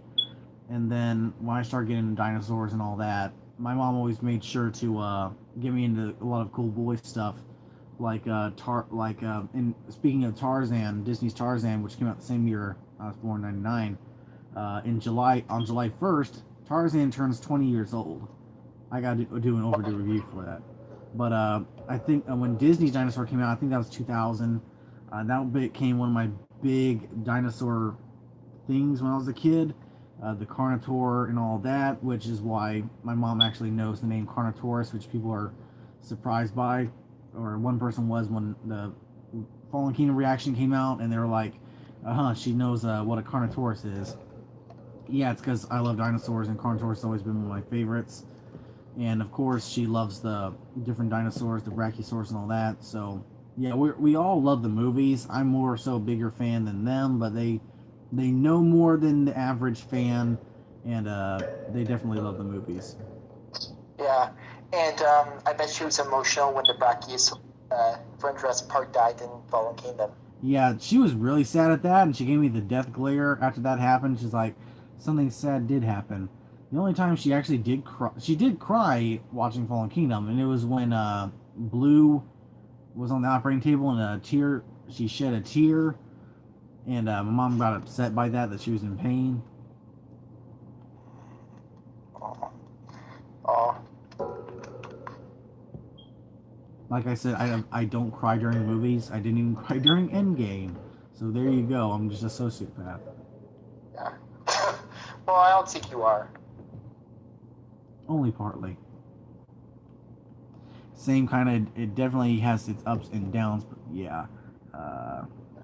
And on you one more thing, I wanted to state my favorite Jurassic Park movie is Jurassic Fallen Kingdom, and then he just replied, "Cool, I taught my children to watch the Friday the 13th Elm Street and Halloween."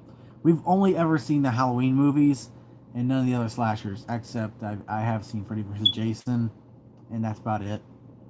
So what was the other thing? And yeah, Jurassic World Fallen Kingdom was also my favorite of the franchise. You were saying, Tyler? I was also going to say I also since you mentioned like dinosaur, I was going to say at least dinosaur is way better than Walking with Dinosaurs the movie.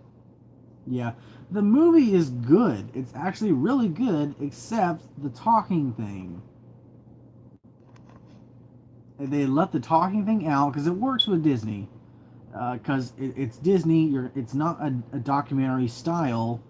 You can understand why the animals are the dinosaurs are talking, of course, because they also have the facial features, a little more human-esque facial features, because you're trying to tell a story, so they're going to have expressions in their face. But then when you got to something like Walking with Dinosaurs, which is traditionally a documentary style series, and you have the dinosaurs talking and making jokes and they're reacting to the jokes and whatnot, it doesn't make any sense. Although when you look at the actual graphics and CGI and even sound design, everything is magnificent. Because I remember one scene where the Pachyrhinosaurus roars and you see the steam coming out of his mouth and all that. I just thought that was an extremely beautiful scene when that happened. Yeah, and I'm also glad that like that your family is knows like Jurassic Park. Like you don't know like like everything, but I'm glad that like they know a good portion and stuff, because like usually like some people that I know like they don't pay like that much attention and stuff, instead of like like the dinosaur action stuff. Yeah.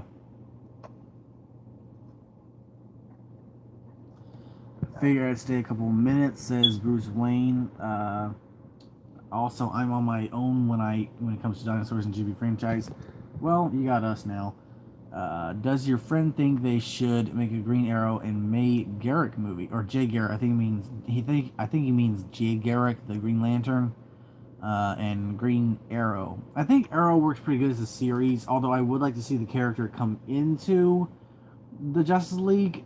Maybe get a new actor, or maybe try and find a way with the multiverse to get the current actor from Arrow in. Might work. Jay Garrick, I think, needs to be introduced somehow. They need to show Hal Jordan and Jon Stewart first off, but I wouldn't have a problem with Jessica Cruz and Jay Garrick coming in at some point. And yeah, apparently Walking with Dinosaurs movie, the voices and pop music was a last minute thing. Yeah, it kind of seems that way, although granted, I do love that song at the end, Live Like a Warrior. Okay, Tyler, I'll let you answer him by, do you think that Green Arrow or should there be a Green Arrow and Jay Garrick movie? Probably because like if you're talking about like the issue of like the one that was done by Neil Adams, like about like about like the social issues and stuff, and like and exploring more of that, like of of superheroes, like like a good moral for superheroes, yeah. But if it doesn't work as a movie, probably as a TV show more, because you have a lot more room and time to expand more upon that. Yeah. Jay Garrick is my favorite DC hero, and Freddie Prinze Jr. should play Green Arrow. He could do it. He's getting up there, though. Like, he's not that old, actually, but he kind of looks it now. I was actually going to ask you this question about like your family watching Fallen Kingdom. Yeah. Are they actually more interested in Jurassic World 3, like after seeing like the ending and stuff? Yeah, they are really excited to see what happens, because now the dinosaurs on the mainland, so I think everyone is kind of wondering what's going to happen. Like, they like the movies and stuff, and they get excited, just not as excited as me, and they don't like showing it to YouTube and all that, so I gotta coax them into stuff like that. That's why I try to keep reactions to a minimal. But yeah, they do get excited, they just don't show it like I do. Yeah. What was your mom's reaction when she saw, and your family's reaction when they saw the T-Rex roaring at the lion and the mosasaurus in the ocean? It wasn't full blown like thinking it was cool, you know what I mean? But they still thought it was pretty cool. I think my mom said, "Oh yeah," or something like that. I got it on I have a family reaction to Jurassic World Fallen Kingdom on the channel, and it's on there because I added the video clips at some points. I believe the ending should be on there, so you can actually probably go back and see what she thought. I actually just checked my Endgame reaction while we had to take that break, and it's been a day, and that thing already has 32 or 3,200 views. Holy crap. Yeah, if only, because I love doing YouTube, and I just post my videos to have fun. I don't care about money or anything, because I don't have any problems with it, and by not wanting money, I have more liberty to, just not care, and I just leave my videos up for people to enjoy. But, hard not to imagine what, that could have gotten me. Mm-hmm.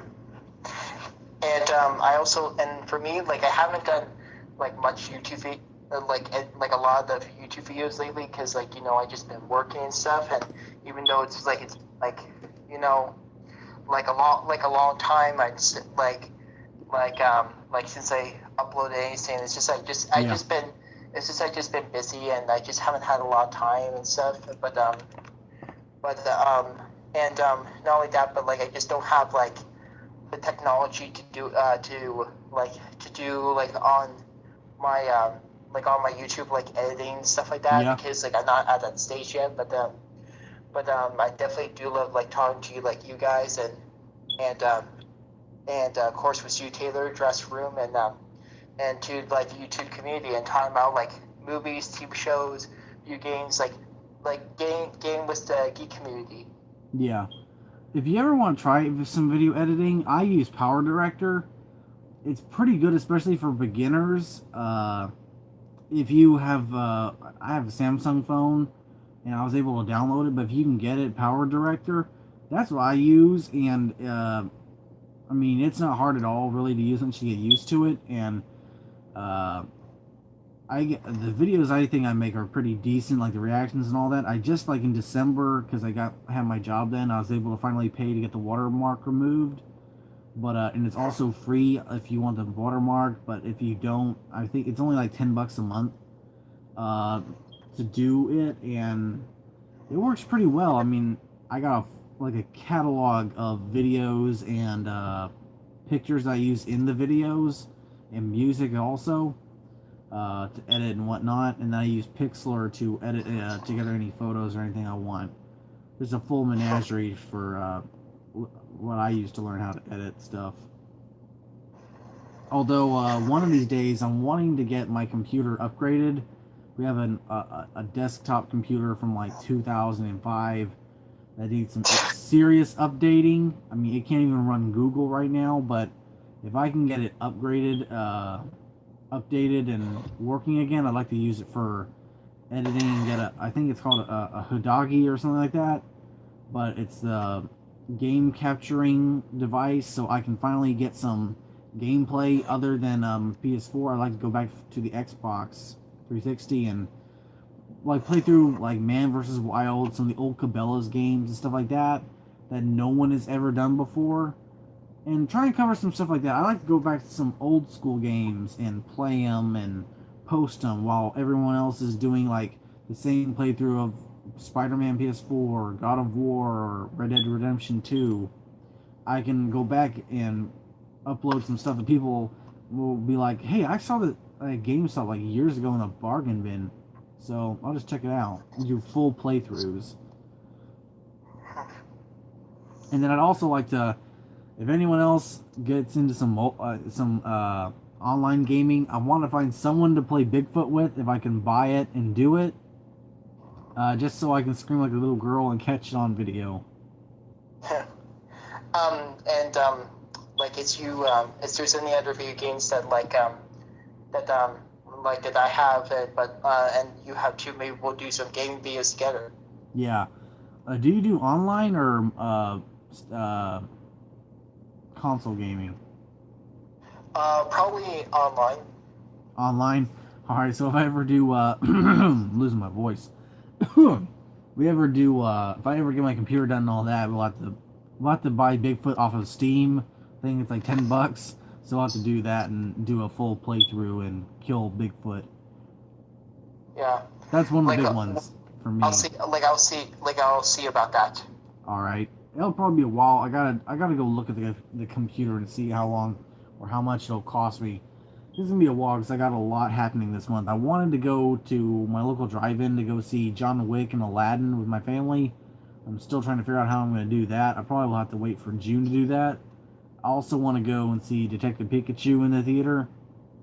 And then, of course, at the end of the month, I want to go see Godzilla opening weekend, although I don't think I'm going to be able to unless I catch a Wednesday night showing, which I don't think they're going to have for it, but I'm going to be going fishing with my granddad for a whole weekend, which will be the same weekend as Godzilla King of the Monsters, so I might have to end up waiting a few days to go see it unless I go see it on a Wednesday night showing, if they even have that. So, a lot happening this month. Oh, sorry, go ahead. Oh, sorry, yeah, a lot happening this month. Yeah. And for me, there's, stuff happening to me this month, too, like seeing Detective Pikachu and Brightburn, Rocket Man, and Brightburn, yeah. Token. What was the last one? Token. Token. J.R. J.R. Token. Yeah, Brightburn. I know that's the talk. At my work, that's like the talk of the little station I'm at is like going to see Brightburn, and they also want to go see Maw. Maw is interesting, but I don't think I'm probably gonna go see it in the theater. I might get it on Redbox or something like that. Yeah. But Brightburn is definitely one I want to see. Yeah. And then at the end of the month, I'll probably go see Godzilla, and then around June, 7th to the 13th, I'll be going to a Comic-Con, and I'll be away for I'll still be in touch and all that, but Yeah. I can go be seeing some friends and all that in St. Catharines, where I used to live. All right. Let's see. Good night. I'm going to see Hellboy. I better get prepared to miss Ron Perlman. Yeah, but I heard if you're wanting to enjoy the movie, you'll probably enjoy the movie from what I hear, although it's got some issues. But I think for what the movie's gonna be, you'll probably enjoy it from what I hear. I hated that one scene in Walker Dinosaur's movie when they did the replay the footage scene just to make some terrible jokes. I can't really remember that one, that scene that you're talking about. Feel like I do, but for me it was just mostly the talking stuff. I feel like they cut also some of the comedic bits out that were in there, just some of them, not all of them, but and had, say, David Attenborough or someone else just narrating the story, just like Walking with Dinosaurs, it would have been a much better movie. Make it more of a documentary Yeah. style, but that's just me. I also want to start a YouTube Or channel, but I just don't have the resources. Well, really all you need is a computer or a phone. Like most of my, like I run my whole YouTube channel from this Samsung phone right here. And this little Samsung phone that I've got recording the live stream. And I have Power Director and Pixlr, and that's all I use. Power Director is really great for beginners also, because you can just learn how to edit. And like what I'll do is, if I have gameplay, I'll upload the full thing to YouTube under private, and then I'll download it again, and then edit it on my thing. And I mean, you wouldn't have to do that with if you bought an editor or had a computer, but you know, I've been doing it so long, it's not even hard for me anymore. So if you're looking for resources, I definitely recommend you need at least a phone that has access to YouTube, preferably a Samsung phone where you can get Power Director to edit, and then Pixlr if you want to edit photos or whatnot to help your video look different. Because of course, and I wish YouTube would do this, would be to be able to change your thumbnail, because you can't do it in the mobile app. You can only do it on the browser version. And even on the browser version, you have a choice of 3 photos, and you never know if that one photo is going to work for you. So I had to go back through screen capture, and I'll catch a little picture with my pen on my phone, and then go to Pixlr typically and edit it. I'll add stuff to it and whatnot, and then I'll use that as the thumbnail. So I wish they would, so you wouldn't have to do all that. Just have a choice of at least maybe as many thumbnail pictures as long as your video is. okay. Also, I don't have a Samsung. I have a iPhone. All right. I don't know if it'll have that on there. I think my mom tried to find that once, but you can probably look. I mean, it might have it, Power Director or something similar. That's what I use. It's pretty great. I also, I already showed something. I'll play Bigfoot with you, dude. Also, we'll have a little team of 3 out there. I'm not sure though. My internet is crap and my computer is messed up with the settings. Keyboard doesn't work as well. Yeah. Let's see. But it's not the Bigfoot. Then, like, we can probably do it with like Jurassic World Evolution when you get the chance to get it, or like other games. Yeah, Jurassic Revolution or anything multiplayer. We can do Bigfoot or maybe Depth. Depth could be a good one. That shark game where you play as a diver or a shark. I'm trying to think, because I don't do I never really look at a whole lot of online gaming. I usually just do more obscure stuff. Like Bigfoot is just one I got really attached to. And I don't know if I could do horror movie games, like something like Pacifier or something like that. I would freak out way too much. Let's see. I don't have a job. I'm only 16, therefore I obviously don't have money. Well, you just have to work at it then. I would like to team up with you in the future. Yeah, that would be awesome, dude. Because they're going to keep on doing updates, and we'll see how it all... Because I haven't seen what's new with the new update, because I just saw a gameplay come out earlier, so I can't wait to check it out and see what new they've added. I want to see they added the bear and wolf or whatnot that they were supposed to add, so I'll have to see. I gotta do a reaction to that too, the trailer for it. What trailer? The trailer for the 3.0 update of Bigfoot. Because in the last 2.0 update was where they had the snow map and the Yeti. So I don't know if it's gonna be if they got rid of the old map and all of that. I don't think they would have. But of course there's the new map and whatnot, so we'll have to see. Because when they had the original like pre-alpha game, it was very different. It was really shaggy looking Bigfoot and all that, although it was really funny with the playthroughs and whatnot. They completely scrapped all of that with the new version that was in 2.0 with the Yeti and whatnot. So I gotta see if 3.0 had scrapped the previous version or if it's two different versions to play. Yeah, and yeah, and if I have problems with like getting getting Steam, and if I don't have like enough money to play it, or if I can't play it, or any problems, then like we can find like different games to play. Yeah. Like I don't know, World of Warships or something like that.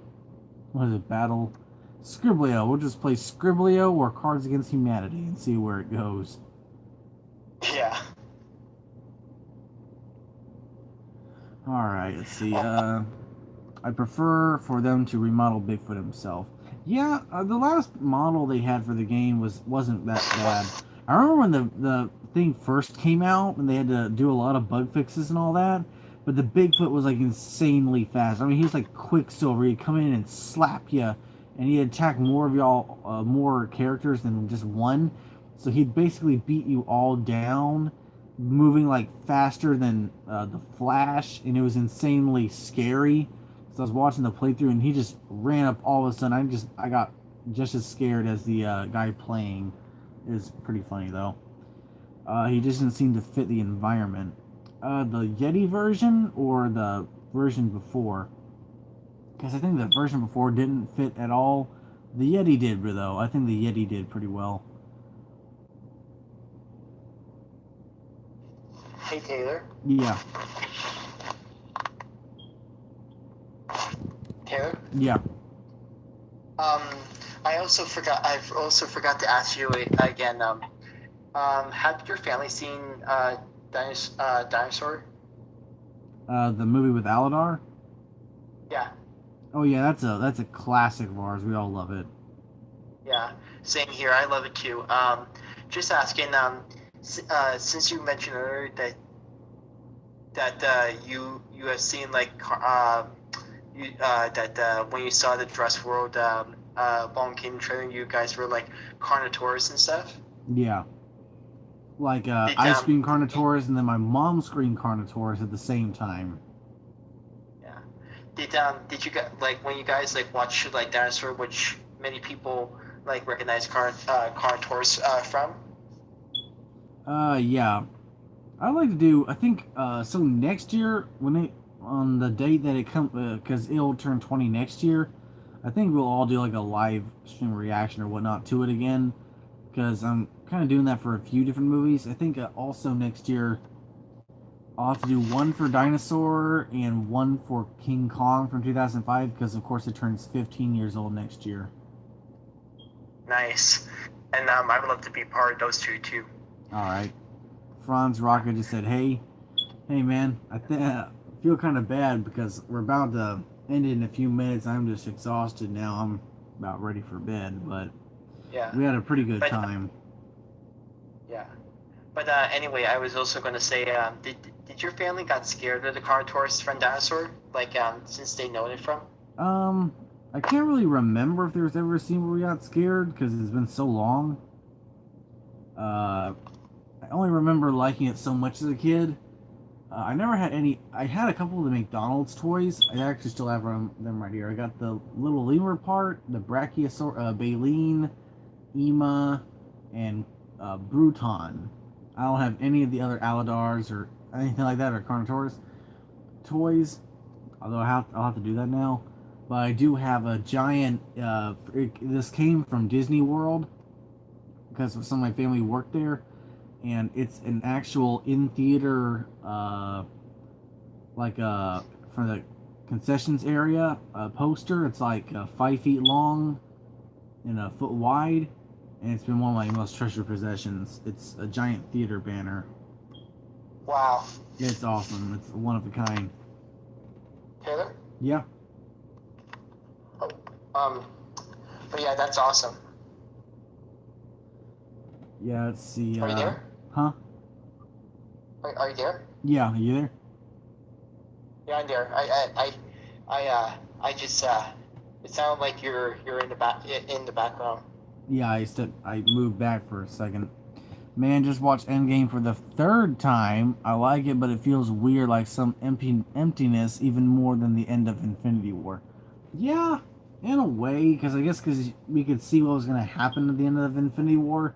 Of course, they were going to yeah, find some way to bring them all back, but now with everyone gone or coming back, we can only look to the future of things that were kind of teased to us, like Next Avengers, Young Avengers, A Force, the solo films, and of course X-Men and Fantastic Four coming in.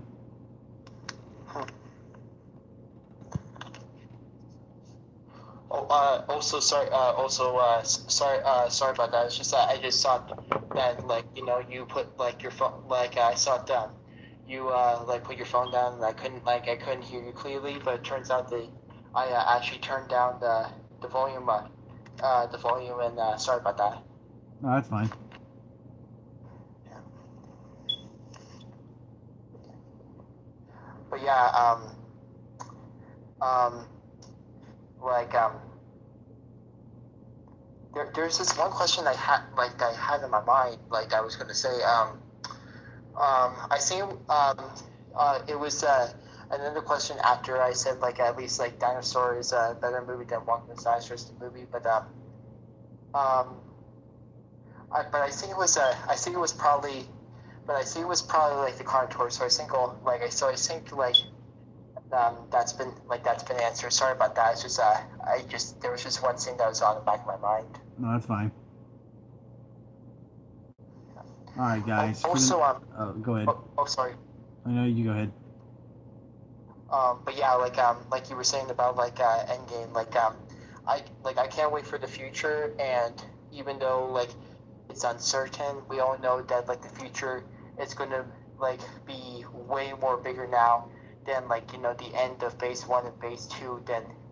And not only that, but any other Marvel or comic film or any other geek culture film, because Marvel has such a rich history that expands like every year, and we know that we'll see Marvel movies, and the NCU will outlive all of us. Yeah. All right, guys. For the comment section, for the next minute or so, go ahead and post your last comments, because we've been going at this for a while. Although it's been really fun, I had a really good time. About to go ahead and hit the hay. I'm gonna get up and see what they need to do, but I'm gonna go ahead and wrap it up in the next minute. So any more questions you got, just go ahead and post them right here, or for Tyler. And be sure to also check out his channel and check out his Instagram and everything that's involved in social media that I cannot think of. Check him out. It's really cool. He's got all the... And ask him any questions you want. Anything about Ready Player One or Jurassic Park, Star Wars, and so forth. Or ask me about anything involving unsolved mysteries, UFOs, or Yeah. or any other like geek or pop culture type of thing. And you can find me on Twitter, and you can find me on my my Facebook and stuff. I don't have a Facebook page, but you can actually, no, you can find. Well, I do have Facebook, but I usually use it for my friends and family. But if you guys want, you can check out my Facebook as you want, if you want, and you guys can check out my Twitter, and my Instagram is Tyler_fanboy98, and my Twitter is TT Olsen, and yeah. Let's see. That would be cool. Yeah, if Norman Osborn came in Far From Home. We'll have to see how it goes.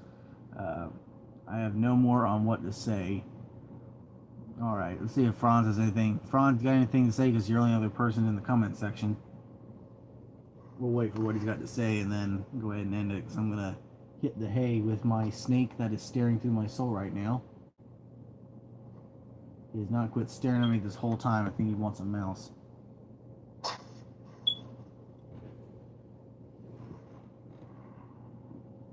I have 5 snakes in my collection now: Eastern milk snake, gray rat snake, banded water snake, and 2 ribbon snakes. Oh, ball python. Wow.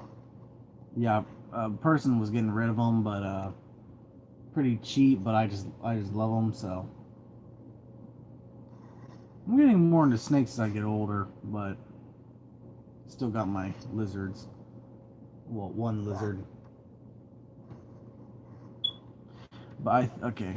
No to both of you, or GN. I don't know if that's the meaning or something. And sorry I didn't talk to the guy enough. Oh, that's fine. I'm pretty sure he's fine with it. He's fine. Let's see. But I think the MCU doesn't introduce a character with the charisma of RDJ. The cinematic universe is gonna flop. I really don't think it is. I think you got this there. I think if you want a character that's going to carry on the same kind of charisma as RDJ, it's going to be Benedict Cumberbatch as Doctor Strange. Because, I mean, he had some pretty good banter with Tony in Infinity War. He called him a douchebag and all that.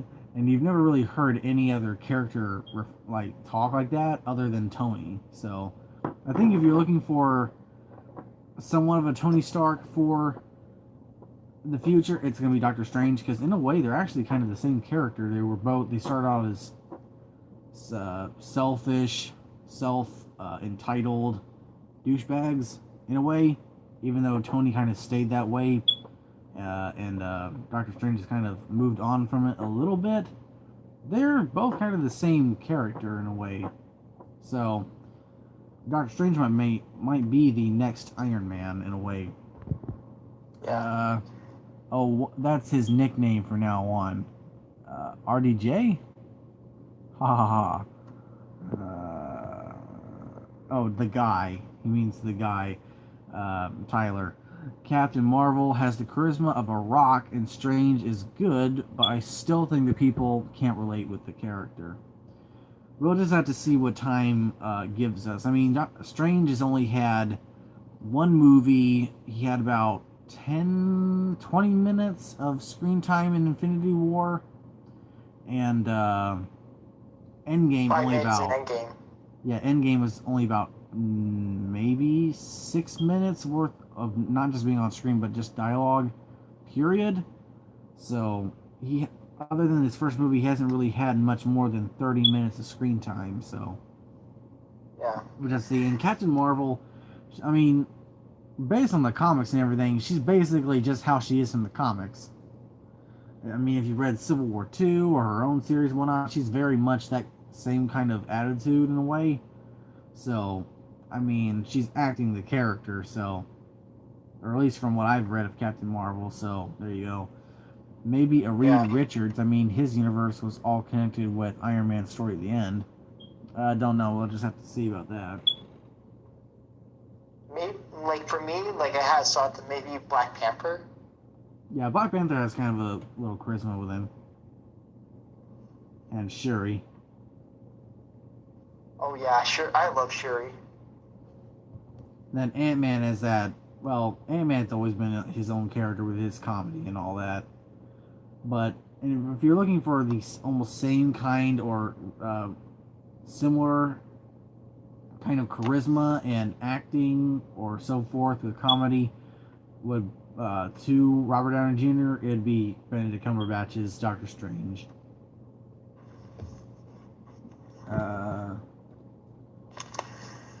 We'll also have to see, because we gotta see how the Fantastic Four pan out for the MCU. And X-Men, and of course, the Merc Mouth Deadpool. Alright, guys. Let's see. Oh, what are you saying? I was going to say, because, you can't have, you can continue on Deadpool and, have, a firm movie, have to integrate him with the MCU, because you can't have him alone. Yeah. My point is that we need a new leader, a new face that leads this new phase of movies. Well, you're really going to only have two, and that's either going to be Captain Marvel or Black Panther. And since Black Panther is more... He is an Avenger for around the world, but he's more so focused on Wakanda, as Captain Marvel is focused on everywhere. So, I agree that Captain Marvel should and probably will be the future of who will lead on the MCU. I just think they need to work on it and do it and work on her and I'm trying to think of how to say it. Positive way. Yeah, we'll just have to see because she's the character that can most well do it in a way, I guess. Although at the same time, I think what they need to do is have Captain Marvel as sort of the new Iron Man, and Sam Wilson Falcon, or Falcon Captain America as the new Captain America. I think if you went with that formula, you can get a good story out of it. You have Captain Marvel, of course, who is the main leader, who is at the forefront of everything, but still very arrogant in her ways and whatnot in some way. Because she is kind of that she is very much that in the comics, especially if you read Civil War 2. But she's not really as self-centered as Tony, as we can see, but she's still in that realm. While Sam Wilson, who of course was a military man, like Captain America, fought alongside Captain America, does not have any power because he's not even a super soldier, and has all the patriotism, can definitely lead on as that sort of moral authority like Captain America. That makes sense. And then that'll of course really play out if they ever did like a Civil War II story scenario. Maybe even have the Inhumans in there in some way, like in the comics, because of course in Civil War II, Captain Marvel starts arresting people based on crimes they will commit instead of due process, and that's what leads the whole thing. And I was always kind of stunned by how many heroes she had on her side, or specifically what kinds of heroes. But I guess that's how they had to portray the story, and of course that all came to a head when the Inhuman that can tell the future, or a version of it, saw Miles Morales kill Captain America. So she tries to arrest him, and Captain America himself comes out and tells her, no, you're not going to arrest him. And when Captain America says something, everyone respects him, even though at that point he was actually a Skrull in the comics, so the vision actually came true. But yeah, she's very bullheaded, of course, in that story. And she is still to a point, especially with her newer stories, her number ones and whatnot. So having Sam Wilson and maybe Bucky Barnes to back him up now, then maybe them becoming best friends, will have that kind of moral authority of the Avengers, while she is more the leading factor, but also more of a young gun almost on Earth, and kind of a Spitfire. Makes sense. Let's see. I like that. Shaggy shall take or be the new face. But that decision makes sense because, in my opinion, Bucky is tired of a lifetime of war and murders. Wilson seems like the right choice. Yeah, and I think he'll probably get some of his wisdom from Bucky, who, of course, was friends with Cap far longer than Sam. So we'll just have to see how that all plays out. But I think if you have that kind of chemistry between those two specifically, you'll get a really good chemistry for the new Avengers. You have the patriotic moral authority of Sam Wilson.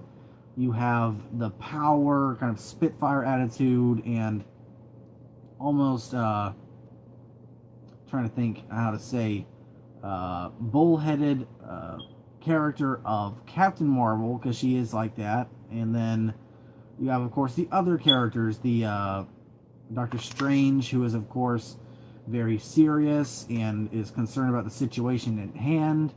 And then Black Panther, who, of course, will be interested only mostly in the protection of Wakanda, but will try and be more of the peacekeeper and not let things fall too out of hand between Sam and Carol. And then what other characters they try to do for New Avengers, they'll try to add in there maybe Hawkeye, or bring Hulk back, or bring in new heroes like Shang-Chi or trying to think of any others specifically. Maybe Spider-Man to a point, but I think they want to try and keep Spider-Man more solo for now. Any other X-Men characters want to join the new Avengers or whatnot. But I think that kind of chemistry for the future will work. And I think it'll be one that people will respect. I just think it'll work.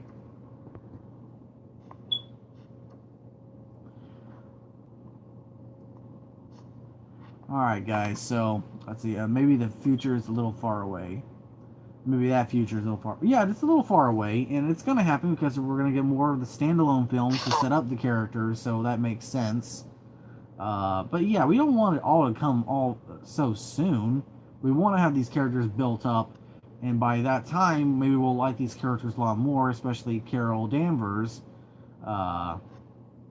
Especially because we all have the sequels first. Yeah, like I just said. But yeah, have the sequels to build up the characters first, and then maybe some little event like New Avengers or whatnot. And then so forth with the Fantastic Four and X-Men. Alright, guys. Sorry, what were you saying? I said, and Deadpool. Yeah, and Deadpool. However, they put him in there. Alright, guys. Well, thanks for watching, and stay tuned for more videos. Let's hit the 2,500 subscriber mark. Check out some of our previous videos that we did. Check out previous Q&As that we've done, me and Tyler. Check out everything that he was talking about, his Instagram, Twitter, YouTube, and everything. Ask him any questions you want about any kind of fanboy thing. Thanks for Tyler for coming on. And let's see. I think we all had a pretty good time here. Same here, and thank you for also having me on. I love talking to you, and I can't wait to do more of this with you. Like, I love having like this with you because, like, you know, we just like talk about things we love, and can't wait for the future. Yeah, me too. Especially with Savage Land. Oh yeah. Yes, you are right. Let's see. Yes, you are right. And finally, I wanted to see Ant-Man and Emsta, EMSTA. I'm trying to think of what that could be. Maybe Wasp is what he's saying. Star-Lord and Ant-Man and Star-Lord to meet. Goodbye, peace, bye, bros. All right, peace out, guys. Also, oh man, what was I just thinking? I was just thinking of something really good, and then I forgot. I finally see. I have some. What did you say? I was gonna say. I also had some really good next time we could do a live stream for like Detective Pikachu and Godzilla King of the Monsters, and also is there's like a live stream for Phase 4 like being announced and all that, like of the MCU. Maybe we could do a live stream of that. Oh, definitely. Also, I keep forgetting. I don't know if there's a rights issue or something. Why hasn't Enchantress been? I guess because DC and all that. You could still call her by her name. I think it's Adora or something like that. But Enchantress has not been in any of the Thor stuff or everything and whatnot. I just find that interesting, considering she's like one of the big Thor villains. But that's just me. But anyway, thanks Tyler for being on. No problem, and thank you for also having me on too. Alright, guys. So, you know the deal. Thanks for watching. Of course, we were talking about subscribers.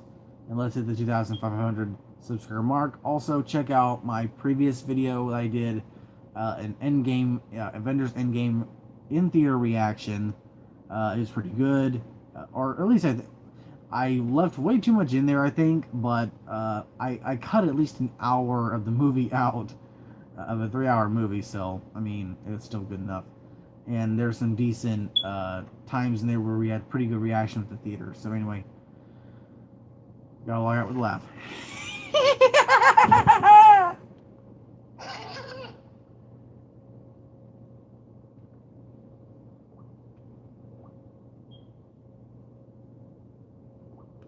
All right, peace out, guys.